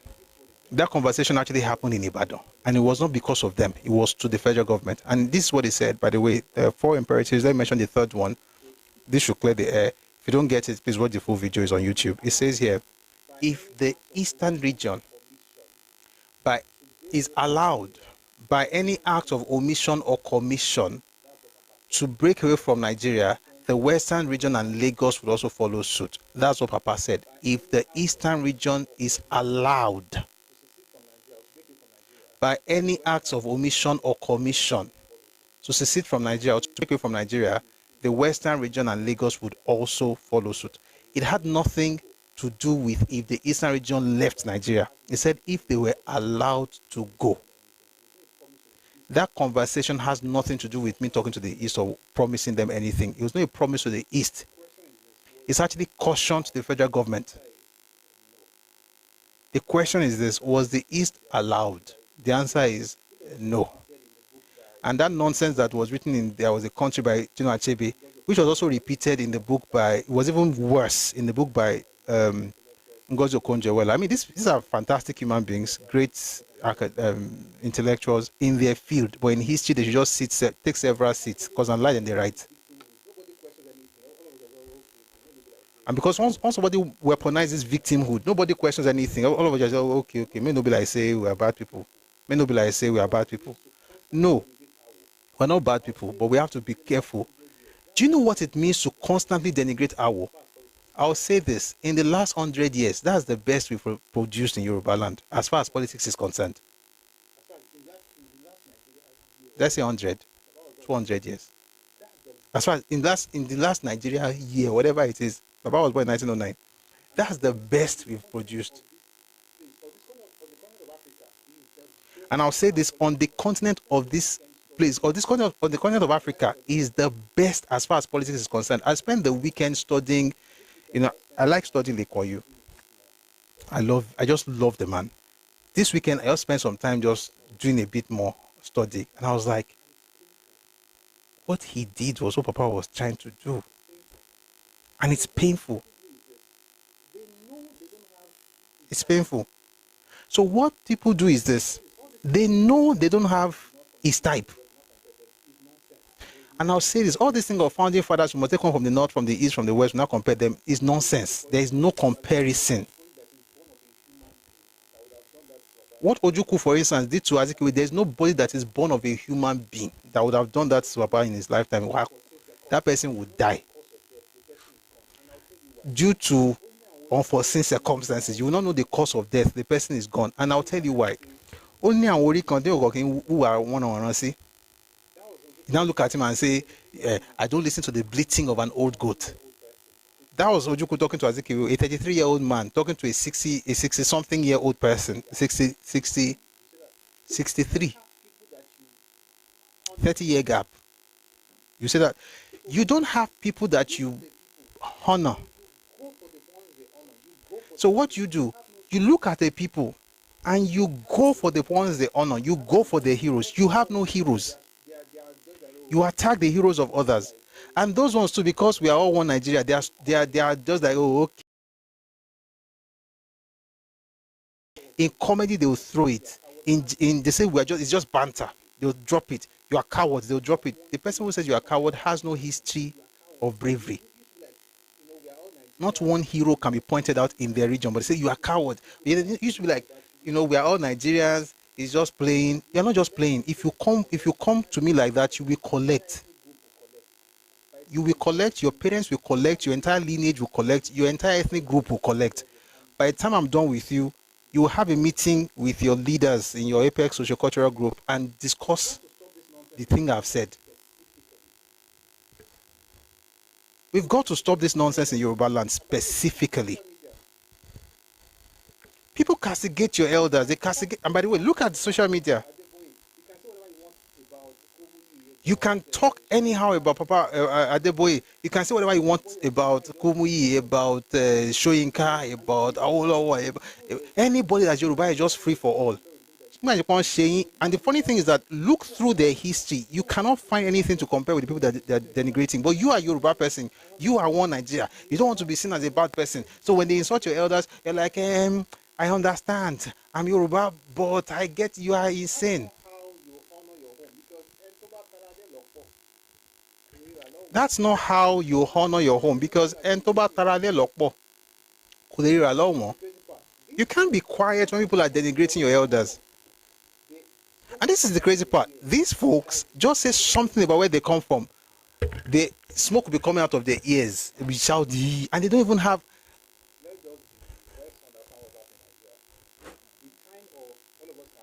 Let's understand what's happening in Nigeria. The time of all of us can talk anyhow, that thing is gone. And let me tell you something. I don't have to lie. I don't have to work anything. I don't have to do propaganda. If you stay on the side of truth, these guys will unravel. It doesn't take much work. Well, it takes much work. I won't lie. You have to study, but you don't have to. You don't have to lie. You don't have to make up anything. Just get the truth out there, and before you know it, I thought I should say that because it's very, very important. The Yoruba people are not taking that nonsense anymore. We can have one Nigeria where you have enough sense to respect me and my elders. And if you're a Yoruba person and you're an obedient movement, I have news for you. May God bless you. May God keep you. May God cause his face to shine upon you and be gracious to you as you move out of that cursed organization. And it's cursed because it was designed to denigrate your own leaders. What was that? No.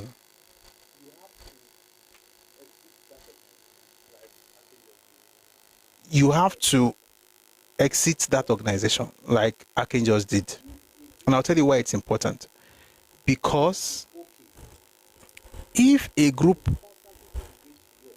thinks it's okay to constantly denigrate yours, but you cannot even say something that is wrong where they are from, and you all belong to the same group, it's because they think you to be a stupid person. That's your value in that organization. You are the.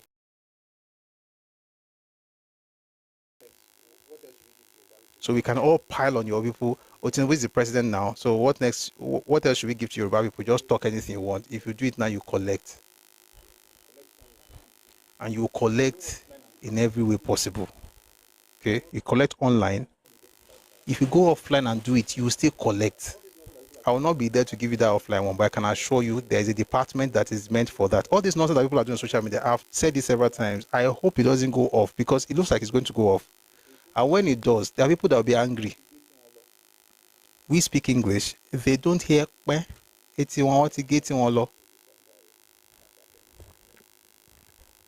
don't understand that, listen to the song by Ashake. Where was I? A group of 6 leading Obas went to him. He said no. The National Consultation Committee, he said no. On September 11, 1966, an agent of Ojukwu, who was an Igbo explosive expert in the employ of the Federal Coal Corporation at Enugu, one Edmond Agu, blew up part of the £1 million Federal Palace Hotel in Lagos and the Ore Bridge on the Ijebu-Benin Road. When was this? September 66. Was there a war? No. There wasn't even an Aburi Accord, Seth. There was no Aburi at this point. There was no Aburi Accord. There was no war. There was no Biafra. It's just a man's ambition. Bombing up places. Where? In the southwest. In the western region. If you want Biafra that badly, why would you be doing this in western region? Edmond Agu, not satisfied with the wreckage he had caused thus far, was assembling other explosives in a house in a residential suburb of Lagos when he blew himself into pieces. And Yolua logo. Everybody want to go to my jeans. This is not a religious place, so my brother, let's not do that. I beg. I don't do religion. Can you hear, please?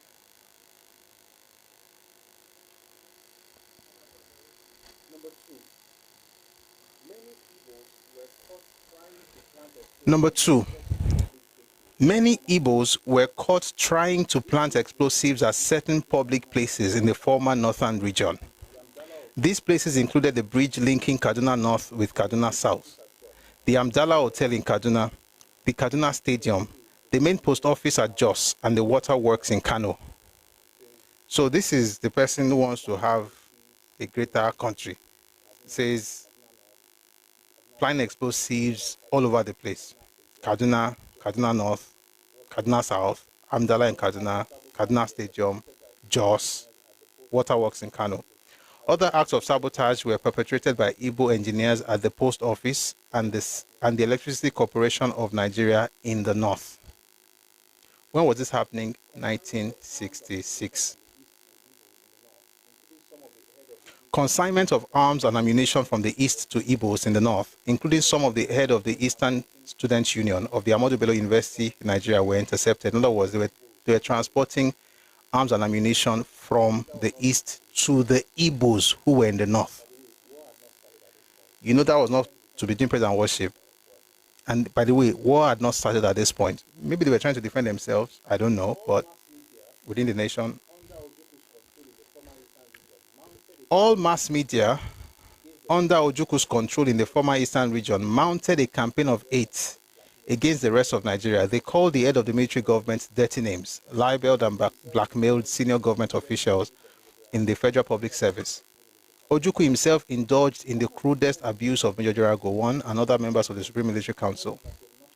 One of the agents of Ojuku, yet another Igbo man, was caught dressed like a northern chief and hiding explosives in his dress at the entrance of Lugard Hall, Kaduna, during a meeting of northern leaders. Number 6. Ojuku, I've mentioned this before, Ojuku expelled all non-Easterners from the former Eastern region, contrary to the entrenched provisions of the Constitution. Let me tell you the crazy thing about what Ojuku did with this thing. He ejected all non-Easterners. So if you're from any place, not from the East, you leave. But if you're an Igbo man from the Midwest, you could stay.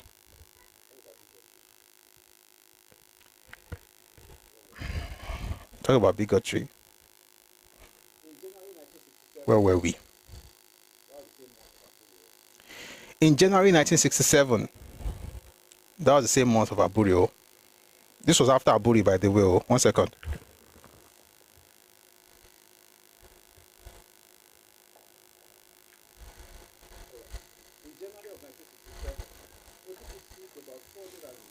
All right.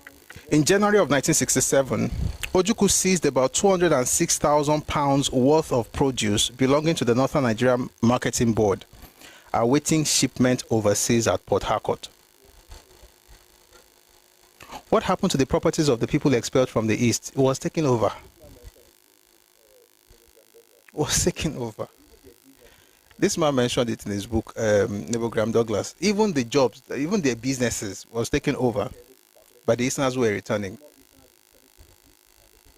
And that was a very terrible calculation, by the way. You had more Easterners returning to the East than the people they were driving out of the East, which caused like a real issue by the time those people came back. But yes, a lot of those things were appropriated and claimed by Easterners who returned.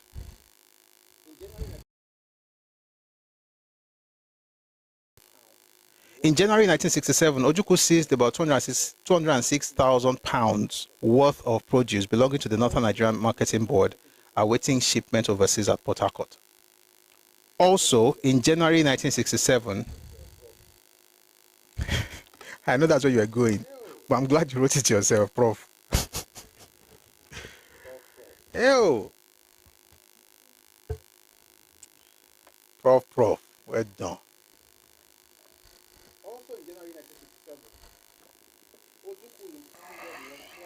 Also in January 1967, Ojuku impounded 1/3 of the entire rolling stock of Nigerian railways, including 115 oil tankers, and completely disrupted the services on the Eastern District of Nigerian Railways.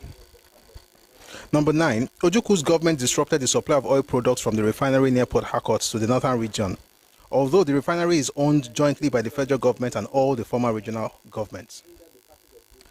Number 10, Ojuku's government also hindered the passage of goods to Nigeria's neighboring countries and seized goods belonging to these foreign countries, thus flagrantly violating normal international practice and disturbing friendly relations with Nigeria's neighbors. Where is that bad about granite? We'll get there. I can't find it yet. Because about says granite too. Seizing rolling stocks is economic sabotage, absolutely.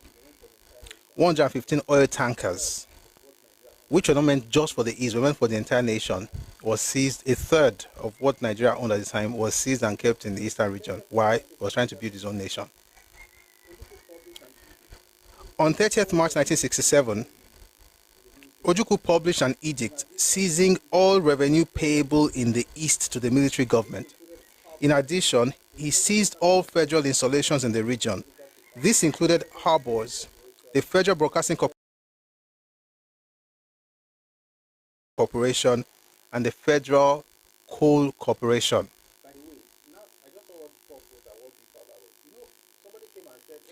By the way, now I just saw what Prof wrote and what Big Fowler wrote. You know, somebody came and said, oh, when they did the indigenization policy, the West took over all those things.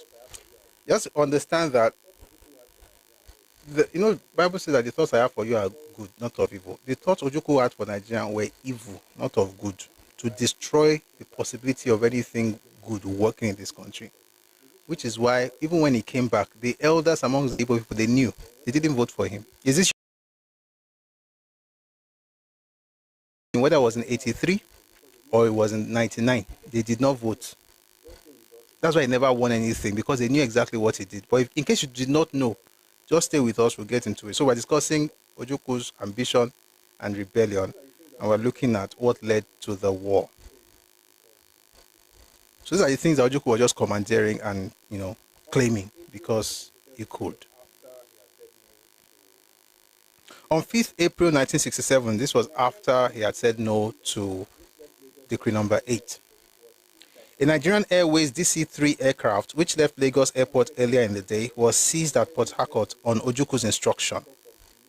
On 13th April, a Nigerian Airways F-27 aircraft, which took off from Benin, capital of the Midwest state, and was flying to Lagos with 26 passengers, was hijacked by Igbo gunmen and diverted to Enugu.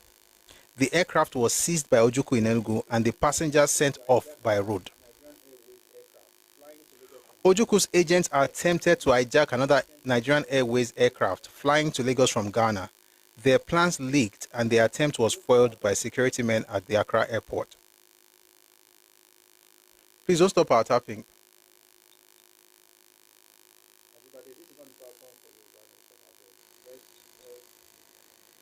Ajibade, this is not the platform for Yoruba Nation, I beg. Let's God.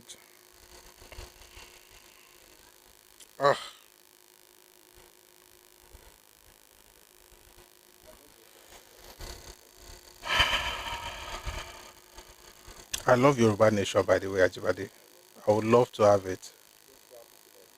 But what you are doing is not different from what Kano did.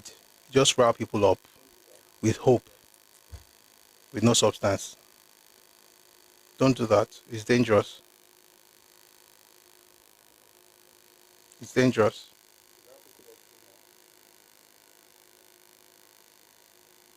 If you rile people up too much,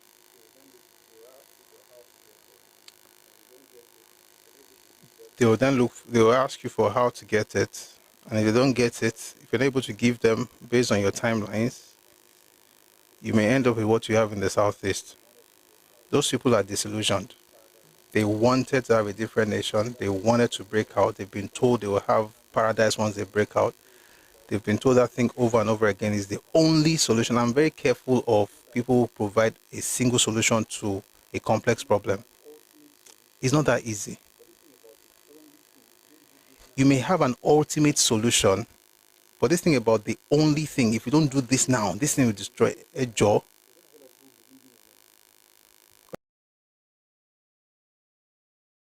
Living in it.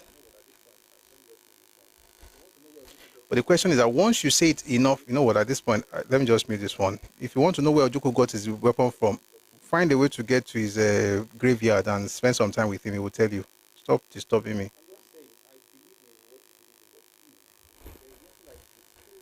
I'm just saying, I believe in what you believe in, but please, there is nothing like the single solution to this problem is this. If we don't do it, we will not succeed. It's a lie. And it's dangerous. It's dangerous because you're going to push people with that dream to the point where they will do anything to achieve it, including killing themselves. Why do you think Southeast is sitting at home on Monday? Because of a dream. A dream they don't know how to fulfill.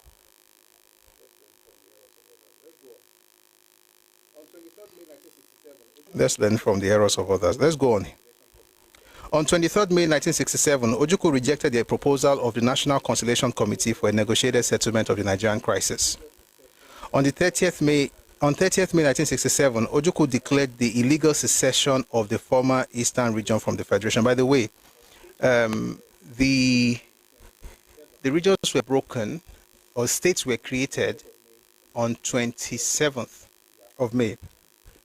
And then on 30th of May, he declared Biafra. So essentially, the people he was putting together to form Biafra already had their own states 3 days before he declared Biafra.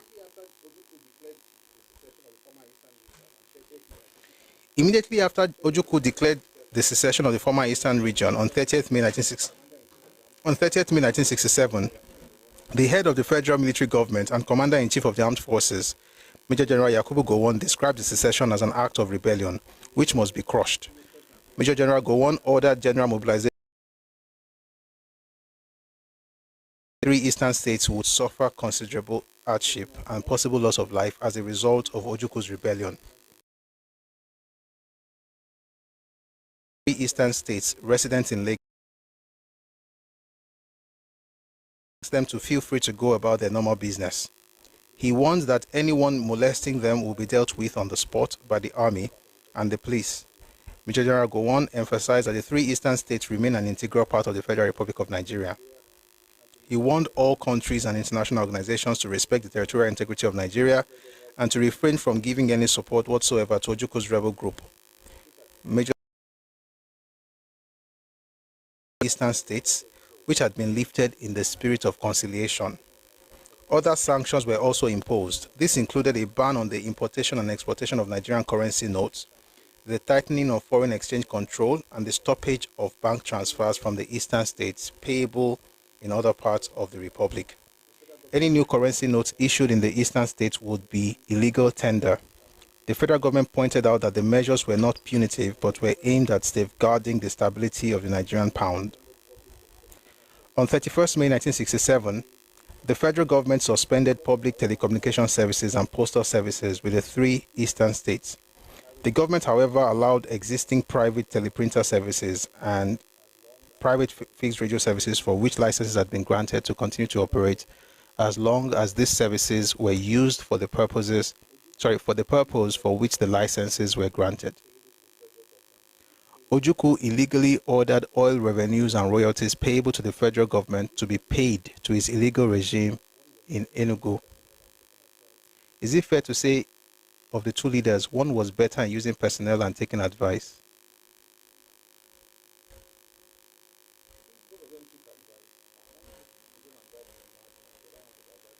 I think both of them took advice. One took his own advice from a madman. The other one took advice from regular human beings.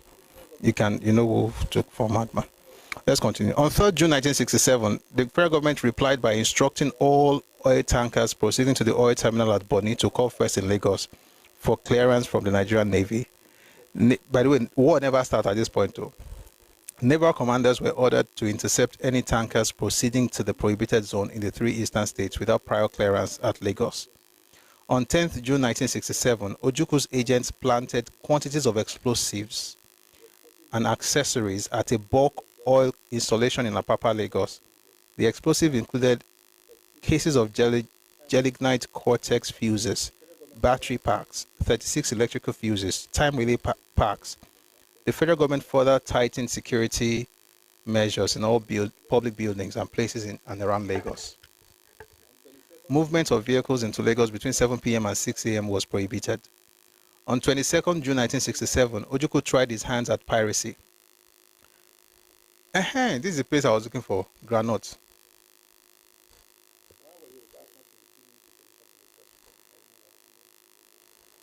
Why were Yorubas not in key military positions in the First Republic? I really want to know. 2 reasons. Number 1, the ones who could have been were killed off in the first coup. Number 2, the ones who were there were there. We actually had Yoruba people. What do you mean key position? They were there, but not the... You know what? Simple answer is nepotism. Maybe that will help. In April of 66, Ojukwu, Iransi put a lot of guys on top of the Yoruba guys. They bypassed 5 Yoruba officers and had 18 Igbo officers become Oga and 3 Northern officers. It was actually a calculated plan using nepotism to push down Yoruba people and elevate Igbos in the military. Like that happened. And that was what Iransi did. But those who could have even become a threat to him had been unalived in the first coup. That's essentially what happened. But our people were where they were. They just were not as high as they should be because of nepotism. All right, where were we? Yes, that granite thing. I like that granite story because it makes me feel like somebody could still go and stick granite. People call them Euro. Ekpa. On 22nd June 1967, Ojuku tried his hands at piracy. A vessel, Richard Lander, owned by the British firm of United Africa Company of Nigeria, that's UAC, was seized at Onitsha by Ojuku's gunmen. The vessel had 20 persons on board and carried 2 barges of Northern Nigeria Marketing Board granules of about 400 tons.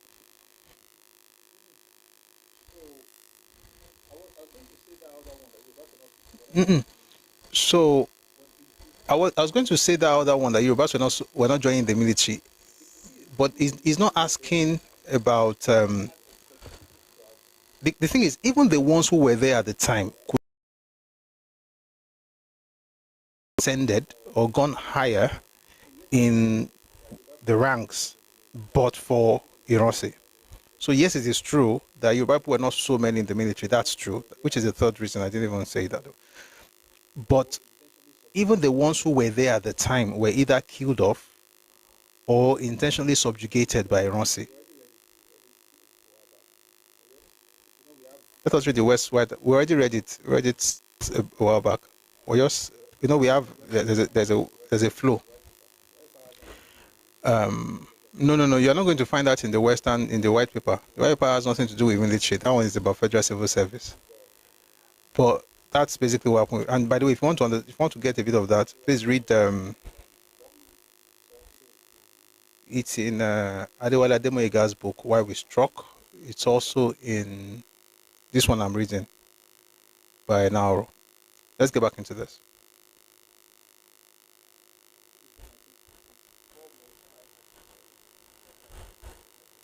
Even before 1966, 4 IS officers, I guess we're saying, Chiyoba, one Igbo, one. Yes. We had.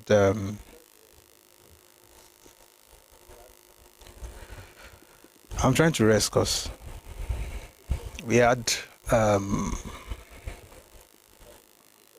Ademulegun, Babafemi Ogundipe, Iransi, and Memalari.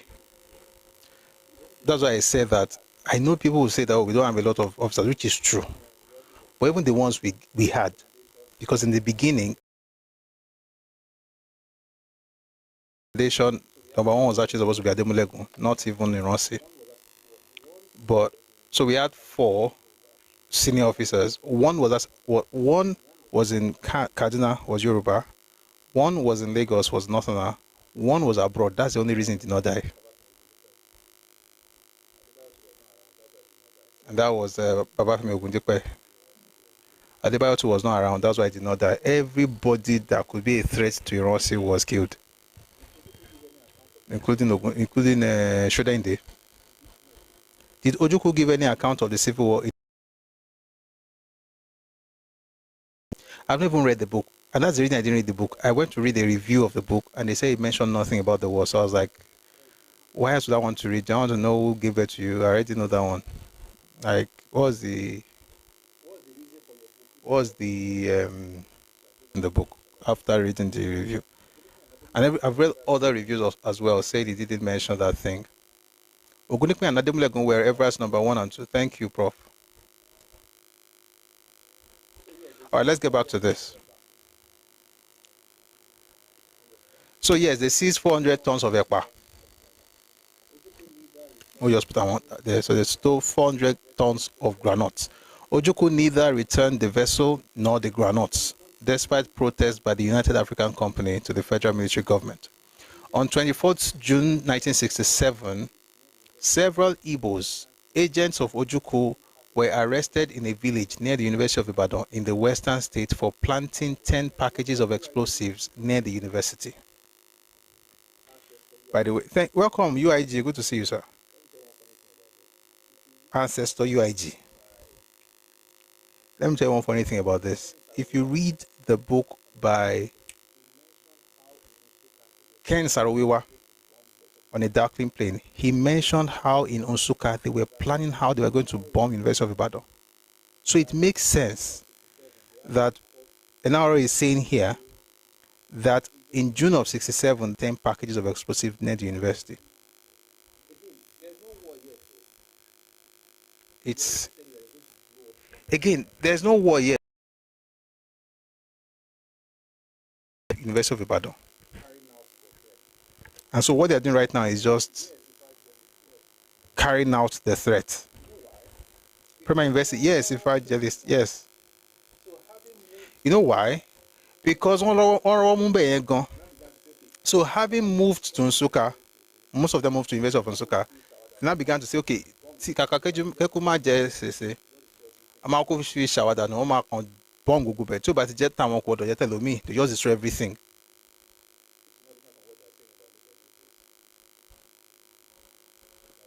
Which is not different from what they are saying about Lagos these days. By the way, those who can't build usually fantasize about destroying because they don't know what it takes to build. Thank you for being here. Please, let's not stop our tapping on TikTok. Let's get this to 100K likes. On YouTube, Facebook, please share the live. I want to try and finish this thing so we can move to other things tomorrow. But I don't know if we will finish it, but we'll see how we go, how far we can go. Ojukwu also carried out acts of terrorism and intimidation against the innocent minority people of the River State and Southeastern states for supporting their own states. Now, I always say this, whenever you see Eastern states, it's not the same. Sorry, whenever you see Southeastern states, it is not the same thing as Southeastern region. So Southeastern states in the 60s, in 67 particularly, 67 up until 76, Southeastern states referred to Cross River State, present Cross River State, and Aqua Ibom State. Southeastern region used to be called East Central State back in the day. Okay? So it says, Ojukwu carried out acts of terrorism and intimidation against the innocent minority people of the River State and Southeastern State for supporting their own states. Ojuku's rebel army looted their treasuries and post offices and imprisoned their leading civilians.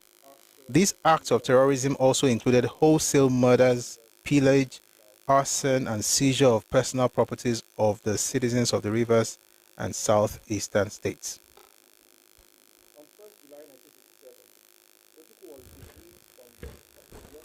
On 1st July 1967, Ojukwu was dismissed from the office of... One second, please.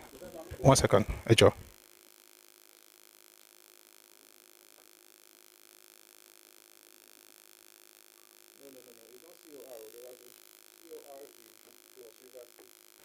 No. It's not COR, Odewaju. COR is plus River State. Southeastern State is only CO. The R is River State. They are different. So the Southeastern State is the Calabar and Ogoja province. That's Cross River State, Aqua Ibom State. The R is River State and Bayelsa State today. One second, please.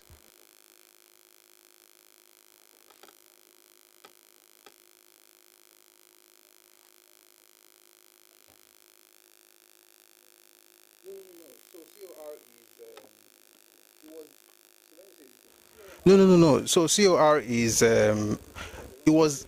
So let me say it this way: COR was a movement, was a state that they wanted to create in 19. They started agitating for that in the 1940s, but it became very loud in 55. So by 1958, in the Willings Commission report, in the Willings Commission, they wanted to have their own states. That would be COR. So that would be, which would have been Cross River, Ogoja, and Rivers provinces, the three together. You know, so that's what they wanted. But when Yakubu Gowon took over, what he did was to put the CO in one place and the R in one place. And part of the OSEF entered the the East Central State. It was a part of Southeast today that used to belong to the Ogoja province. Thank you very much. Now let's get back to this.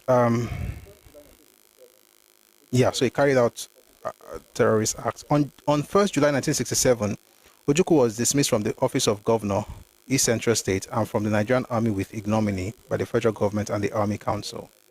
On 2nd July 1967, 2 Igbo agents of Ojukwu attempted to blow up the Nigeria police headquarters. Why don't they blow up things like this? Obviously, if you don't understand that one, don't worry. On 2nd July 1967, 2 Igbo agents of Ojukwu attempted to blow up the Nigerian police force headquarters in Lagos under the pretense that they were senior police officers returning to work in the evening, but the explosives they carried in their car blew up, killing 3 Igbos and destroying a petrol station, as well as doing great damage to a nearby hospital.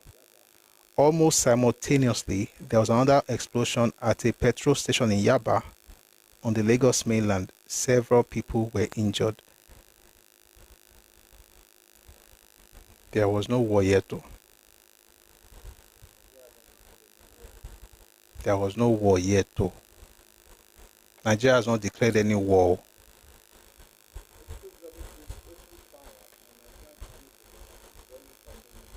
Ojuku's rebel troops opened fire on Nigerian army positions in the Benue Plateau State in the East Central State in the early hours of 6th July 1967. The federal troops immediately returned fire. The Major General Gowon then ordered the Nigerian army to penetrate into the East Central State and capture Ojukwu and his rebel gang. The armed forces and the federal police were ordered to take adequate measures to safeguard security of the citizens in the rivers, southeastern and East Central states. This was the beginning of a police action against Ojuku's rebellion. That was on the 6th of July 1967. My advice is that if you are running a business and you start seeing somebody moving mad, nip it in the bud. Sharp. They will hate you, but that's fine. It's better than destroying everything because of some brat. On 15th July 1967, Major General Gowon issued a special appeal to officers and other ranks, the true leaders of the people and the general public in the 3 eastern states, to disown Ojukwu and his rebel collaborators in order to prevent loss of life of innocent citizens of these states in the police action against Ojukwu. He urged civilians in their own interest not to fight or provoke federal troops. He advised them to abandon Ojuku's conscript army and join forces with all true Nigerians to save the country from further suffering. He reassured Igbos of the East Central State that with the new state structure and other reforms under the program of the Supreme Military Council, they would have full equality of treatment with all other communities anywhere in Nigeria. On 18th July 1967, Ojuku's agents replied to the appeal of Major General Gowon by causing another explosion in Yaba, Lagos. An oil tanker owned by an Igbo was left in front of a cinema house by an Igbo driver with explosives inside the tank. The explosion caused great damage to the Inland Revenue buildings, the cinema house, killed many people and wounded several others. Ojuku then cut off the electricity supply to the Midwest textile mills at Asaba and to Asaba town, which normally came from the Afam power station in the eastern states. The federal government had to restore electricity supply through other sources on 20th July 1967. On 23rd July 1967, police discovered another petrol tanker loaded with explosives outside a house in Enugu. The police established that the tanker belonged to the same company, Maurice Chima and Sons of Aba in the East Central State, which owned the tanker which caused the explosion in the front of a cinema house at Yaba. That's the Casino Cinema.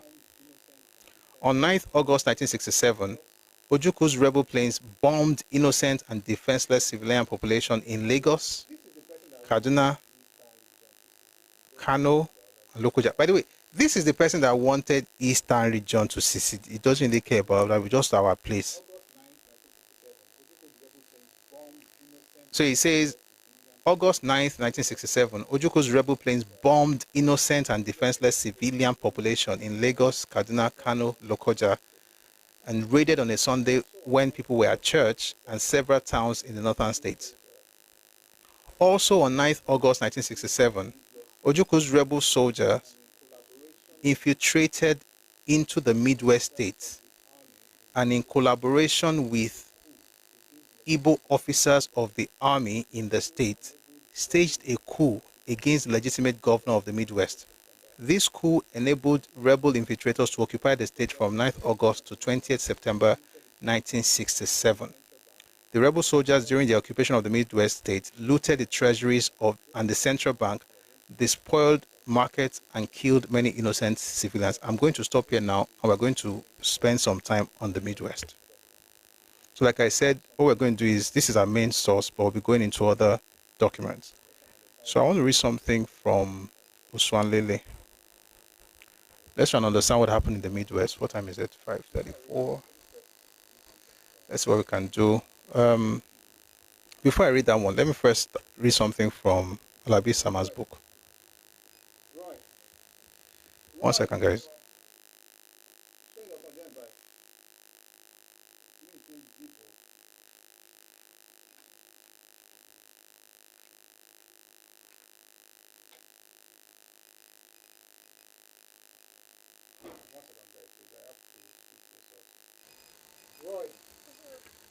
One second, guys, please. I have to switch this source.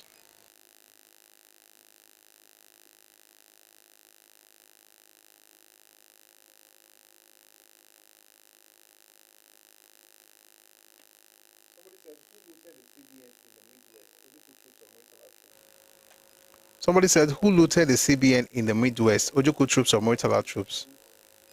How could Murtala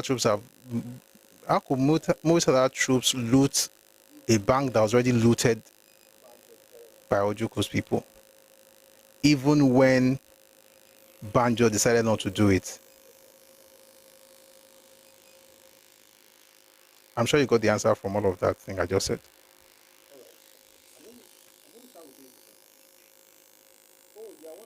All right, I'm going to start with this book. Oh, you are one of us. Okay, it's Ojuku's troops. It's Ojuku. By the way, there's a book I should bring out because it might help. If we need it, I'll stand up and bring it. If we don't, we'll continue from there tomorrow. It's the book by Ni Aburi. It's called Colonel Victor Banjo. Hold on, please.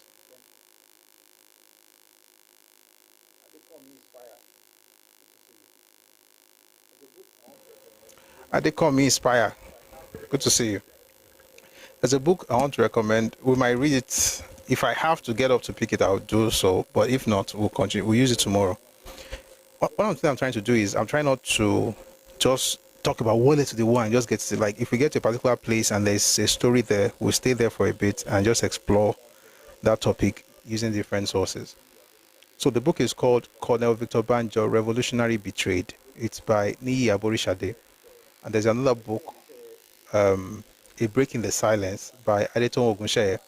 Adeton Ogunsheye is actually Colonel Victor Banjo's sister. By the way, she was the first female professor in Nigeria. Go figure. She's still alive, thank God. She's in her 90s, I think. So she wrote a book, A Break in the Silence, and there are some things in that book about Victor Banjo and also about Ojuku. So we'll get to that, but let's start with this one. So where are we now? We're at the Midwest. So we'll come back to this book. It might take a while, but we'll come back to this book. So let me just read that paragraph before we leave the speech by Nauru. What's the paragraph? It says, on August 9, 1967, Ojuku's rebel soldiers infiltrated into the Midwest and in collaboration with Igbo officers of the army in the state, staged a coup against the legitimate governor of the Midwest. This coup enabled infiltrators to occupy the state from the 9th August to 20th September 1967. The rebel soldiers during the occupation of the Midwest state looted the treasuries and the central bank, despoiled markets, and killed many innocent civilians. Let's start with this one first.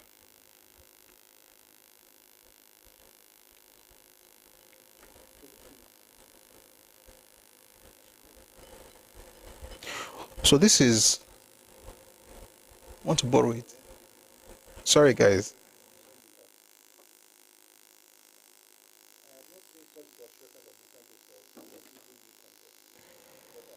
I have not seen such cross-reference of different books for eagle view context. My brother, everything for good nonny.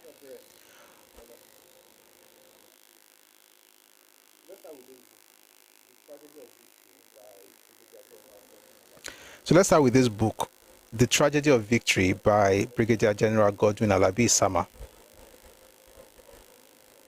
I watched some of his interviews over the weekend as well. When I wasn't watching Dekwan I was watching Alabi Sama. Fantastic person. We don't agree on all the things he said, but this book is a treasure trove, by the way. If you can, get this book. So let's get into this. It says, one would have thought that Biafrans had an aim and a plan to achieve it. To my mind, if I were in the Biafran High Command and Lagos was my objective, what would be my aim? Biafran entry into the Midwest was, to my mind, a military blunder. There were better objectives than Benin and Lagos. What about Benue? The Benue River would have given Biafra a very good line of defense to the north. The Biafrans depended on the Midwest Igbo. Please listen to this. The Biafrans depended on the Midwest Igbo officers who in the end were not helpful to their cause. A traitor is always a traitor, and what you compromise to get, in the end, you lose. Some of the Midwest senior officers that sold out and went to join Biafra were Lieutenant Colonel Conrad Wanwo, Okwechime, the Lieutenant Colonels Conrad Wanwo, Okechime, Ben Waje, Igboba, Ochie, and the worst of them all, Captain Joe Isiche. All these officers had appointments in Biafra. Some even commanded Biafran troops in battle. These officers had their parents and families at Asaba and their hometowns in the Midwest, but they were fighting for Biafra across the Niger, where most of them were later relieved of their duties in Biafra as saboteurs, including Ben Waje at the Owerri front. The man called Achuzia, a civilian Midwesterner, fought for Biafra as did Lieutenant Colonel Mora, who became the payman. As soon as the firing was too heavy to bear, they thought of Mama and Papa back in the peaceful Midwest. Then they ran away. Most were losers. Let us for once imagine that Biafra became a reality. What part of Biafra would they have belonged to? What would have happened to their children in future?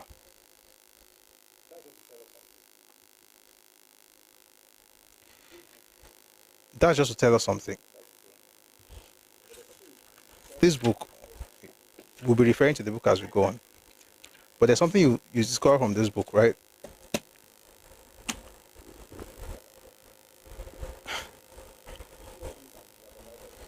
Blood is thicker than water. You see all this detribalized that people are going all over the place with. It's a joke. Two things I want to bring from here, and then I'll go to the book by his name Uyi. Uyi, that's his first name. Two things. Number one, you see, when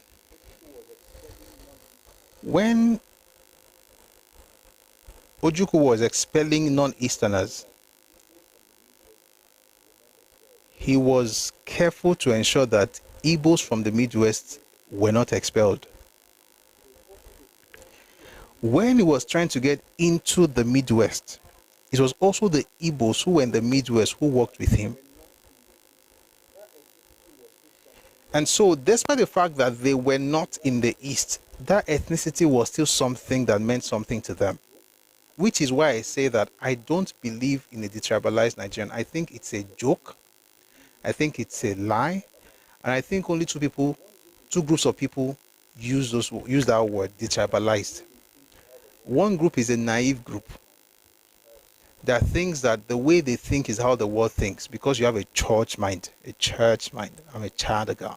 I'm detribalized. You are deceiving yourself. If you're naive, it's understandable, but I hope that's all you are. The second group are the manipulative ones. They know what they're doing. Oh, we don't like all this tribalism. But when you look at everything they do, whether in civil service, in government, in the way they run, even private organizations, what you see is tribalism, nepotism, and everything in between. Don't be manipulated by, be Yoruba, be proud of who you are. It doesn't mean you are not going to be fair to others. You are fair to everyone. Thank you for the gift, UIG. You are fair to people. You respect everyone. You are fair as far as opportunities are concerned. People can take opportunities, but you are not ashamed of who you are as a Yoruba person. I don't have to hide it to make people feel comfortable. I've said it several times. If you've heard me say it before, please listen to it again. The only thing I can assure people when it comes to how bright my light can shine is that I can offer them glasses. This light that we carry should shine. It must shine. Don't dim your light to make people feel comfortable around you. Shine your light. Make it blinding if you can. The important thing is that if people feel uncomfortable, the only thing you can give them is shades. Give them shades. But don't stop shining. So all this, I'm not really, Ojuku is for all of us. You are insane. That nonsense that some people were doing the other day, yesterday, they say we can all celebrate. No, we cannot all celebrate it. Even among Yoruba people, we know it's Ijebu first. Let's be giving ourselves brain. And by the way, it's only Yoruba thing that they tend to want to Nigerianize. Nigerianize your weddings, Nigerianize your food, Nigerianize your language, Nigerianize. By the way, say, why are you being petty? You know, let's talk about deep things. This is deep. If you want to destroy a person's life, you start in those things that people compare to be. It doesn't really matter. It does. It does. You live in Nigeria. This is Nigeria, according to Faust. This is Nigeria. Don't let anybody, in the name of we are all one. Meanwhile, while what is yours belongs to all of us, what is mine is just mine alone, which is the strategy that they use. So if everything belongs to, whatever belongs to me, everybody can share it. But once it is theirs, you can't touch it. Don't touch. You can't touch this. No. If it's Yoruba, it's Yoruba. All of that to say that one of the major reasons the campaign in the East and the crusade, as it were, in the Midwest worked was because Igbos in the Midwest worked with Igbos in the Eastern region. The third example I want to give before we move on from this is what happened with Dennis Osadebe. They made sure an Igbo man was the first premier of the Midwest, using NCNC as a tool, even though the Igbos were the minority in Midwest. That's talk for another day. Just to say that people know exactly how to use their ethnicity and tribe to move stuff. And they use it in the Midwest, they use it in the East, they even use it in the North and the Federal Civil Service. Make no mistakes, I'm Yoruba. If that rubs you off the wrong way, God bless you as you get rubbed off the wrong way. But it's important to make it very clear. However, that doesn't mean that you're now, a bigot or a nepotist. You just hate people. That's not the point. The point is be proud of who you are. Don't let people lie to you. We are Nigeria. Okay? Egusi is Yoruba. If you want to die or transformer. Moimo is Yoruba, Akara is Yoruba. There's no Nigerian food. Even the jollof rice itself. Don't you know that it is prepared in a particular part of Nigeria? There's no Nigerian food. The first day I ate me and kuka, I knew that Hausa has something I didn't have. I don't have to call it a Nigerian thing. It's Hausa. By the way, God bless. I was this close to mentioning her name. This was a long time ago. I was serving. That was one of the benefits of serving, by the way. I served in the South, but a Hausa lady made that food. Jesus Christ. I just remember it. Odumbaje.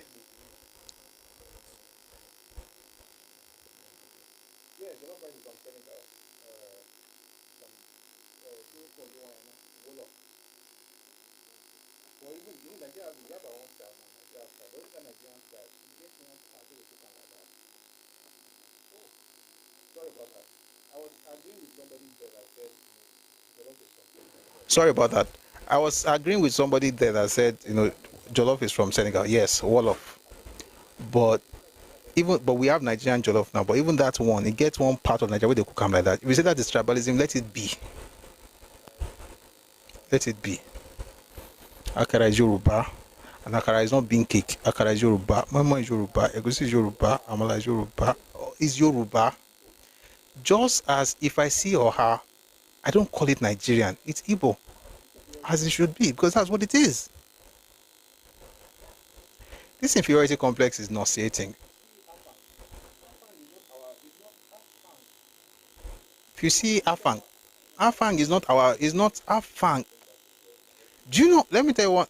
We'll come back to this. I'm trying to take a break from the reading. I'm going back to it very soon. Just give me a few minutes of. I take work to relax from work.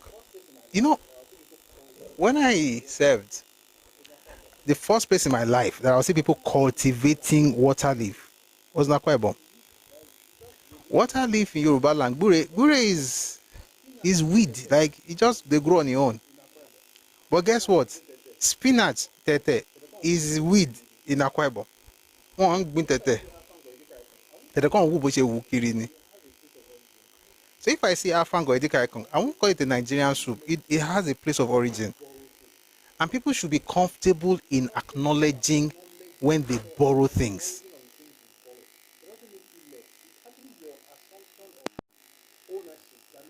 Be comfortable to acknowledge the source or the origin of the things you borrow. It doesn't make you less. It's actually your assumption of ownership that makes you a thief.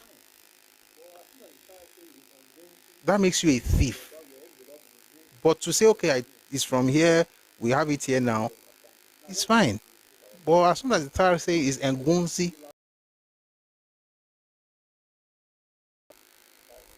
may God give you understanding. Now let's go to the book I was trying to read. This is from Uyilawa Oswanlele. 550. All right, we'll do this. We'll continue from here tomorrow. But we're going to read parts of it, and then we'll connect this with the book on those two books. They are inside. Victor Banjo. Let me write it down so I can remember. I'll remember tomorrow.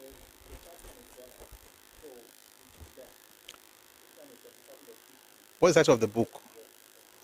This one is a chapter in a journal, so it's long. This one is from Department of History, State University of New York, Oswego. Uyilawa Oswanlele, and this paper is called Midwest State Non-Igbo Minorities Responses to the Biafran Occupation and Federal Liberation in the Nigerian Civil War, 1967 to 1970. It's a mouthful. All right, what's the book? Colonel Victor Banjo. Revolutionary Betrayed. Aburi Shade. And Breaking the Silence. Wait, are we not going off? Wait, are we not going off the topic? What led to the war? Why do I want to read all this?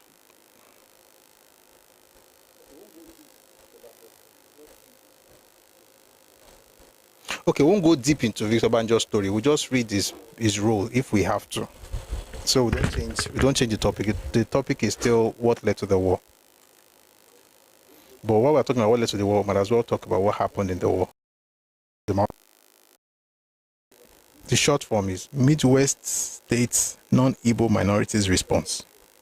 The long one is Midwest States Non-Igbo Minorities Responses to the Biafran Occupation and Federal Liberation in the Nigerian Civil War of 1967. All right.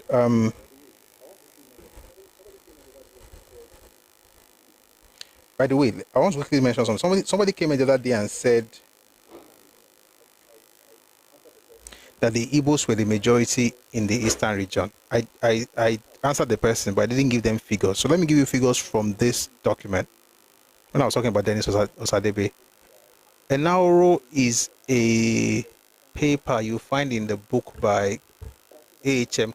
Green. The book is called Crisis and Conflict in Nigeria. You find it there. You'll also find, yeah, that's where you find it. Let me just put it that way. There's another source, but you will find it in that book. Where was I?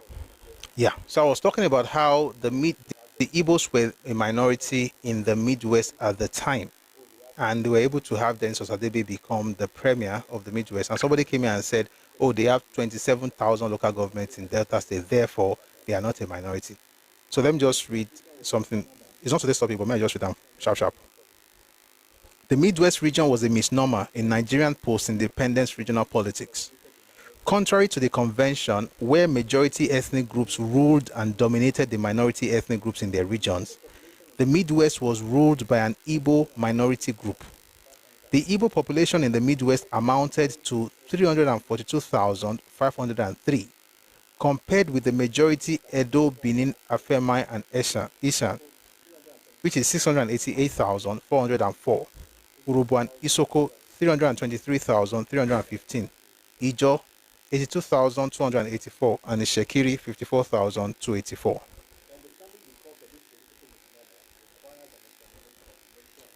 Understanding the cause of this political misnomer requires an examination of the nature and character of ethnic relations in the Midwest. That's not today's topic. We'll do that later, but I just wanted to put that out there. When people say things like, oh, they are Kinikon local governments,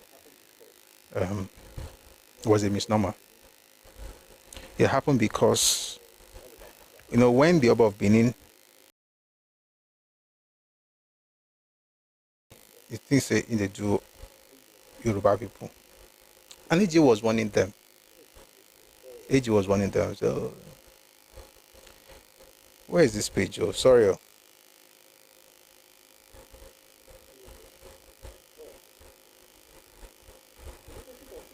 Let's just get straight to the part. All right. The leadership of Biafra under Ojukwu not only claimed, by the way, let me finish my thoughts on that. What he did, the Oba did, was to work with Azikiwe. They wanted to break the Western region. It took them a while, but by the way, that whole thing about breaking the Western region started in 1952, and it started because of an event in Ibadan. And again, I think it's happening among some kings in Yoruba land today, where you just think, say, something they do your shoulder, you can't carry, shoulder pad, and then you start saying things, you start wanting things.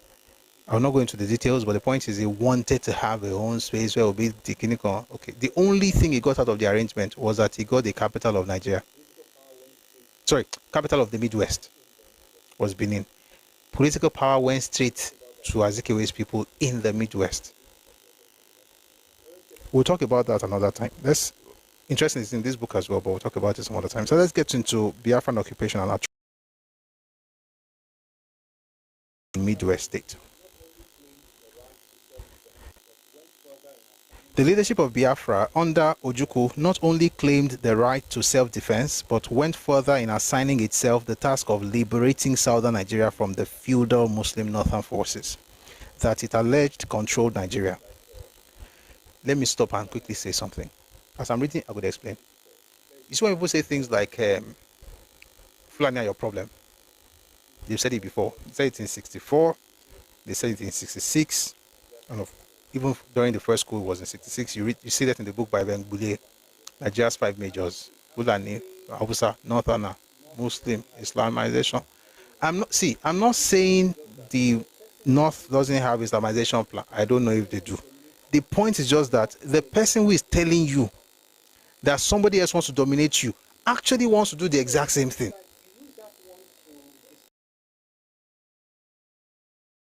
Like you use that one to distract. Oh, look at that person. They are the real problem. Is exactly what's happening right now. Why are you talking about this thing? Look at the Fulani. That's the problem. Oh boy, all of you. I can see all of you and find who my problem is by myself. I don't have to leave one and deal with the other. I can walk and chew at the same time. So he says the leadership of Biafra under Ojukwu not only claimed the right to self-defense, but went further in assigning itself the task of liberating southern Nigeria from the feudal Muslim northern forces that it alleged controlled Nigeria. Since 1964, the Eastern Regional Government had not only threatened secession, but also undertaken studies on the economic viability and survival of an independent Eastern region. We talked about that earlier. Professor Olawale, absolutely. So the thing for me is not who is worse or better. I just want to know that both of you are threats. That's all I need to know. And I don't want one threat to tell me about how worse the other threat is. I just know that both of you. So for instance, when you bring Ruga, I can have that conversation. And it's not because I hate the Fulani man, it's because I want to protect my space. And when the Igbo come with no Nigeria and no man's land, I can also deal with that. I don't have to leave one and take care of the other.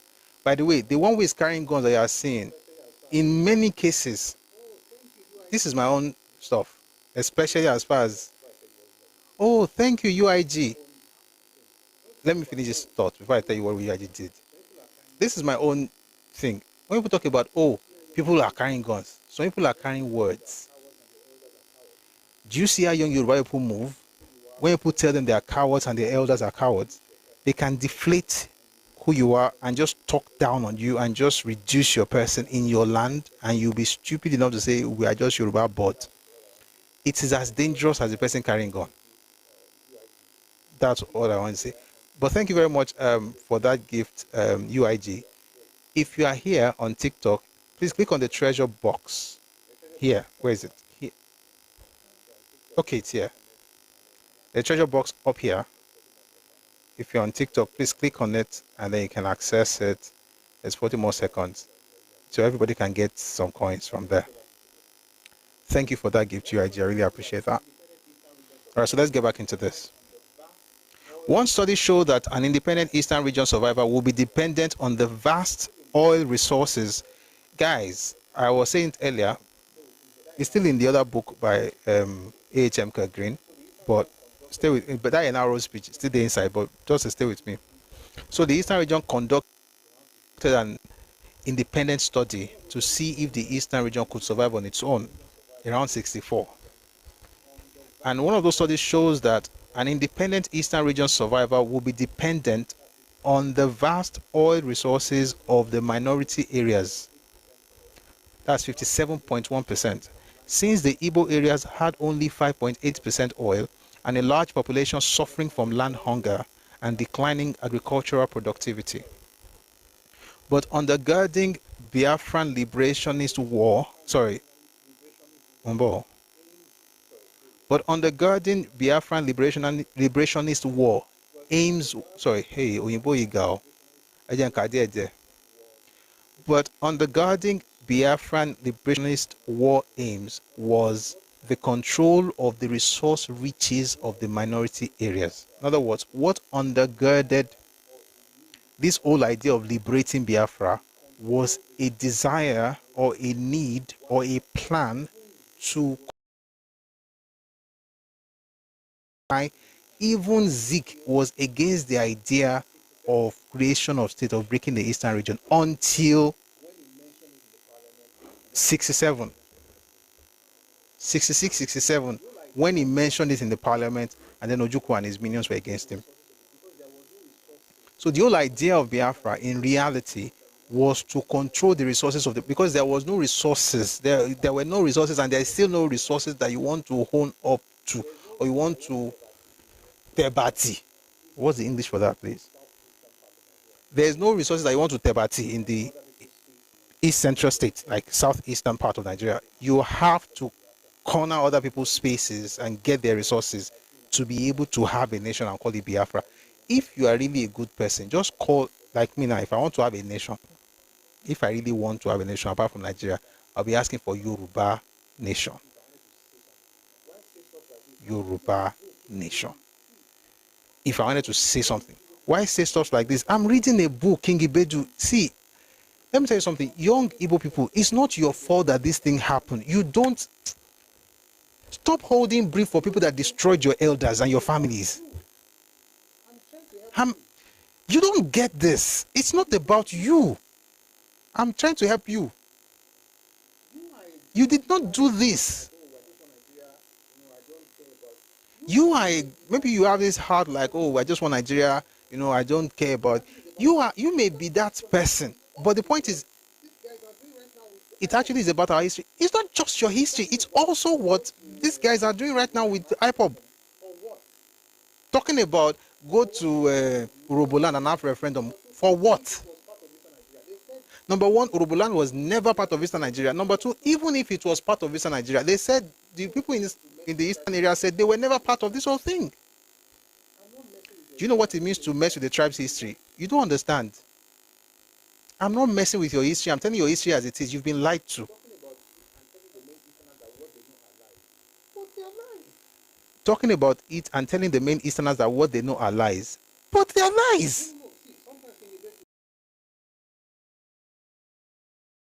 No. See, sometimes King Ibedu, I engage him because I think there's something there. Like I can get something across.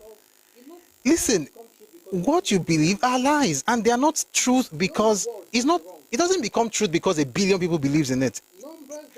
The whole world can be wrong. Numbers don't determine the veracity of a claim. If a billion people can believe a lie, it doesn't mean it's the truth. Oh, the entire people believe in it, therefore I should not. No, it's a lie. And I've said it several times. This is not so much, if you guys really know how I think, this is not so much an attack on the Easterners, like today's Easterners, as it is an attack on your leaders of the 60s and the 50s and the 40s and what they are put inside you guys that you are now doing it. You are acting right now. You think it's your culture, but it's something that was given to you in the 60s. How do you phantom? By the way, guys, sorry, I'm engaging him because I think it might be worth it. How do you phantom standing on an opinion of an author that you believe is right when you weren't even there? That's the mistake you are making. I'm not standing on the opinion of an author. If you've been here, ask people how many books you've read today alone. I don't come here to speak because I've read one book. See, I was trained in the seminary. If you say priest on my bio, that'll be in my bio. I was trained in the seminary. See, in the seminary, there's something that you are taught in the Bible. Just on your bar. Let me just say, in the mouth of two witnesses, the truth shall be established. You can't take one thing, you can't build it from a Christian perspective, you can't build a doctrine on one scripture. You have to be able to have corroborating scriptures. My training requires that if I'm going to say something, I have to be able to substantiate that claim with other sources. Like, I can't just say, I found a verse and this is it. You have to be able to, be like say the fools have entered. Let me take one person. I'm still talking to one person. This identity one, no, I can't help you. You're a lost cause. It's only your, I don't know. Let me not say something bad because King Ibedi, let me just finish with you and then I'll move on. I was trained not to just carry one thing and be shouting, hey, I've read the book. I understand the discipline of studying different books, including Igbo books, by the way.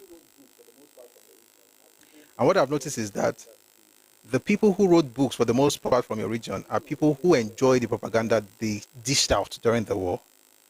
And even on their deathbed, will still write a book that will perpetuate the propaganda. And so, I read different books, Easterners, Yorubas, Northerners, Oyinbo, all kinds of books. If you have not read any, please resist the urge to comment in this comment section. These are books written by a person. Since you said IBB lied in his book, I didn't say IBB lied in his book. By the way, see, I can tell you guys that somebody lied. By the way, for instance, Frederick Forsyth lied in setting, maybe not lie, but was hiding the truth. Let me give an example. Let me give a very simple example. How do I know people are lying? Because I have brain. I know he came to distract us. I have just 2 minutes for him, and then I'll move back to the book I was reading. I just wanted to use this one to rest. Listen. Achebe wrote something in his book that was a country. He said, listen to what he said. I'm quoting him now. He said, Awolowo was said to have declared. Awolowo was said to have declared that if the eastern region seceded, the west would also follow suit. Awolowo was said to have declared. What did he do there? Plausible deniability. He did not say Awolowo said. And he did not mention who said it or who told him that Awolowo said it. He simply said, Awolowo is said to have declared. In other words, I heard that Awolowo said. Who told you? We don't know. Did you say it? I didn't say it. But I heard that somebody said that Awolowo said that if you do this, you will do that. He's just bamboozled. And by the way, when people from the East read that, what do you think they go with? Awolowo said. What Achebe said was, Awolowo is said to have declared this, that. When the readers read the book, by the way, the book is full of propaganda. I'm saying it with my full chest. All this one, there are some books that just, it is what it is. Frederick Forsyth books, Achebe's non-fiction books, propaganda. His fiction books are fantastic. Fantastic.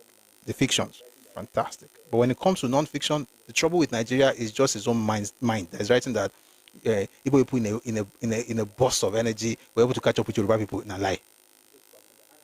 In a lie.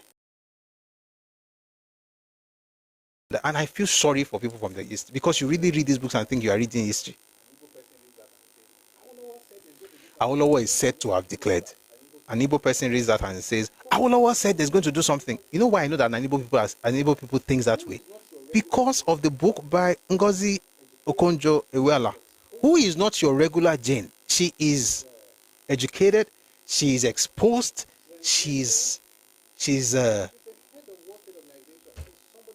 intellectual.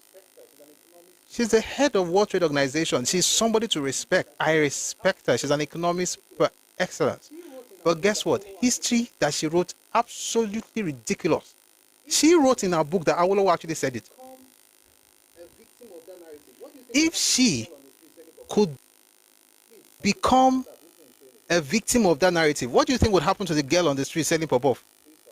Please, on TikTok, power tap. This thing is showing again. Please, TikTok, please power tap. You think if an economist believes that the girl selling Aqua and Abacha will somehow not believe the same thing? And then you say, why would you say to Achebe lie? You're a young man. How old are you? And how can you say Ngozi Okonjo-Iweala lied? Because I can read what the original person said. It's in the public domain. What is my base of argument that he did not say it? Because as he was saying it, it was published. Watch my video. I might as well advertise it. Did Awolowo betray the Igbos? It's on YouTube. And you can Google right now 4 imperatives, what Awo actually said.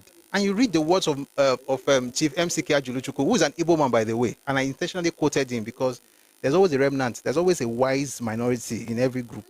We can't act like everybody is,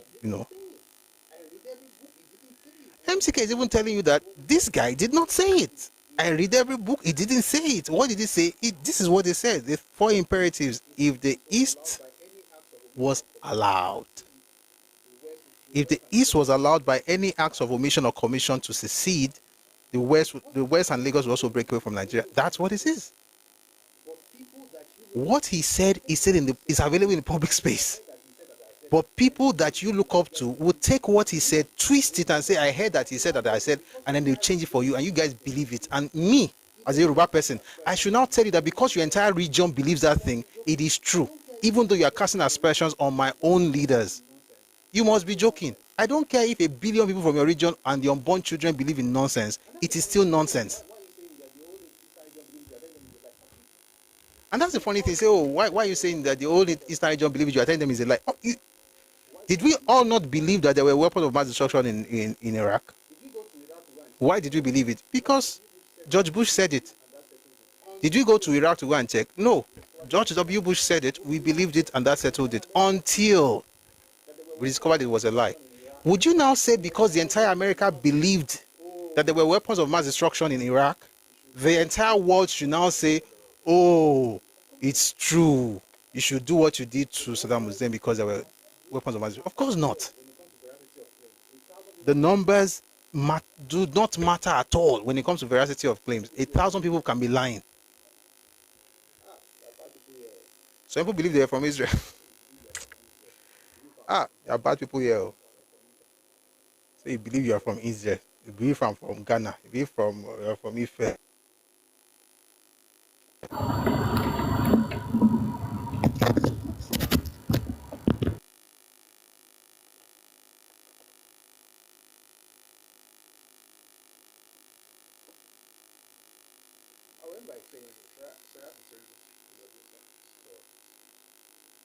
I will end by saying this. Sorry, I have to change the audio source.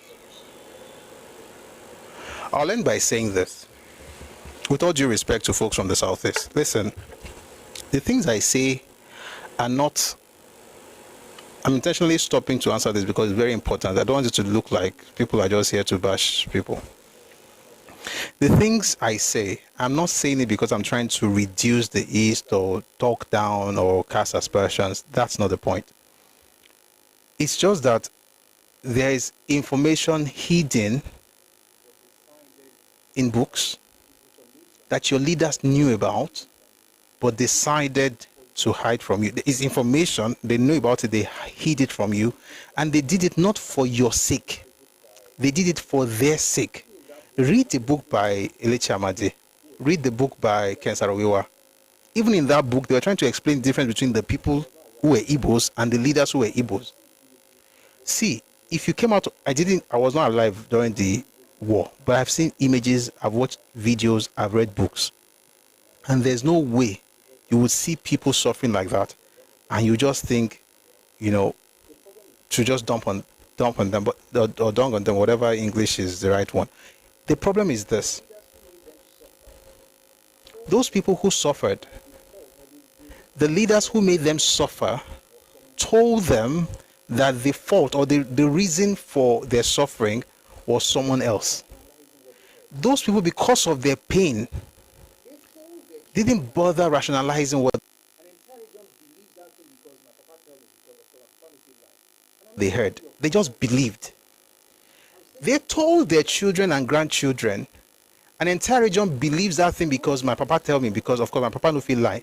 And I'm not saying your fathers lied. I'm saying your fathers were lied to.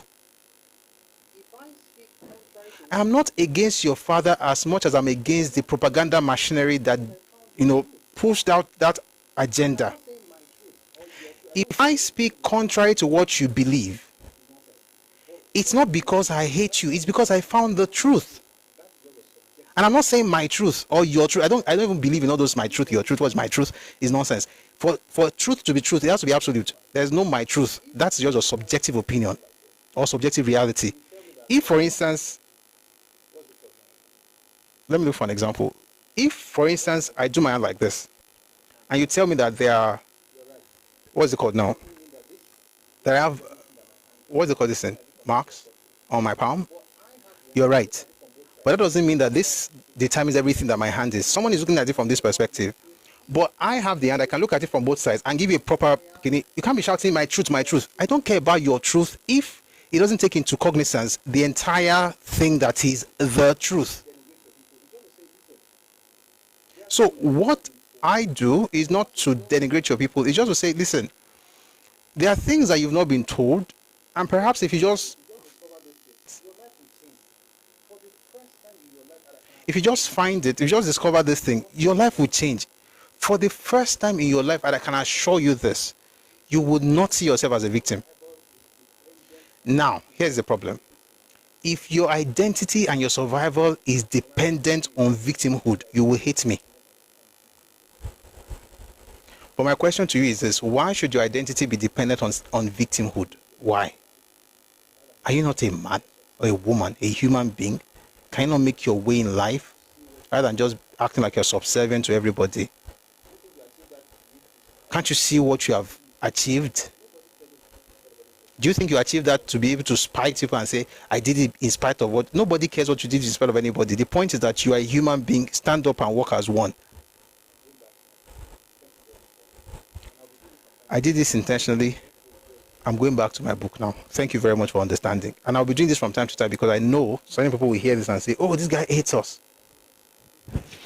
Number one, I don't have the energy to hate. I think it's a waste of energy. To hate is too powerful. I can't indulge in it. Number two, there's nothing to hate. Even if I wanted to hate, there's nothing to hate. There's nothing you have that I wish I had. There's nothing to hate. But I don't even they hate people. All right, that's that about that. Let's go back to the book. In case you don't know, the book is called Midwest States Non-Igbo Minorities Responses to Biafra by Nkonyo Uyi Lawa Uswan Lily. Who is this man? He is a professor of history at State University of New York, Oswego. A few more things and we'll close for today. We'll bring people up, we'll talk about it, and then we'll continue tomorrow at 1 p.m. Ife time, West African time. But I hope you're learning something, all right? So he says, undergirding Biafran liberationist war aims was the control of the resource riches of the minority areas. Biafra's interest in the oil resources of the Midwest is attested by Ejo's allegation of Ojuku's proposal for the two regions to form an oil consortium, for which all operational details had been worked out to exploit the oil mineral. You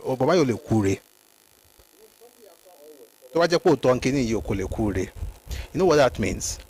You know, shortly after oil was discovered in commercial quantity in Oloibiri, was also discovered in the Delta region. So essentially, it's rivers and delta that, you know, turning oil that are the provinces at the time. So that would be the Midwest. Ojukwu can't talk to Ejo. According to Ejo, military governor of Ejo can't talk, say Ojukwu came with a proposal that the two regions should form an oil consortium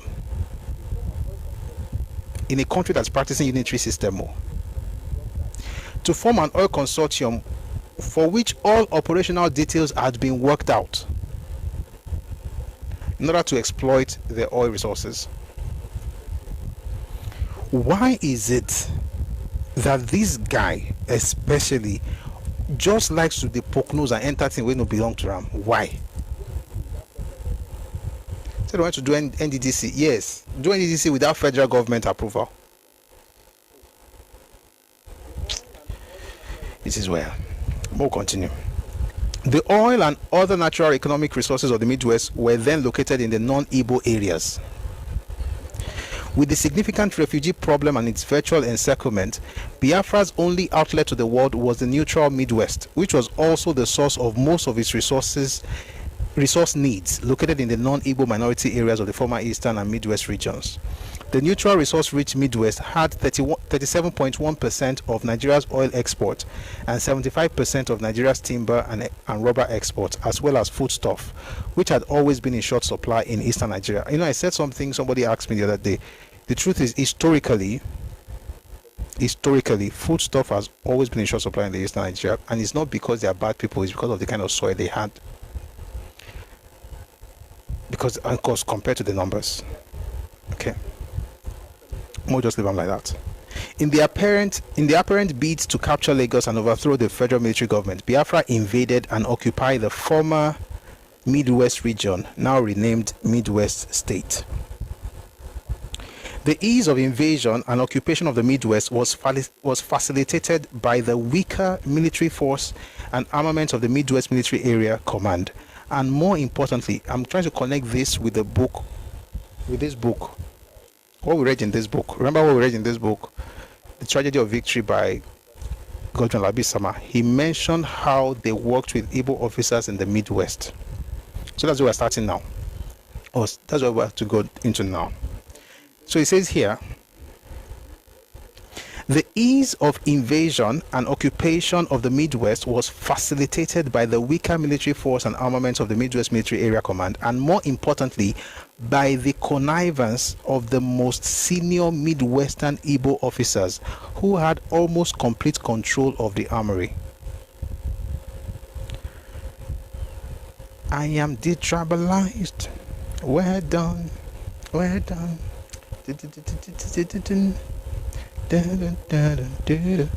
Tragedy of Victory is expensive, but it's worth it. I won't lie, some of these books are expensive, to be honest. Don't worry, I'll be reading it to you from time to time, but get it, it's worth it. See the way the book even be, it be like Bible.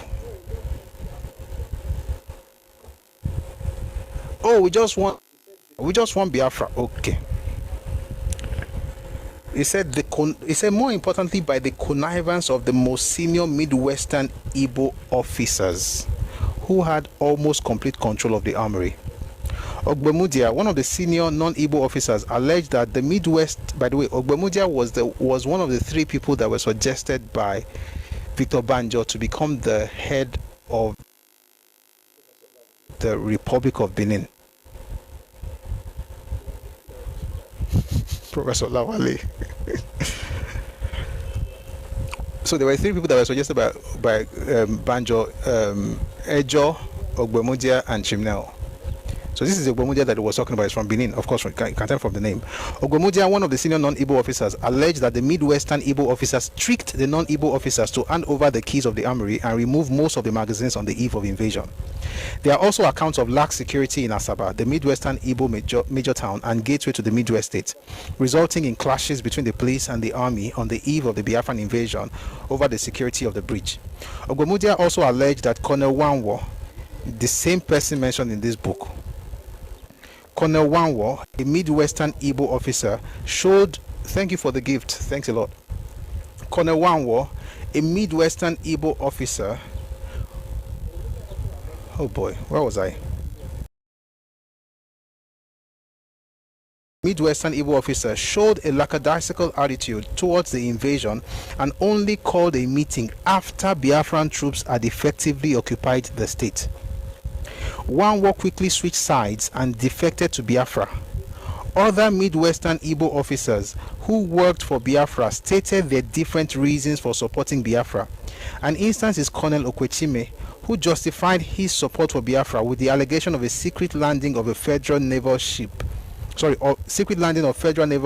in the Midwest that violated Midwest states' declared neutrality. Support for Biafra was not limited to Igbo politicians and military officers, as some non-Igbo politicians Support for Biafra was not limited to Igbo politicians and military officers, as some non-Igbo politicians also welcomed Biafra's invasion of the Midwest region. Then somebody would ask, who led the Biafran invasion? Wasn't it a Yoruba man? We're going to continue from there tomorrow. What did Victor Banjo do in Benin? How did they capture the place? Was anybody killed in the scuffle? Who led that scuffle? Was it Victor Banjo? Did Victor Banjo invade the bank as directed by Ojukwu? Did they loot the Central Bank of Nigeria? Oh, if they looted it, was it Victor Banjo? If they didn't loot it, then why did they say that they looted it? So these things we're going to get into tomorrow. And also, like I said, we'll bring a couple more books to add to this mix, and hopefully this will help us understand history better. Guys, if you're not comfortable with these things, don't worry. It's like that. Just listen more, buy the books, read them, let's talk together, let's have these conversations. Over time, you'll understand why this happened. This happened because certain people were ambitious and they wanted what they wanted, regardless of whose hoax was God, including your parents' hoaxes. And so, because they did that, just understand the fact that they weren't doing it for your sake, right? And then maybe that will help. But if the truth makes you feel uncomfortable, don't worry about it. It's a natural reaction to truth. Over time, the Bible says that you shall know the truth and the truth shall make you free. The truth of the matter is that before it makes you free, in many cases, it will make you miserable. But it's good. It's good. So please just stay with us. By the way, I should also acknowledge that people like Henry come here, and people like Phoenix come here. They are Igbos, but they've read some of the books, so it's easier to have conversations with them, even if we don't agree on everything. But at least they are informed, and the information did not come from Radio Biafra or from Yorubia Palo. So it makes it easier for us to have a conversation. So if you want to come up, please make sure that you're not coming from the Beer Palo and you did not drink Yorubia. Yeah. So please send your request. We'd like to bring people up now. We're going to continue this from here tomorrow. I want to start from the whole idea of a Yoruba man leading the Biafran forces. I'll try not to stay too long on him, but I'm going to mention some of those things before we move on to other things. So we're going to bring people up. It's 6:28 p.m. We have some minutes on our hands. We're going to keep it to 2 minutes, max 3 minutes, and then we'll say our goodbyes. All right, so we have some people trying to come up. If you're on YouTube and you want to be part of the conversation, please, you may have to call on Telegram. All right, you may have to call on Telegram. It's at Busui Oris on Telegram. Right. So please, I just brought people up now. As soon as you get up, please mute Bombo, Agogo. As soon as you come up, please mute, and then you get a chance to speak momentarily.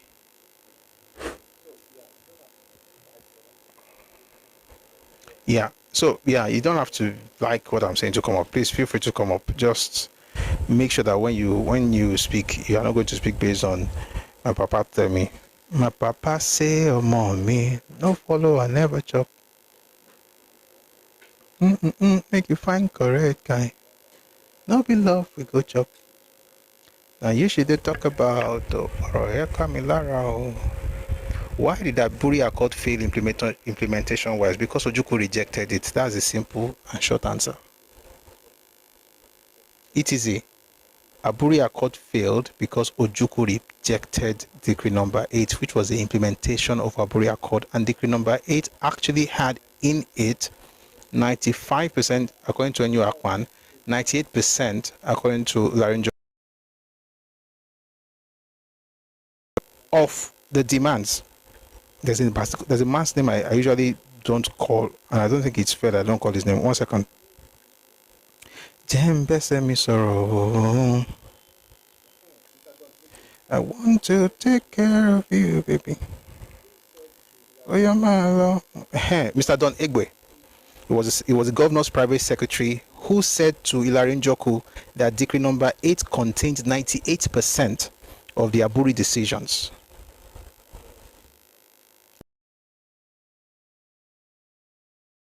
Umbo, people are not. We have only one person. We are going to speak very soon. The reason, let me answer your question now. I'll record this part. We don't do pedestrian opinions. Okay. Why did Aburi Accord fail? The reason Aburi Accord failed was because Ojuku rejected it. The idea that the federal government did not do anything about Aburi is a lie from the pit of hell by the way of Radio Biafra, Voice of Biafra, and the gang that worked there. There was an implementation of Aburi Accord. There was a promulgation of a decree that was supposed to actually contain the recommendations or the recommendations of Aburi Accord itself. The decree is called Decree number 8. It was promulgated on 17th March 1967. And according to N.U. Aqua, the secretary to the military government of the Eastern region at the time, he said 95% of Aburi was contained in Decree number 8. And this man called Don Egbe, who was the governor's private secretary, the private secretary to Ojuku, said to Ilarinjoku, who was the head of military, of the Eastern military, that Decree number 8 contained 98% of what they wanted in Aburi. So in actual fact, the federal government did everything to get what they wanted across to them, including weakening the center, which I always say is one of the reasons I respect General Gowon more than anything else. He did it at the expense of himself, of his ego. When people say things like, oh, there was ego battle between Ojuku and Gowon, I'm like, how? Where? A person who decided to weaken himself just to make you feel comfortable. That's why I tell people, don't weaken yourself for anybody, especially in this Nigerian context. Be who you are. Be fair. But don't try to make yourself less just to make somebody feel comfortable, because they will never be comfortable until you kill yourself over it. In other words, the goal is for you to be non-existent. That's what gives them comfort. It's not you shrinking. It's you to be non-existent. In other words, if you're talking about your land, you leave it completely. It belongs to them. That's what gives them joy. It's not about you becoming Yoruba boards, making yourself smaller to make them comfortable. Nobody will get comfortable until you are out of the way. That's the plan. Nobody could have done what Gowon did as a military. I don't know any other military head of state in the history of this world. And please, if you know, please let me know. Who would say, I'm a military head of state, but I want to make sure that power is not just from me. I'm going to let power reside. The executive powers, legislative powers will reside in the SMC, Supreme Military Council. So if I say I want to do something as a dictator, you governors can tell me, no, we don't agree. We have veto. Who will do that kind of thing? Yet, that's what Decree number 8 was about. Essentially made us a confederal state. How can you get 98% and walk away? You must be either daft, naive, or just full of yourself. Okay, that's 3, not either. One of those 3 things, you get the point. So either you are most likely you are daft, or maybe you are just naive, and then you are just full of yourself, thinking that if you said it, it must be done because you said. The only thing they didn't give this man was to break Nigeria.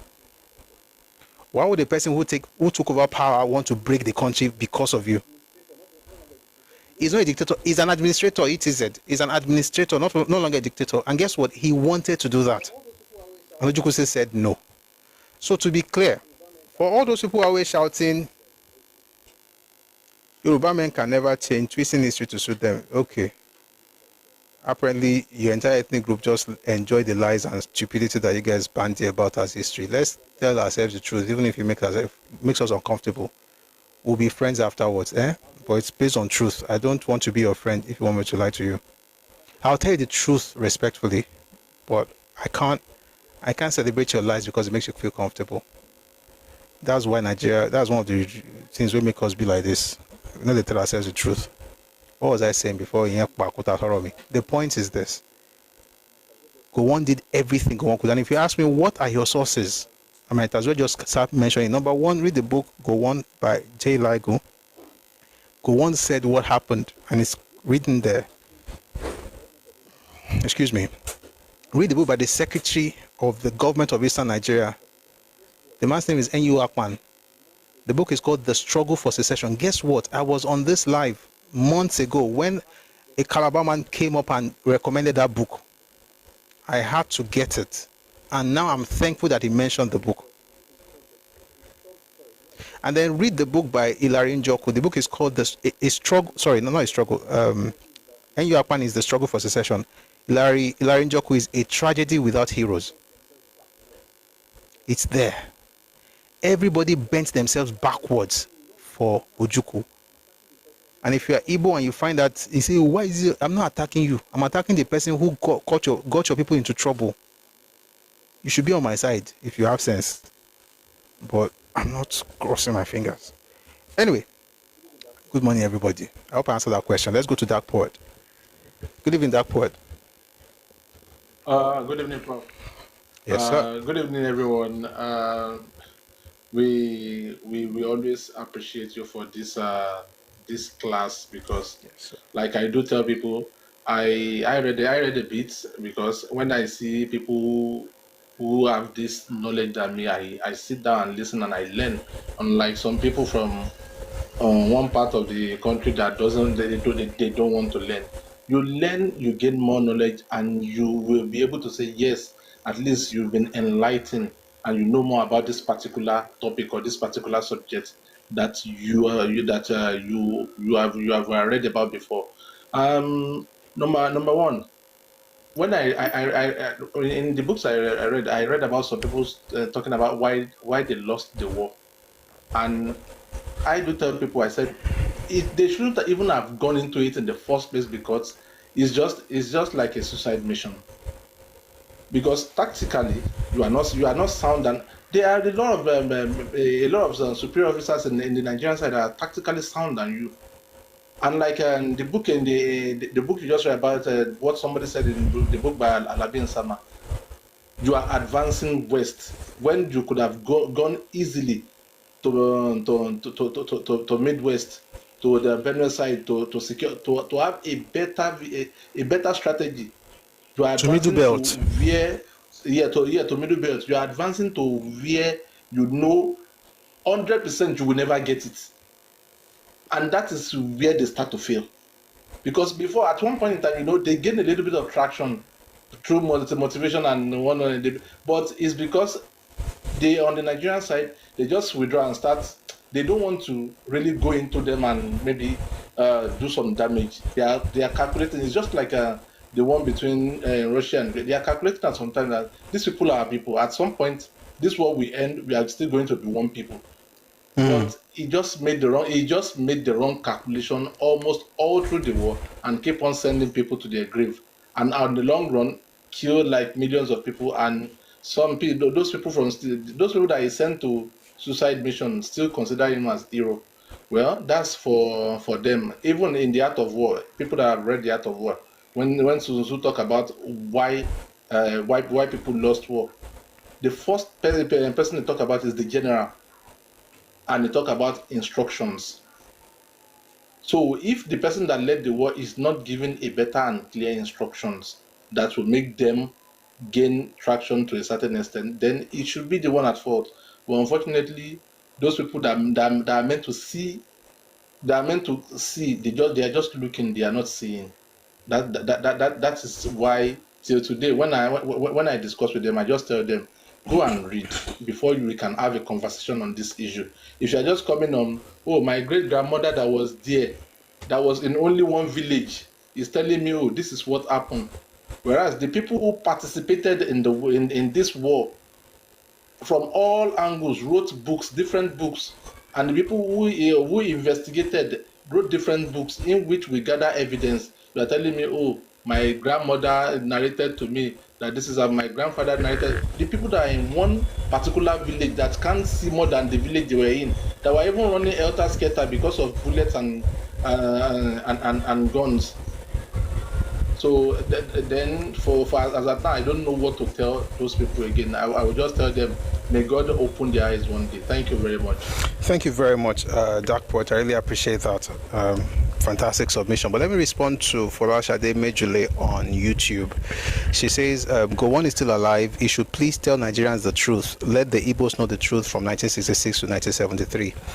Let me say this. Gowon already spoke. The question is, have we read the book where he spoke? This book was published in 1986, was first published in 86, but the copyright is 85. The book is by J. Isawa Elaigu. It's a biography of a soldier statesman. The book is called Gowon. If you're looking for what Gowon said, it's here. He was interviewed. The book, of course, was written by, is a biography, not autobiography. So they interviewed him, got stuff from him, and they put it in here. The footnotes. This book is if you want to know what Gowon actually thought, read this book, please. Let's stop saying things like, let these people speak. I can assure you, majority of these people have spoken. Obasanjo has spoken, and he has been debunked. By the way, Obasanjo's book, My Command, is the reason for this big book by Godwin Labi Isama. People have spoken from the eastern side. Majebo has written, Achebe has written, even if I don't believe what he wrote. Forsyth has written,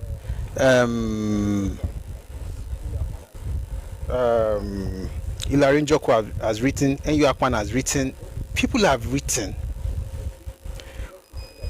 Our job is to read what they've written, right? So please, a lot of things have been written already. We just need to take advantage of the information. Thank you very much. Let's go to the next speaker, Rewaju.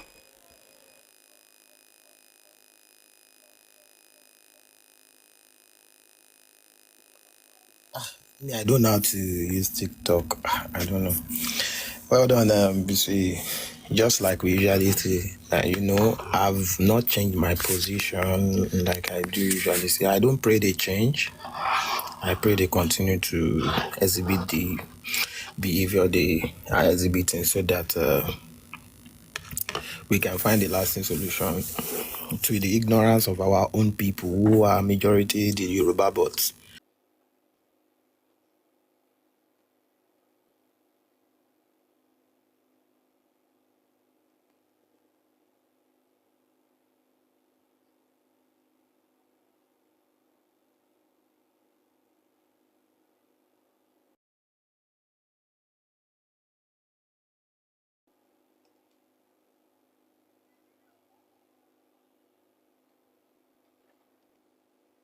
Where this guy was barely 33 years then. And I can tell you for a fact, let us not deceive ourselves here. He wasn't the one making the decision. We had some people who were stakeholder, elderly people who had supremacist mindset. It is not different from today's day. And I appreciate and thank God that, most of us saw this thing in 2021, 2022, when we were talking about these issues on Clubhouse. I could see people like Dr. Okpeba who come in on Twitter to come and be writing episodes to be convincing people that are bloody narcissists, that they don't even care, maybe whatever you do to them interests them. It's common sense, you have, you have your territory, but because of the fact that you are a little bit, you are a little bit on at the end of, you do, how do I put it? You have to impose your will on other people. It's internal colonialism. And when we talk about the ignorance of people, just like somebody said that in today's era, enlightenment will not be based on what you've known. It will be based on how you are able to evolve old narrative. You are able to evolve what you've had over the time. You will see a lot of us have read books. I have read a lot of our Lord's book. I've read some other books. All these books you're mentioning here, some of them. One more minute. One more minute, please. Yeah, so some of the books you're mentioning here that I'm hearing for the first time. I also watch Edmond Obilu very well because he also used to mention, but does the same thing like you do. You know, you just see somebody randomly that has no knowledge of anything, and he will just come and tell you it's a lie because I then ask them, okay, which book have you read to corroborate your point? They will not start telling you are a bigot, you are a tribalist. It's just a weak. I don't pray they change because I really want the dissenting voice amongst us, the Yoruba bot, to experience the reality of those people in those days. I really want it to happen. And I'm not shy not to say it because if you don't find a lasting solution to this, it will happen again. Thank you. Thank you very much. I hope it doesn't happen because I don't want it to affect our people, but it's a very fair wish, to be honest. Thank you very much for that submission. So let's take Secret. Hello, Secret. Hello, guys. Good evening. Good evening. Yeah, thank you very much, Mr. Busu, for. Thank you, sir. I really respect the effort it takes. I promise myself I'll get some of these books myself. Well, overall, what you're doing to society, you're not just educating the other guys, you're also educating the Yorubas, to be honest. Because there are so many of us that have been bamboozled by repeated narratives. When you say a lie so many times, it becomes a seeming truth. So we really need to push mediums like this and try as much as possible to educate ourselves and people around us on the lies that are spreading out there. And secondly, I want us not to, don't simmer your ground or don't try to validate anybody when they are coming with their comments. It's the usual thing. And I also want to mention something because someone was saying something around the fact that it's probably due to their ignorance, their hell-bent for saying certain narrative. But the truth is, I've lived with these people for so long. I'm not even sure it's ignorance at this point. Because at some point, we need to also research where petty sentiment has actually helped people politically. I think it's a strategy, not ignorance. So it's absolutely. We keep on weaponizing it, and we Yorubas, we have that soft point. It's kind of like we're in the grand scheme of things in this universe, and the universe is playing funny chess, putting people who always second guess everything with people who will lie through their tooth to get their way. So it's a battle of wits now. It's a marathon race. Who is it going to outlast? The people that lie through their teeth and to get their way, or the people always like to second guess, listen to what outsiders have to say before taking decisive action.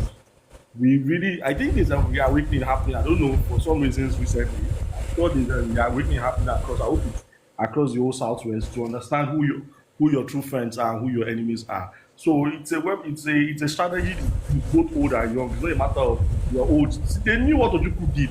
He's the first person that will abandon a war and still be a hero. I've never heard that in history. I've never heard that anywhere. And you still call him hero. That doesn't make sense. That means everyone knows what they are doing. That's the thing about them. Everyone knows. So don't let anyone gaslight you. Always stand your ground and stay for the truth and continue your Omoluabi ethos. I really commend you for the great work you're doing. And thank you very much. Thank you very much, my brother. This is the first time up here, and I thank you for that fantastic submission. And you are very, very correct. There are two groups. There are the people who are, let's say three. Some know what happened, but they don't even care. Some don't know what happened, so they are ignorant. Thank you, just becoming. They are ignorant. And then the third group are people that they know it too, but they will still use it. In other words, victim or the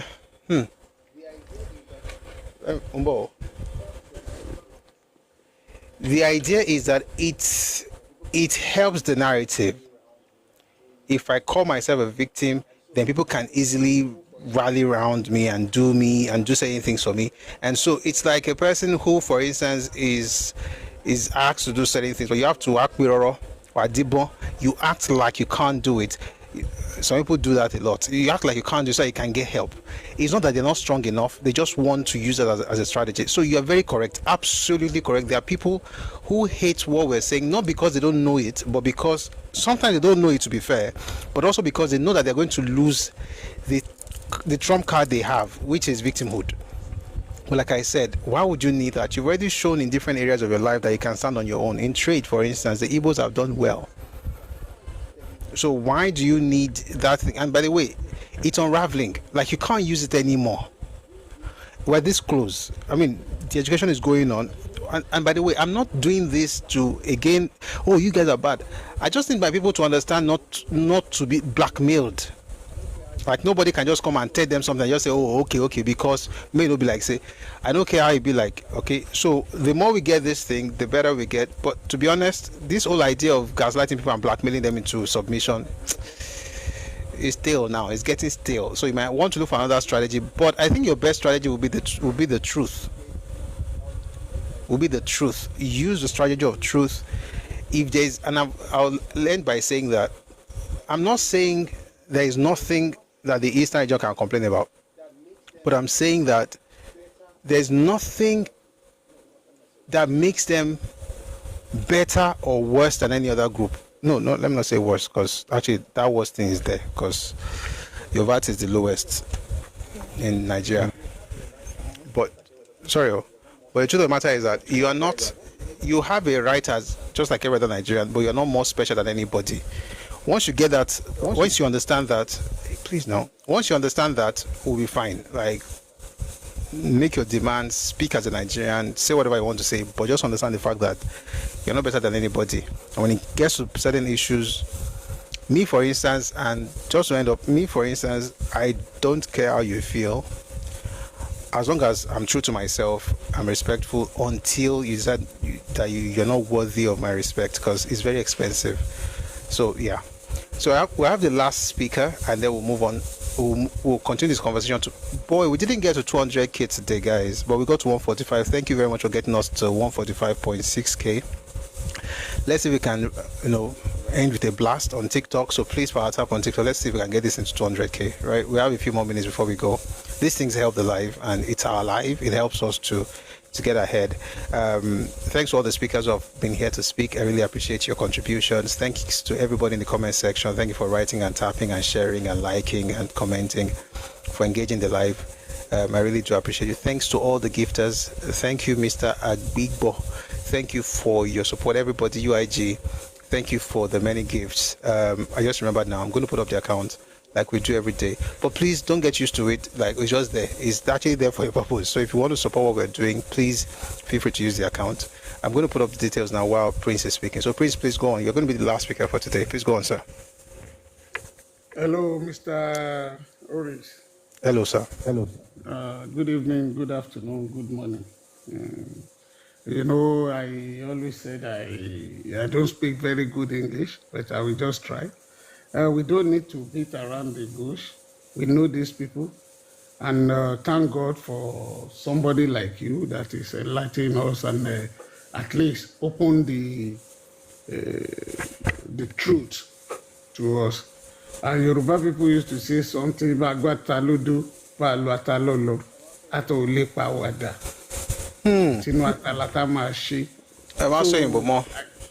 I think the best thing for us is just to wake up and continue waking up and do the necessary things to guide ourselves. You understand? Because these people, you said something when you are reading something, some paragraph, that they try to pay Kakakekuma Jesisi Avishawadan about the University of Ibadan, because somebody wrote something then you now reply the person that, okay, because they roll so much in that place, so they see, okay, they have their own, nothing tangible come out of it. So in that case, they want to blast and destroy everything. Try to destroy other people's house out of jealousy. Is that not the English we should use against these people? But we are not against anybody, because people, and likewise is trying to obtain you and do the same thing, even worse than what the person that is even point at that they are coming to grab your things or whatever. So that's you said something about Lagos, but police more, baby to schedule and take a look so online. So I wish you well, and for a very good job you are doing. Keep it up. God Almighty will be with you and will guide all of us and give us wisdom.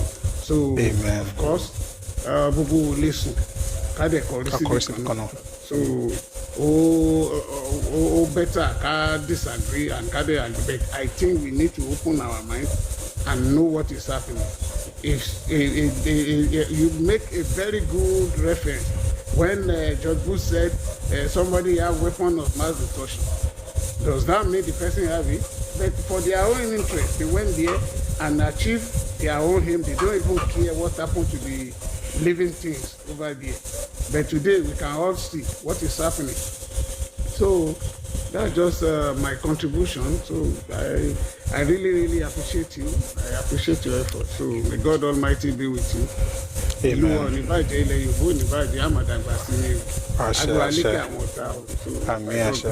So my prayer, thank you. Thank you very much. I really appreciate that. By the way, these details will see it another time. But I want to thank everybody who came up to speak today. Thank you for being here. If you joined us on YouTube, really, I appreciate your presence. Thank you very much for sharing the live on Facebook as well. If you're on TikTok, thanks for everything you've done, for engaging and for keeping us going. It's been a wonderful session today. We started a new week. We're on part 7 of what led to the war, and now we're getting into the Midwest and the events, of towards the end of 1967 into 1968. We're going to spend some time here, and I'm very sure you're going to like the conversation. So please stay with us. What's what I wanted to say? If you are able, please also remember that it's all for the benefit of everybody. More just understand the truth together. All right. So if you're on YouTube, we're going to have to, end the live now. But on TikTok, we're going to. Maybe I should even. I don't know. Does anybody know how you can play music and then you don't have issues with copyright stuff? Because I would like to play the anthems. So we'll play the Nigerian anthem and then the Yoruba anthem at the close of every session. And we meet here every day, 1 p.m. Ife time, West African time. So please join us tomorrow. Wherever you are, whether you're on Facebook or YouTube or Twitch or on TikTok. All right. And please check out the videos on the YouTube channel and also on TikTok. New videos come up every day. We try to rest weekends, but you always find something. There are many videos that you can learn from, and there are books also mentioned. We're also working on, if you need any book, any of the books, especially if it's hard copy, just send a message. I'm going to put out an account tomorrow on